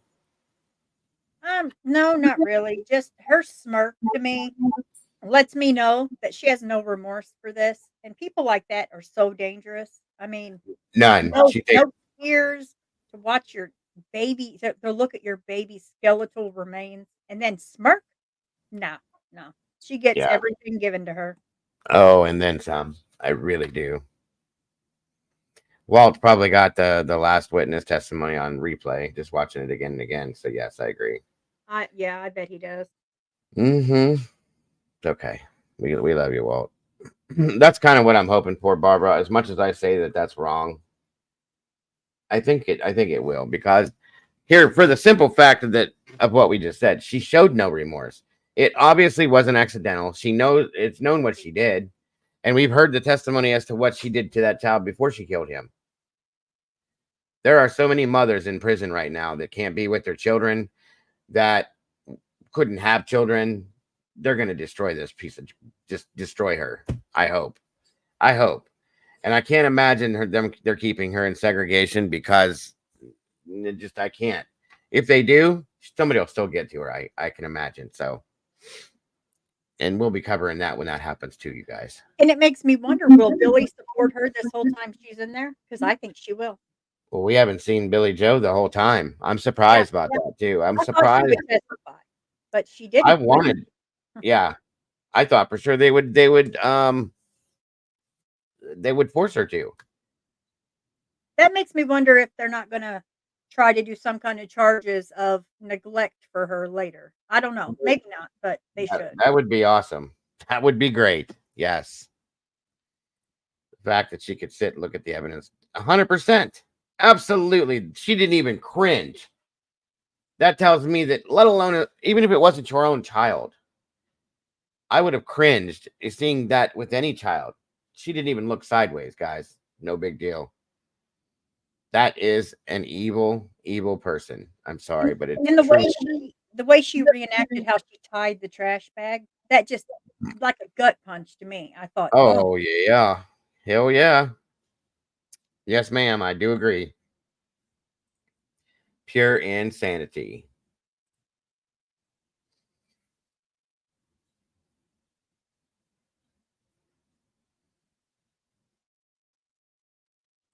All right, let me see here.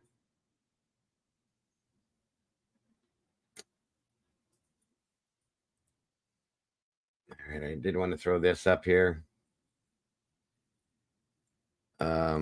Just to add a little more to what we normally do during this show. It is beyond sad, Victoria. Mm-hmm. Well, I'm sure she was confused. She's too stupid to understand most of this, so. But still.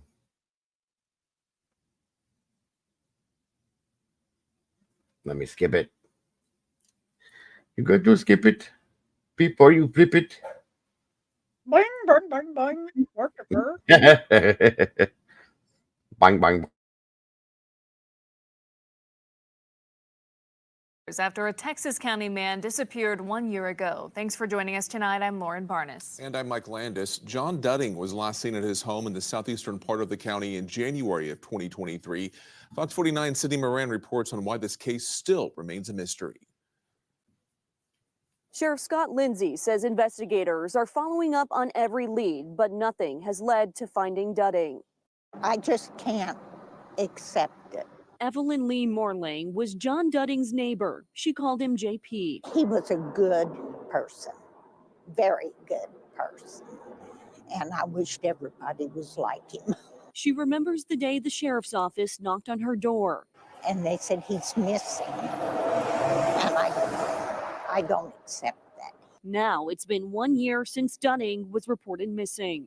I did not ever picture a year later we wouldn't know anything at all. Cheyenne Williams also lived down the road from Dudding. I've known him ever since I was 2. We would go over to his house pretty well every week, every weekend, hang out. Dudding's charm and kindness is why both Williams and Morling want answers. We just want justice for it, and we want closure. Sheriff Scott Lindsay says there's 3 investigators on Dudding's case. We have received a number of information over the last year. Investigators, have put together a background in the days leading up to him being missing. But they're still running into roadblocks. If somebody went missing in a town or a city, we'd be pulling camera footage from businesses and interviewing people in that area. And out in the rural area, it's a little more of a challenge because there's not much down there except for hills and beautiful country. Dudding's friends are still holding out hope. I hope to God he's alive and well and not hurt, because he deserves better in life, and he sure don't deserve death. The sheriff's office continues to ask anyone with information to call the office, email, or send a Facebook message. Reporting in Houston, Sydney Moran, Fox 49 News. At Heritage Track. And see, there is so much more to this that I think we should dig into one day, because the deal with him is, this is a Missouri case, of course, but when they went to his house, the shower was running, his house was on fire, and everything else was still there. He took no phone, no wallet, nothing. He's never to be seen again. Yeah, we can definitely look into that for sure. It says Texas man, but it happened in Missouri again. Yeah, I think they did Texas because it's Texas County, Missouri. I think they got confused. Yeah, it says it there. John Dudding, Texas County, Missouri. Absolutely. Yeah, we can definitely look into this. I had shared it on my channel probably about 3 months ago, but the more I kept thinking about it, I'm like, this poor guy, I don't see any kind of family coming about or anything. So it makes me wonder how much he had left in the world. Like how many Agreed. Right. It's a sad situation. For sure. The shower running and the house on fire and all this stuff, that's a huge mess. For sure. Absolutely. Let me see something here real quick. Arctic did cover this too. Because I sent him the information this morning. Did he do it today? But he actually did it 44 minutes ago. There you go. Yeah, I sent it to him this morning. I'm glad. I'm trying to get some people to pick it up because I don't think he has any family left. We'll cover it. We'll do a deep. What is going on, guys? This is Arctic Fox. Welcome back to the channel. Today we are looking into the disappearance of 59-year-old John Philip Dudding, who goes by JP. He is missing out of Houston, Missouri. JP stands at 5'8" tall and weighs between 130 and 140 pounds, with brown and gray hair and blue eyes. John went missing on the 28th of January, 2023. A family friend went to check on John, and they discovered that his truck door was wide open and a shower was running inside of his home. However, no one was there. John has a special backpack that he takes with him absolutely everywhere that has a set of clothes in it, just in case he decides to stay the night somewhere. The backpack was still inside his home with all of the clothes left behind inside the backpack.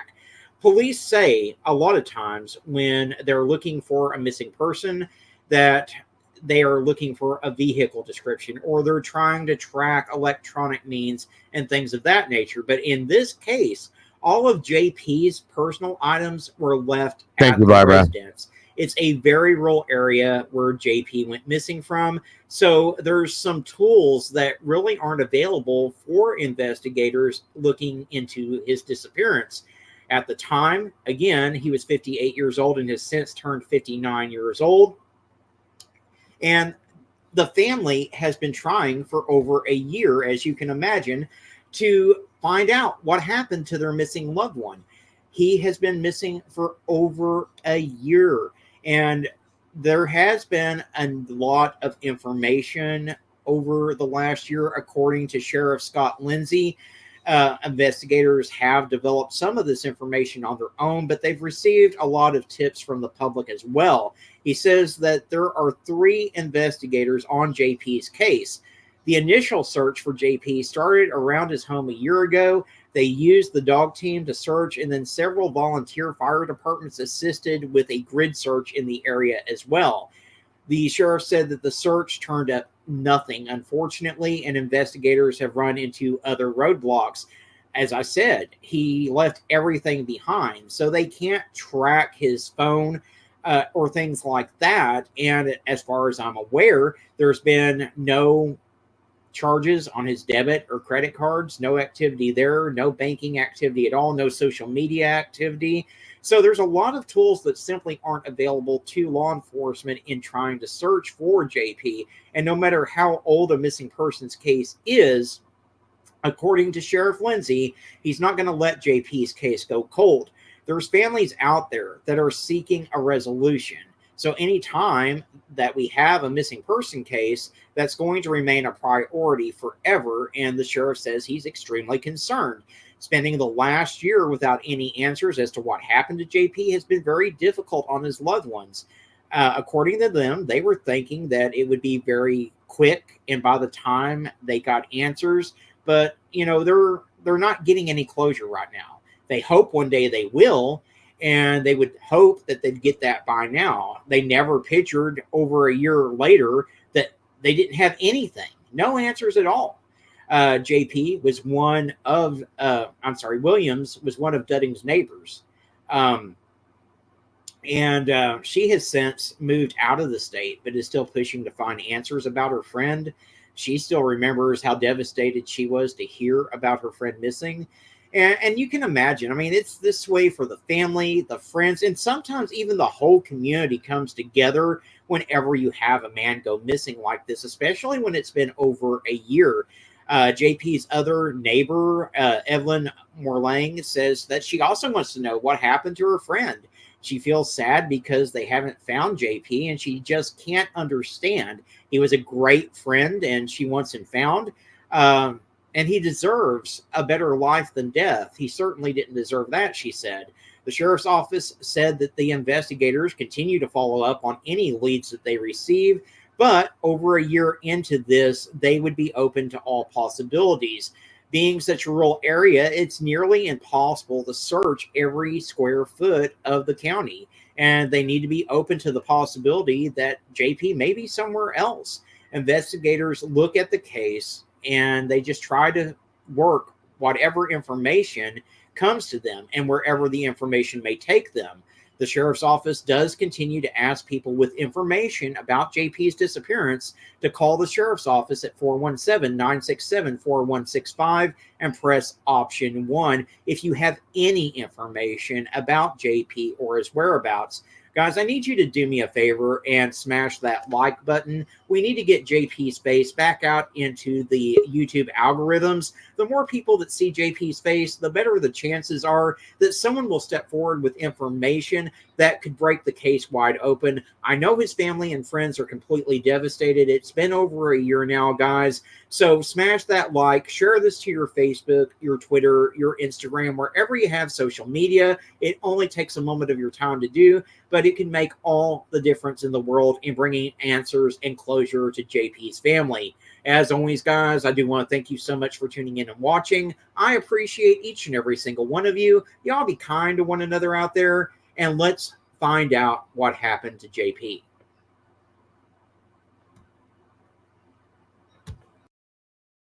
Thank you, Arctic. I see you're in chat. Thank you so much for covering that.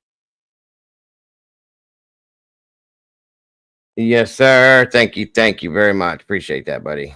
So we're going to be looking into that as well. See what we can dig into with the deep end of it. You know what's odd is that on the news and stuff, it didn't say anything about the fire, but I have the screenshot from one of the articles that says that his house was set on fire. And it makes me wonder if they're iffy or if that's now an investigative tool that they don't want to say any more about, because that's odd. Well, hang on to it because we'll see what we can pull out of it, especially when we go do it ourselves, and see what we can dig up. Welcome back, buddy. Thank you for joining us again. Hey! I finally got my stack of work caught up. There's one that I put up that you'll want to watch at your own leisure. It's about the Circleville letters that took place in Circleville, Ohio. You don't want to play it right now because it's like 30 minutes long, but Yeah, no, it's very true. So yeah, we'll look into it for sure. Right. Let me see here. Give me a second, guys.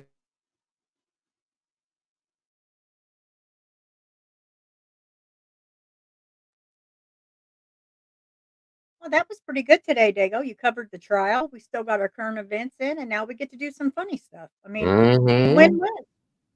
Absolutely. Killed And 5.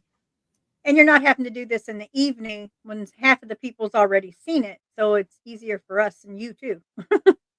Oh, absolutely. 100%. Yes, ma'am.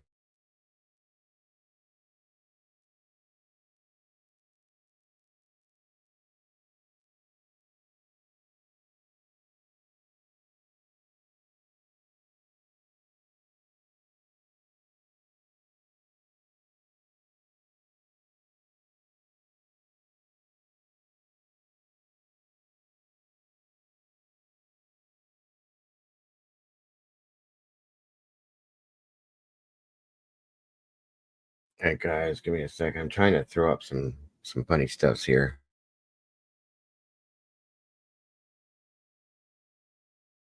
All right, being that it's that time of the year, let's go with some Halloween funnies, mistakes, mess ups, bloopers, whatever you want to call it. Scary time stuff. Let's see what we got here. Evil dies tonight. Evil dies tonight. Blooper reel. Fine, I'll take care of the trick-or-treaters and you can dance with Murray.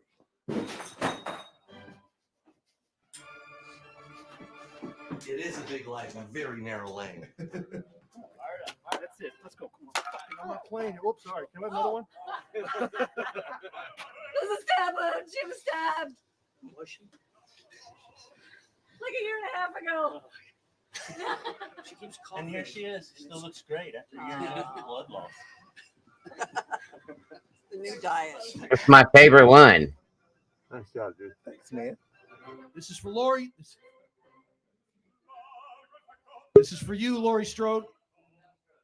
Lori, get through 5 pages, one line I fucking. Okay. Ray? He's dead, Mom. More pain meds. So I wasn't there to put a bullet in her brain like we should have done. You said put a bullet in her brain. Did I say bullet in my wife's brain? Yes. Excuse me. Oh, fuck.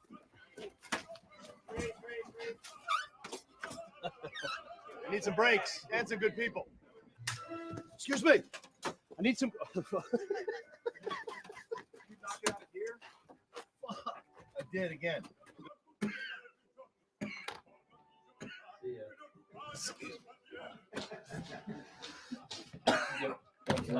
He's not dead.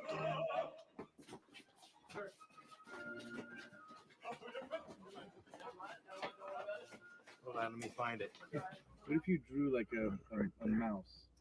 If I drew a mouse, I'd go ear, little whiskers right here, big fat, and a huge mouse dick. You ever see Fish Called Wanda when Jamie Lee just got so excited with foreign languages? Just go ahead and talk dirty to her in Latin, like medical terms. have American boards that I need to be held accountable to.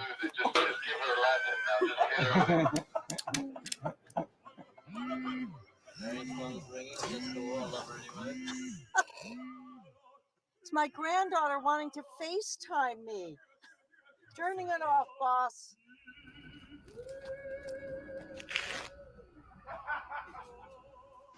Here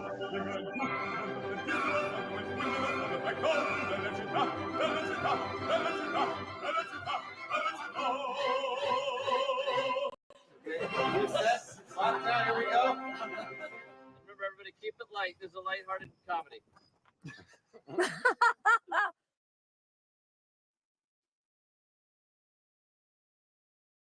Those weren't so funny. They must not have made so many mistakes. Anyway. Hold on. Just a minute.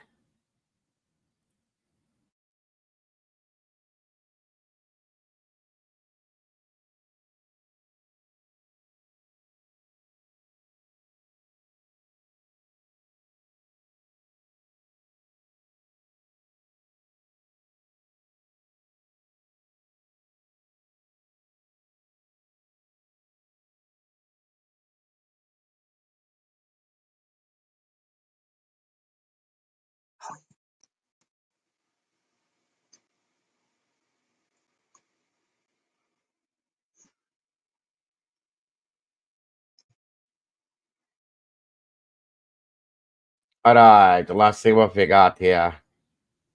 Just a minute. Thank you. Samantha!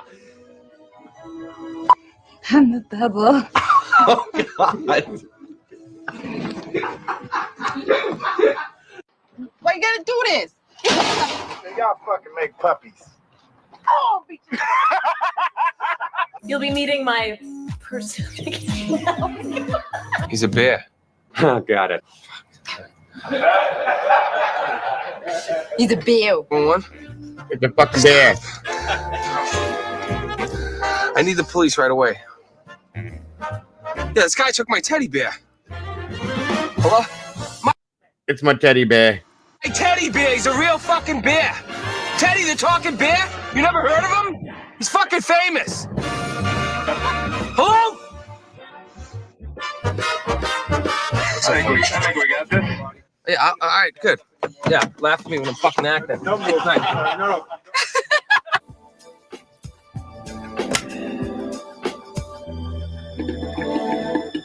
I can't stand him.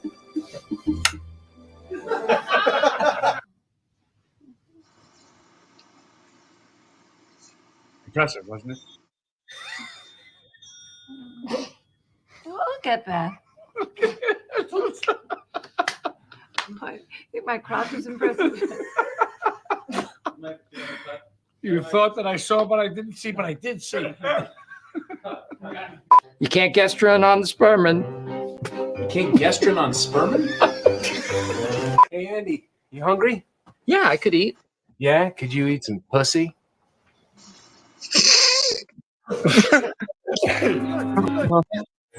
Oh, Lord. I want to wake up! Tech support!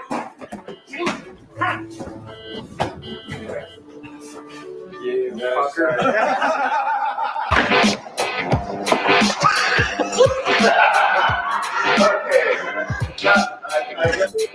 With my knowledge and my experience,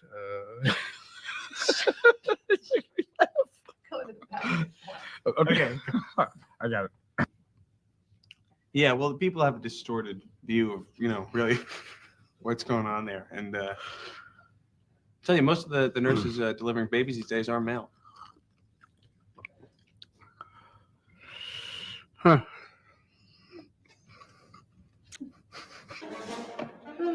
For this, you will pay a terrible price.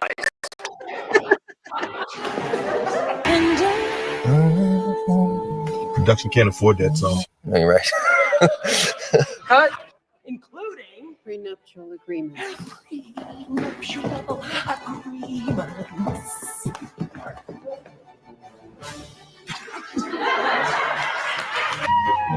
You hold up the product, please?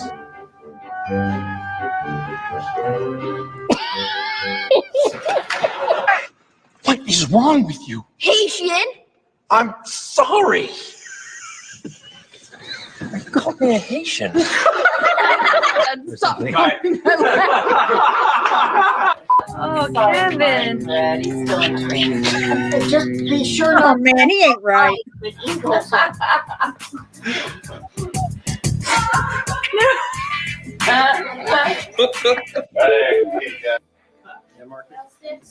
You were running. No. What's your favorite fan ground? Green girl.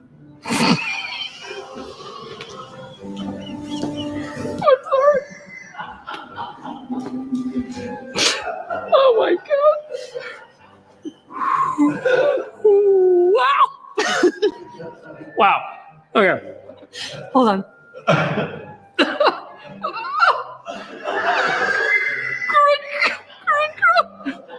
Oh. I'm sorry. Keep going. Okay. So that's what you're doing is important. All right. And I hope to do. Paw was hurt. And it broke my heart.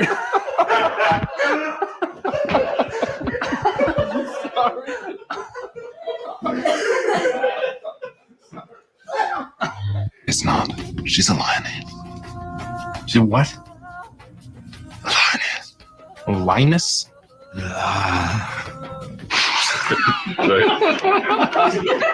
Mother.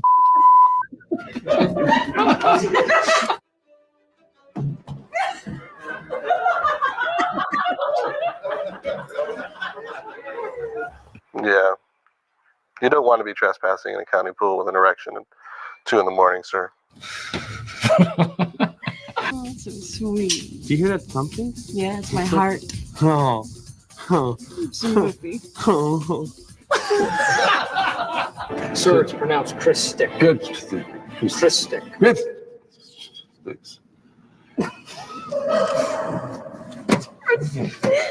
I went too. This hurt. Don't be a pussy. Okay. Run to the top of a mountain, rip their off, boom, bam. Oh my god. Oh my gosh.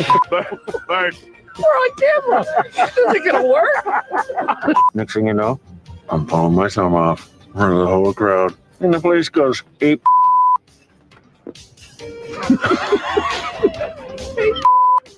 Wait, he said 8.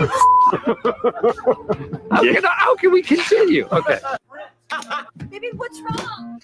God damn it. God. Oh, baby. Oh, baby, that hurt. Let's rub it out. Let's go right away. Right. Shake it more than twice. You're playing with it. That was the laughing version. You know how they say they do it to the sheep? Maybe he was doing it to the cats. Kevin was Pam's fiance, ex-fiance. Oh, no! Oh, Show me your face, David.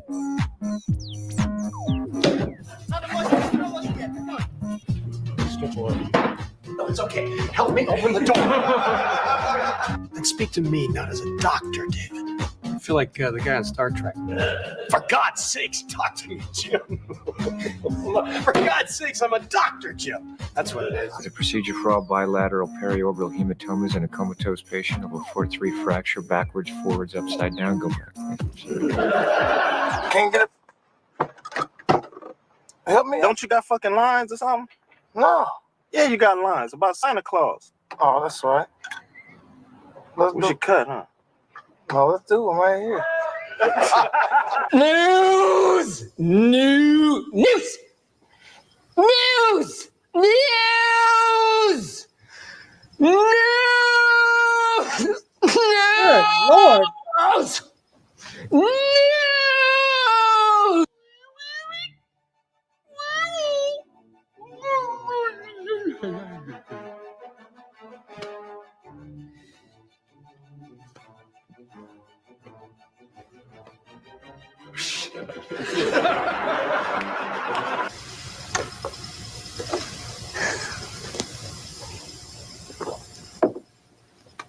Susan? Okay. Oh, no. They're on to me. Think about that. What do you think? Honey, did you know your daddy has his own new business? Really? Wow, that's great, Dad. That's great. Yeah. Well, actually, I thought that. Okay. It's okay, honey. I thought that. I'm gonna kick out of this guy. Really? Yeah. Honey, tell him about your new business. Don't yell at me right now. You're looking at where I sleep. Oh my God! That's fucked up. Yes! Yes! Yes! Smack it, Kiki! Smack it! Kiki, smack it! Smack it! Oh, good. Hey, well, wouldn't it have been just as funny if you had? Oh, sorry. But wouldn't it have still been funny if you had it said? That you're kidding? No. It's still been Just go.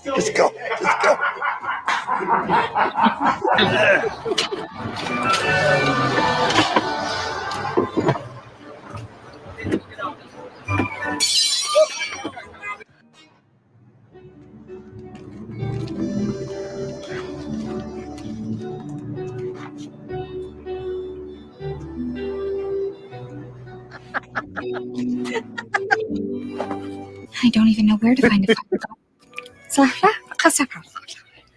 Next one, everybody.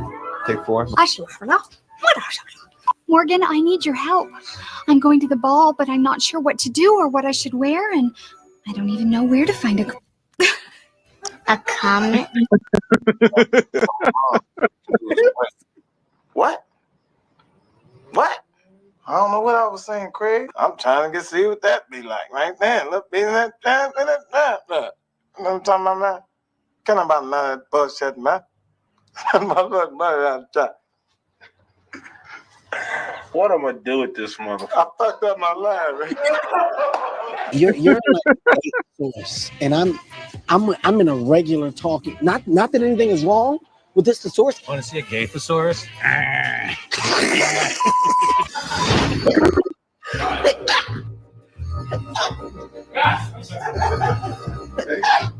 Yeah.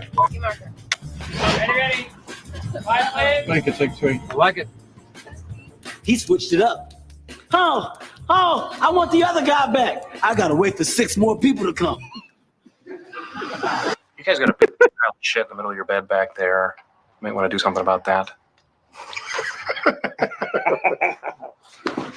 Merry Christmas. Thank you. Yeah. You got a big pile of dog shit in the middle of your bed back there. You might want to check that out.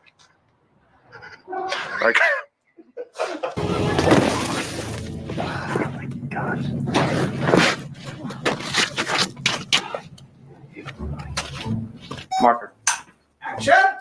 Rum. You can keep Barbosa, the belligerent homunculus, and his sticky wooden friend. Reset. Still rolling.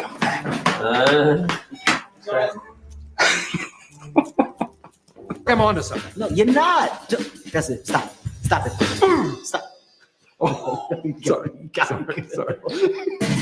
Oh, no, you got me. You really got me. Say goodbye. Oh, yeah. Sleep. Okay. That was good. That's pretty much. I won't be running anywhere. Enough said. No, man. Strip down.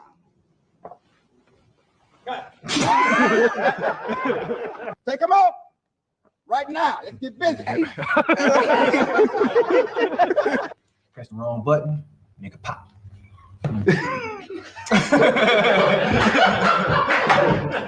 Hey, wow, shit, I almost got stung by a bee. Hey, that boy got God-given talent. God, my What's wrong? The mustache too big? You give up hope and hung himself because of this fucking airplane that's coming over. Made me have to loop all this shit. I ain't looping shit. Either get it now or not at all.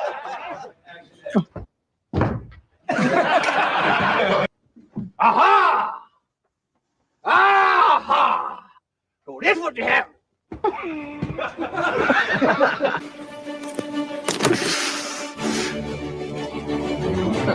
My beer. Hi, darling. My beer. Someone must ensure that the world turns properly. People are what they are. You can't curse in a Disney film. How many times do you have to be told that? God. Let's see here. All right, guys. That was. I really hope that Kevin Hart is not on that Diddy list. He is one of my favorites. I really hope he's not on that list. I don't think he is, I hope but not.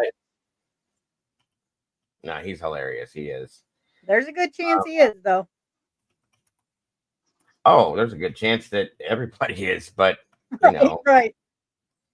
we might lose all of Hollywood. Who knows? I hope not, but I don't know.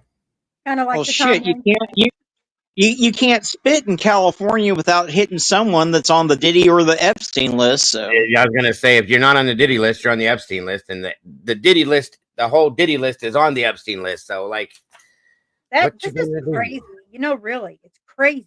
It might open up the door for all of us, nobodies, to become actors when they run out of people in Hollywood. Oh, that should be fun. You can do it. I think so. I was going to finish that, but I probably shouldn't on air. Sit. Or don't. No, we're not done yet, Stormy. Don't Calm down. better. You don't get to well, get now away that from they've started filming everything in widescreen format, even I could be an actor. 100%, bro. We can share the fucking screen together. Shit. Us fatties, we just love one another. Absolutely. Yes. Makes me want to go bake a cake. I'm about to eat a piece. Let's do it. Cake I time. can't have that yet. Are you still on fluids and bland shit? Yeah, for a week. Ugh. Are you enjoying your boiled chicken breast with nothing on it? Hell no. It's awful. I couldn't do that. No way could I do that. Sorry. Caca. Poo poo. It is poo poo.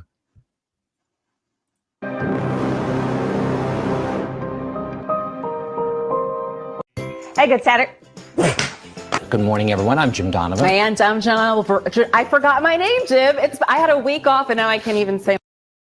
How many times a day do you forget your name? I do it at least twice. At least twice. Just so you know, it happens regularly to this guy. Oh, and it's a bad sign, folks. My name, Janelle Burrell. Everybody, good to be with you on this Monday, January 4th. You think that I would come back rested and refreshed and clear-headed? Not the case. You know that. Remember the time I called. You guys realize that I answer more to Dago than my real first name now? Oh, I'm sure. I really do. It's really weird. Oh, me too. I mean, I answer more to Arctic than I do my first name. That's for damn sure. Fact. It's fact. How about you? How about you, Fart? Do you answer more to that now than you do your real name? Oh, no, that's my real name. God. It's on the birth certificate, folks. I saw it. It says, on this day, Doodlebug Fart was born at this place. Telling you. Right, It's fact. right. That may be on my tombstone. I don't know yet. Yeah, it probably should be at this point. It probably should be. Myself, Dim Donovan. You know, that was a doozy. Yeah. Where else can you get an experience like this? I'm Jada Montemurano and coming Thanks for waking up with us and sticking with us here. Meteorologist Heather Pauloff says snow is going to be snicking. That's right. Snow is snicking. Are you trying? I can't wait till our snow starts snicking here. Another month or so, it should start snicking all over the place. Just saying. Yeah. Are you trying to say sneaking or sticking? Yes. Maybe both. Join us tomorrow for more information on the presidential. Oh, crap it. Join us tomorrow for more information. Did this man just say crap it? That or cravat. I'm not sure. Crap it. What the hell does that mean? We're going to look it up. Information on the presidential inauguration and how the state parliament freaking Christmas. What? Okay, so this must be the life of somebody that lives on TV that can't swear when you say things like crappin' or freaking Christmas. What the hell does that even mean? That or he's got some tiny little ones at his house. Because I Or catch that, myself going potty and doo-doo, and yeah, it happens. That's what it sounded like. Son of a bird cage. What? I mean, Right. these words. Other forklift. Right. Yes. Thank you. That's a good one. That's a good one. Is this me doing this today? Yes, it is. Good morning. All right, so we're waiting for that storm to arrive here in Southern California. All right, Walt, stay in your seat, stay calm, and breathe through your nose. It looks like there's a baby down below. All right, Santa Clarita 57, 66 degrees in Chino, Santa Monica 61, 55 in Ventura, and Irvine 64 degrees and 62 in Pasadena. We'll talk about this storm. He walks now, guys, so I've lost all control. Okay, we'll be right back. Neil, we have Andy Fridays. I say we start Layla, Hank, Charlie Mondays. Whoever you can get. Layla, come here, Layla. Layla, over here. No, not you, Hank. Layla, come on up. Say hi. Say hi to Nikki. There she is. Go. Layla says, that's not her tail, by the way. That's Hank's tail. Illusion. And Charlie's right there. Yeah, when I found out we were getting snow, my first reaction was, snow way. All right, enough of my dad jokes. It's 5:24. Let's go ahead and take a look at the roads now. Now, this is the first positive case of the South African variant in Australia, say Queensland authorities, and that variant is thought to be more contagious. Now, the woman is in hospital on... She's about to be attacked by the camera, folks. I'm This telling would be you. some crap that would happen to you, Dago, really. 100%. Yeah, she's grabbing the counter like it's coming. Here we go. This is knuckin' futz. On the Sunshine Coast. And with regards to Cricket Australia, if the cricket is played in Sydney, then the players will need to go into a quarantine hotel and could only leave to train and play, the same restrictions as other sports. And that is ABC News for now. I'm Selena Edmonds. Well, bye, Doodles. And we're back. Continued low mortgage rates and millennials buying more has created the hot market across the country. This is not the Paris bike sharing scheme Velib. It is the Finnish ski sharing scheme. Ski sharing scheme. Got it right. Just half the prep cohort started here today at the Mother of Good Counsel Primary School. Thank you. Look at my picture, you damn fool. Look at it. Jesus. Kids are so You see it here in your face. Wow. Yeah, and that camera did look like it was going to eat her. Crazy shit. Willow, thank you, Willow. I still can't really taste. Ryan Hoke got it after me. He tastes just fine. Well, he can taste just fine. The rest, I don't know how he tastes. But, you know, yes. This afternoon, Dr. Dina Hinshaw mentioned the possibility of a mouth rinse. Sorry, that's a mouthful. Well, temperature smart, looking at 52 degrees in Great Falls, though. Today, 52. It's Monday. We'll be back right after this break. A local gymnastics coach is trying to help those that she trains reach their full potential. Oh, there we are. Super zoomed in. We're going to fix that in a second. There we go. Well, That was a great shot of that post, folks. Whoever that cameraman is, should get a raise. That was the best angle, best shot of that post you could probably ever get throughout this whole thing. Just saying.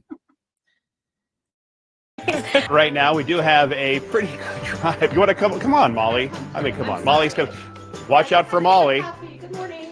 There's one traffic jam we got to worry about every single day. What'd you say, dear? Damn it, Molly. Yeah, Molly.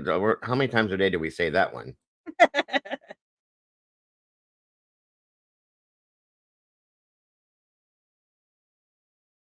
You're muted.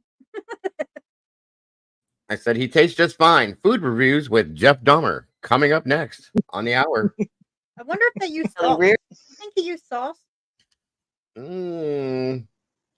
It depends on what he's eating, you know. Yeah. Some things are probably saltier than others. Depends on the age too. Who knows? We're terrible. Mornin is tracking chilly temperatures, but some sunshine. There we go, Kelly, this morning. And brings us the latest forecast from our home studio. Good morning, Kelly. How does today look? Some sunshine? Good morning, Katrina. Yes, say sunshine 10 times fast. It's actually pretty tricky, so I feel you on that one. I don't know if you can see just how much there. Oh, where was my head? See it? Oh, are we just showing like this is a representation of here it comes? I was going to say. The snow reveals itself. Gradually. Dan was standing on top of all the snow. I just lost my footing a little bit, skiing my way into the studio. Right now, traffic looks great around town. No big problem spots to worry about. So if you're about to head out, hello. Holy shit. If that's traffic, they better call some PD out. They're all speeding. Do you see them moving? All over the country. Come back with me now. All right. Let's try this again. So if you're traveling on I-10 and I-12, there are no big problem spots out there. Sorry, a little sass came out with that one. Will bring rainfall starting into the afternoon and staying with us all the way until we get to Saturday. And then we have another storm system as well. You have to stop, sweetheart. Okay, so let's go ahead and walk you hour by hour. We're going to start things off for you right at around 3:30. Breezy, calm down, okay? Everybody can see you on TV. And said it was pretty fun to throw some snowballs. So, Brian, I got to see if the snow is still okay to make some snowballs. I think this is a pretty decent-sized snowball. I am reporting live here in Allentown. Katie Castro, Channel 6. Action News. Oh, we wondered if you were going to. Uh-oh, that's it. That was your last live shot of the day, my friend. One more time. Thank you very much. Your 10-day forecast on the screen showing, holy moly. That is definitely an error. 100. I win.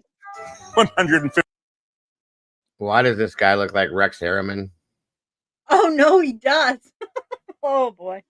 That's creepy. 50 degrees. Wow. Weather computer throwing some curveballs at me for this midday. 36 degrees after we cool off. Have a great day, Midwest. I'll be here a little bit later. I hope to see you if possible. Thank you for joining us today. Have a great one. Wonder how that happened. Sorry. Good. Keep it together, Tom. And I felt like I should share this information with people who are in a similar situation. Sorry, I got distracted by the person climbing down your window behind you there. Oh. like seeing a spider on the wall, but it's a person there. Yeah. I think Spider-Man is going to jump into this interview. That's weird. Can you imagine that, being sitting there talking to somebody and somebody come dangling down by your window? That's crazy. You know how Spider-Man is. Always has to be center of attention. Mm-hmm. I think he's going to be there for a few more minutes, so he's part of the story now. Yesterday's storm system brought snow to many parts of Texas, including... Thanks, dude. Love you. Love you. I had a little bit of a glitch here, but I promise you roads are looking good. Let's just take a live look now. We were just talking about technology. Can I tell you, since we don't have the graphics, I got up from my chair, my heel clipped onto my dress, and I smashed the keyboard. So this is all my fault. But here are proof that the roads are looking good. This is I-75 and West Road. There's no crashes out there. Things moving smoothly. See, you have it all under control. Out the weather for the Colts game, okay? I think by that point, we're finally going to be breaking out into some partial sun. Hi, Jazz. Oh, hey, I guess I know where that's going in about 5 minutes. That's one way to spice up the weather report. Come on, Jazz. Come and join me. 27 degrees out there. We'll have more on your island weather and, of course, your trade winds and how long that will be here in a bit. For now, Sam, I'll give it back to you. Sam, where? Oh, thanks, Rocker. Threw me off there. There we go. Okay. Oh, that's a lot of snow. How's it going? That's a decent duck. Yeah, the real key, Megan, is it's so hard to get up. Oh no! Jeopardizing your I've ankle. never seen it from that angle before. She's never seen him So, from that angle before. you've never seen a snow dong. Ladies and gentlemen, this is how you create snow dongs. Period. There it How'd is. you know? Interesting. I have not either. A little interesting, John Neese. Maybe we should try it from the top next time. It's cold outside. Darn you, niece. Wait, come here, niece. I need you to help me up because I don't want to ruin my snow angel. Let's see if he can redeem himself with that terrible shot. He's got no Niece, gloves. what the heck? Okay, wait, I'm putting this in here so you can help me up. I don't want to ruin it. Okay. 3, 2. Oh, boys! Okay. How does it look? Ladies and gentlemen, crack is whack. Once again, all on camera. You never can tell. Oh, my phone. Darn it. Tell them I can't hear them. Let's look at the snow angel. How's it look? Nice. Good evening, Eastern North Carolina, and happy Friday, or happy Monday. I am so sorry about that. I said that last time, and it is Monday. What a Monday thing of me to do.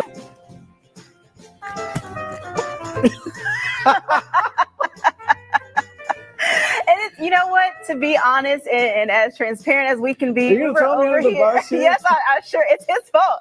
He wanted to take pictures, and I was trying to get all ready for you guys. And I said, "You know, you're up, right? You're up first." And I forgot that we were up together. So let's go ahead and do our jobs. How about that, Ben? Can you tell us how this weather is going to shape a beautiful day tomorrow? Can I say hi to my mom on YouTube, the YouTube blooper reel? We're here. Yeah. Oh, wait, what? I don't understand how to do this.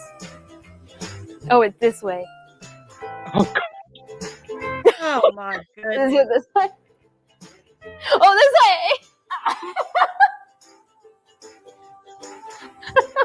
We are too much. Dang it! Why am I so bad? So I need to go this way. Where'd you go? This way. We're improvising here this morning, lads. It's not the proper countdown studio, so we're going to try our best at this. So you know what the game is. You choose 9 letters, try and get the biggest word, and then we will keep count. And if we have a tie, we will go to our countdown conundrum. Okay, Laura, we're going to start with you this morning. So off you go. I'm hugely hopeful about this, Alan. Okay, so I'll ask for a consonant first, please. Consonant. Now I'm going to take them. It's a C, and then I'm going to put them back under here and write it down because we don't have much time. So it's a C. Okay, vowel, please, Alan. A U. Consonant, please. Oh, I think where this is going. Unusual words here, couldn't we? Our breakfast television. It's an M. Okay. Okay. Let's not go there. Another consonant, please, Alan. Another consonant. I forgot that these things could happen. Oh, the T. Is this a word, please? File, please, Alan. Quickly. Carry on. What do you want? Vowel. No. So, Everett, I'm still patiently waiting for the release of Top Gun 2. It's scheduled for July 2nd, but we'll see. Everett, I feel the need.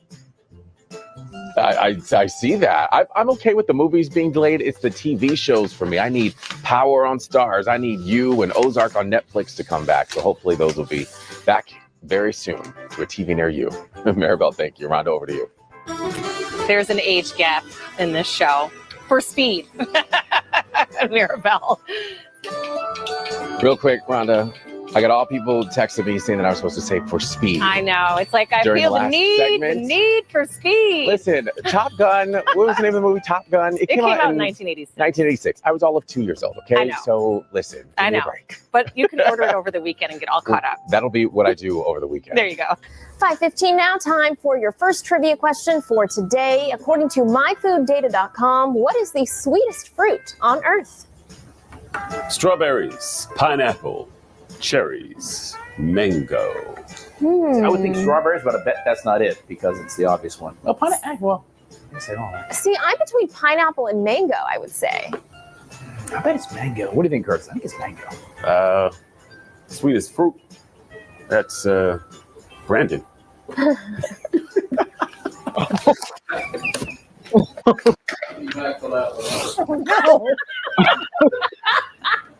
No. At Curtis. At Curtis wasn't too sensitive. Sorry, me. At Claridge _news. Somebody. Oh my God. Hey, here's sugar. It's fair to say that 2020 saw its fair share of stress for so much stress happening in my living room right now. If you hear the dogs, I apologize. You know, you're fine. They haven't played all morning long, and of course, right when I go on air, they start playing. They're like, Let's come hope on, it doesn't Dad, turn to let's fight. play. Release some of that stress, maybe just wanting to yell at the world, let it all out. Well, guess what? You can. They're letting it all out right now. Without upsetting your neighbors, that is, as well. Just scream. There is a hot... Oh, my God. Hey, that was oh, my God. cued perfectly. Anyways. 2020, this is wild. Anyways, you can use your phone. All you have to do is call this number. You can scream as loud as you want for as long as you want. And then whenever you do that, you just hang up. You let all your emotions out. How many times have you called that line, Joe? I'm about to blow that line up here in a second. Yeah, I'm going to be calling off the hook.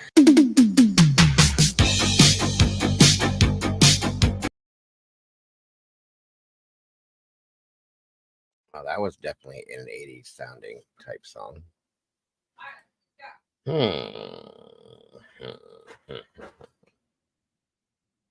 All right.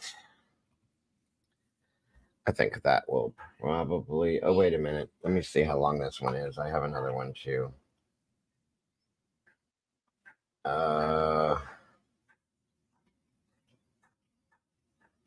Yes, Barbara, I do too. I think that would be so fun. Yes. Yes. I guess this one is only... We could probably watch this one. Most of it. It's a quick one. Holy shnikes. All right, let's see here. Yourself! Yourself! Yourself! You and everyone who looks like you! You, you're wrong. Our tops. Susan?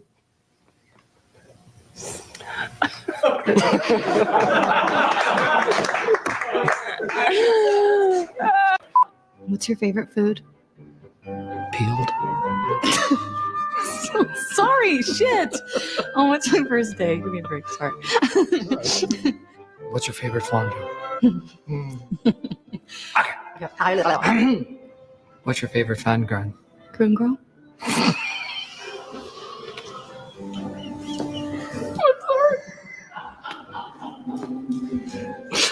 Oh my God. Wow. Wow. Okay. Hold on.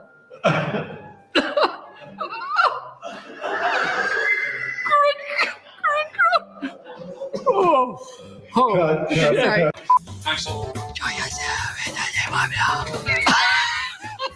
Oh my God.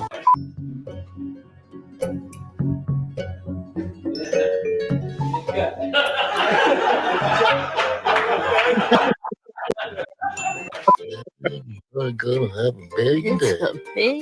The Coopers are gonna have a big day. Excuse me, Mr. Sky Marshal. I need to drop my kids off at Squeeze the lemon. Excuse me, Mr. Sky Marshal. I have to squeeze. I have to drop my kids off at the pool.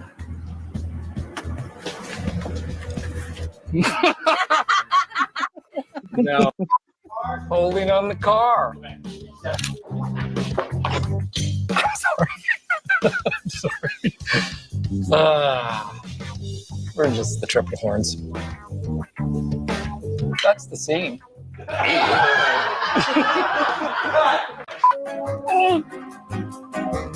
I think I was with a Korean girl once. What was the name? Chun-Li.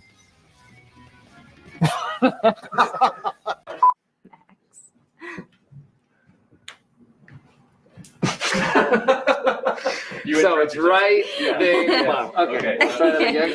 Cats ran for 20 years because it's a miracle on ice. That's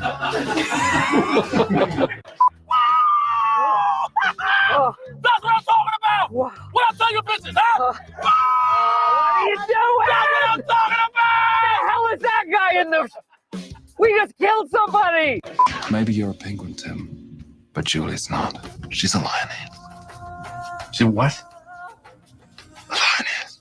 A lioness?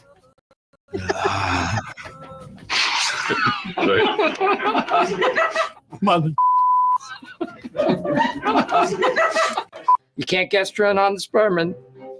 Can't gastron on spermin? Hey, Andy, you hungry? Yeah, I could eat. Yeah? Could you eat some pussy?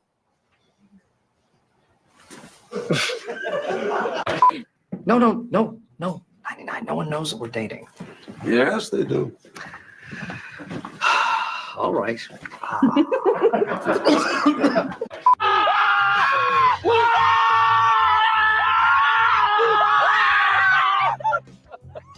I started laughing. He likes it! You can't stand on the table. You hold up the product, please.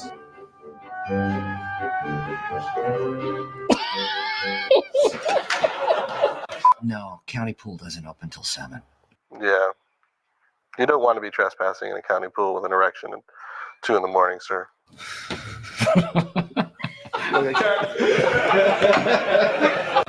I know how that works. And I bet that cuts someone in half. Mine's bigger. Oh, I don't want to get cut.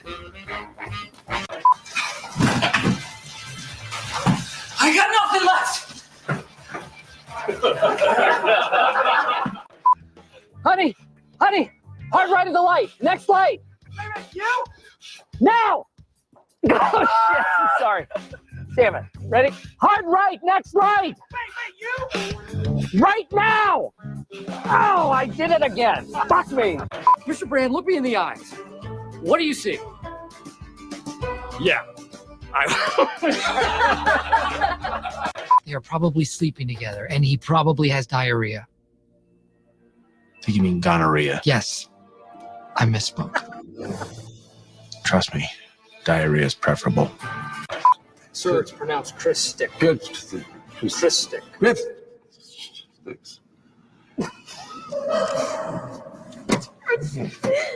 I went too.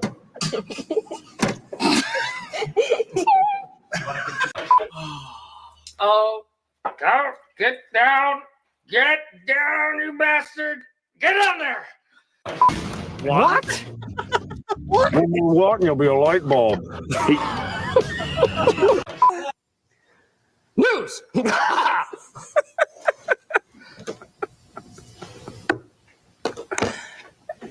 Susan?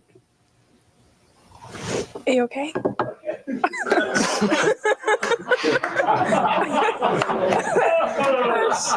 There's no pit. Sorry. Ah. And I'm very mad. What?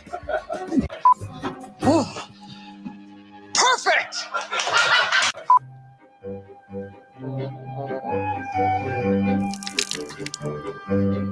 Jesus, bro. I'm having sex. I'm getting busy. Is that supposed to be me, or is that like Fat Albert or somebody? I mean, what was that? The service elevator past the office. Okay, go. Fat Albert, man, or what? The sex, Darla. Tell me all about the sex. The sex. That you guys had. Nasty, dirty, hot, steamy, super gross, sweaty, stinky, uncompromisingly good. Humpity hump, chock full of all sorts of bodily fluids. Sweet monkey lotion. Hey, Mama. Did you have a bad day, Mom? What's your favorite fond grad? Grim Grum. Whoa. I'll do a different one. It'll always I'll just crack do me a up. different one. Mother. And you're stashing dirty pictures of me? Really dirty, gross pictures. You've been eating. You.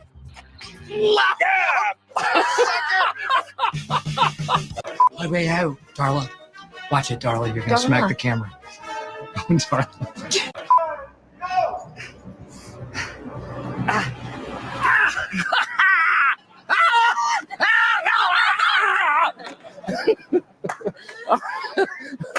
All right, let's try that again.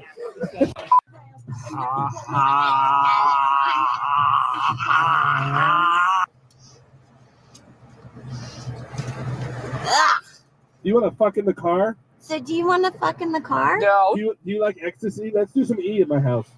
What ecstasy? Honey, we have kids. Okay, so we should get a tow, I guess. Welcome to Ballas, boys. Congratulations. That's good. I changed my mind. Oh, no. Oh, honey. Oh. I'm sorry. I'm very bad at this. I'm sweating. Can I take it from the entrance again? News! News! News! News! News! News!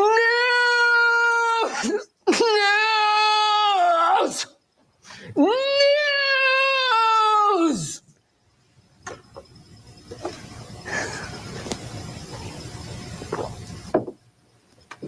Susan?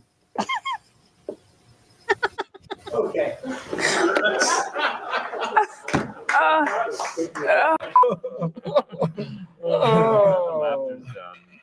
You really ruin moments when you do that, Ron. Brick, you're going to be sick. Oh, no. Hurry up. Stop it! Just, whoa, hey! Jeez, I thought you were going to stop.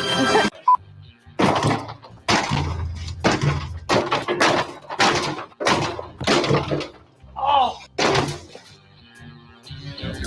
That has happened to me before. Does this hurt? Did And the you say embarrassing part, I was walking into the eye doctors when it happened to me. That's actually classic. That's perfect. Perfect. that keeps him in business. You know what I'm saying? That's awesome. I've done that once before. I did it through a screen door. I walked directly through a screen door. Don't ask me how I did that. You can see the screen door, folks. I walked right through the screen. Every bit of it is a mess. Don't be a pussy. Okay. They run to the top of a mountain, rip their up, boom, bam. Oh my God. Oh my gosh. Bert. We're on camera. Is it going to work? No, really, I can't. Why not? Do it. Do it. Do it. I don't Do it.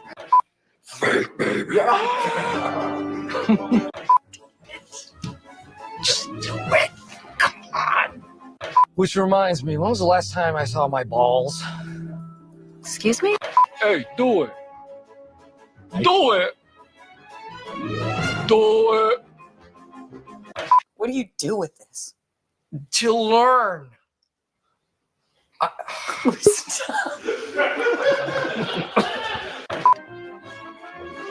Jim. Giant.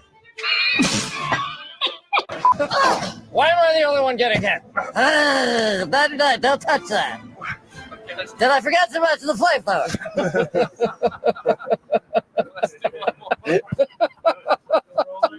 What does this look like? That looks like a vagina. That is the female reproductive system. That is a female sex organ commonly referred to as poontang. That is a vagina. That is girl genitals. That's a girl down there part. That is a coochie. Next thing you know, I'm pulling my thumb off. The whole crowd. And the place goes ape.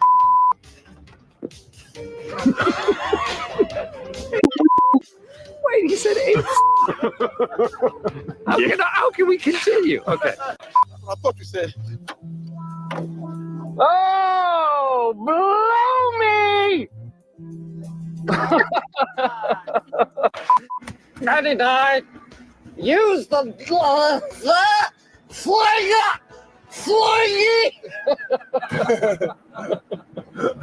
Sorry. One more time for good luck.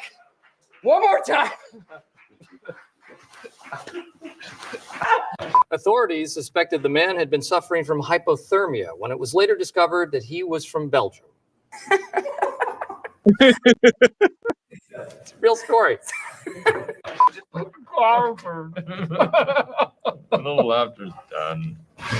Okay, you know, you really ruin moments when you do that, Ron. Rick, I'm worried about you. You're gonna get sick eating that. Thank you for nothing. At the same time. You step, please. You step back now. We can talk. I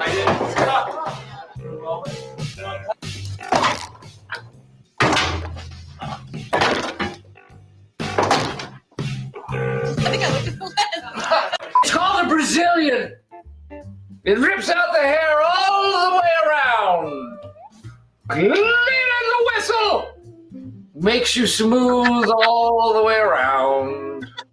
I did it myself. By accident. It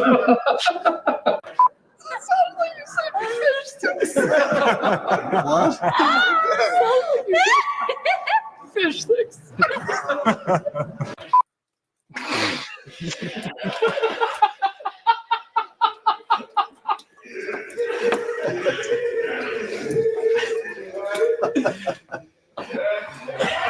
Ran out of fear. Lottery numbers 18, 47, 24, and 32.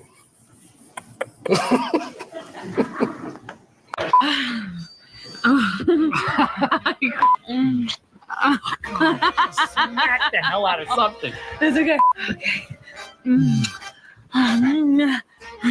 Smack out again. Yeah, yeah. It's getting worse. Can we just please have sex? Stop it! Stop!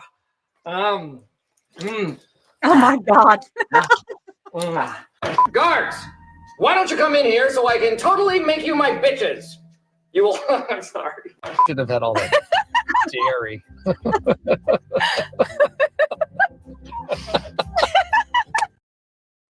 After she leaves for work, you lie a mirror on the ground and you straddle it and you tweeze out all the hairs between your bum and your hanging down parts, between your anus and your scrotum.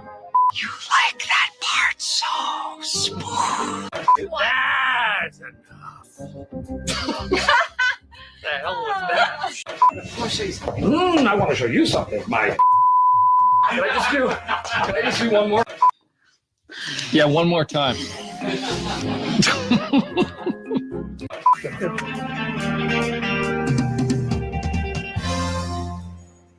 Pete, I'm in an action movie.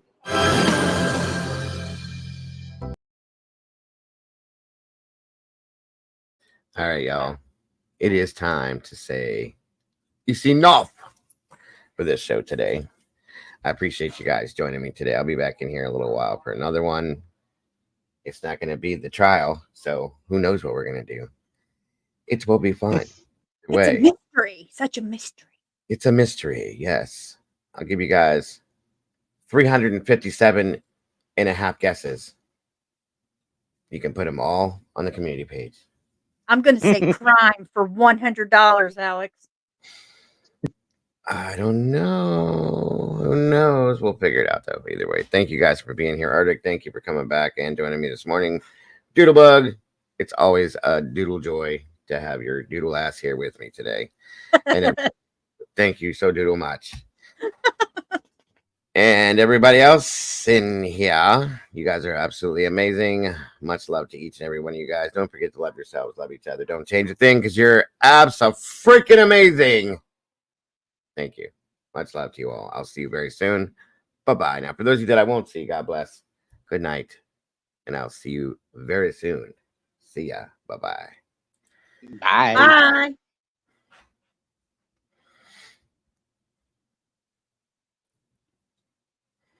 Life's a journey, let's make every moment shine. Together we share our hearts so intertwined. Each time you tune in, we're dancing in sync. With every story told, just let your soul think. A little laughter, some love, we're flying high. As we wrap up this episode, it's not goodbye. News on the airwaves, spreading joy and cheer. Thanks for being with us, we'll see you right here. Kick back, take a breath, leave your worries behind.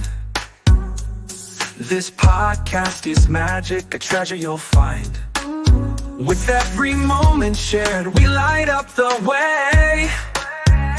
Join us next time for more laughs and play. A little laughter, some love, we're flying high. As we wrap up this episode, it's not goodbye. News on the airwaves, spreading joy and cheer. Thanks for being with us, we'll see you right here. Kick back, take a breath, leave your worries behind.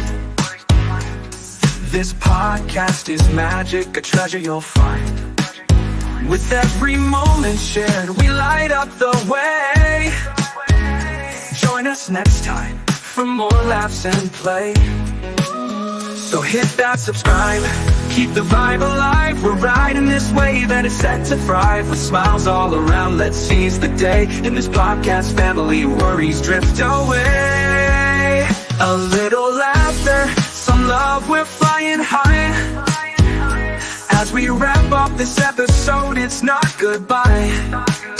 News on the airwaves, spreading joy and cheer. Thanks for being with us, we'll see you right here. So gather round friends, it's time to reflect. In this joyful moment, what's next to connect? Let's cherish the laughter, the joy that we spread. Together we'll thrive until our hearts are fed. See you next time with stories anew. Can't wait to share more with all of you.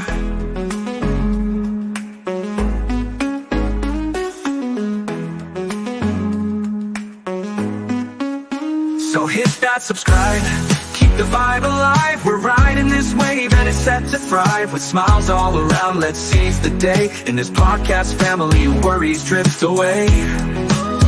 So hit that subscribe, keep the vibe alive. We're riding this wave and it's set to thrive. With smiles all around, let's seize the day. In this podcast family, worries drift away. So gather round friends, it's time to reflect. In this joyful moment, what's next to connect? Let's cherish the laughter, the joy that we spread. Together we'll thrive until our hearts are fed. See you next time with stories anew. Can't wait to share more with all of you. See you next time with stories anew. Can't wait to share more with all of you.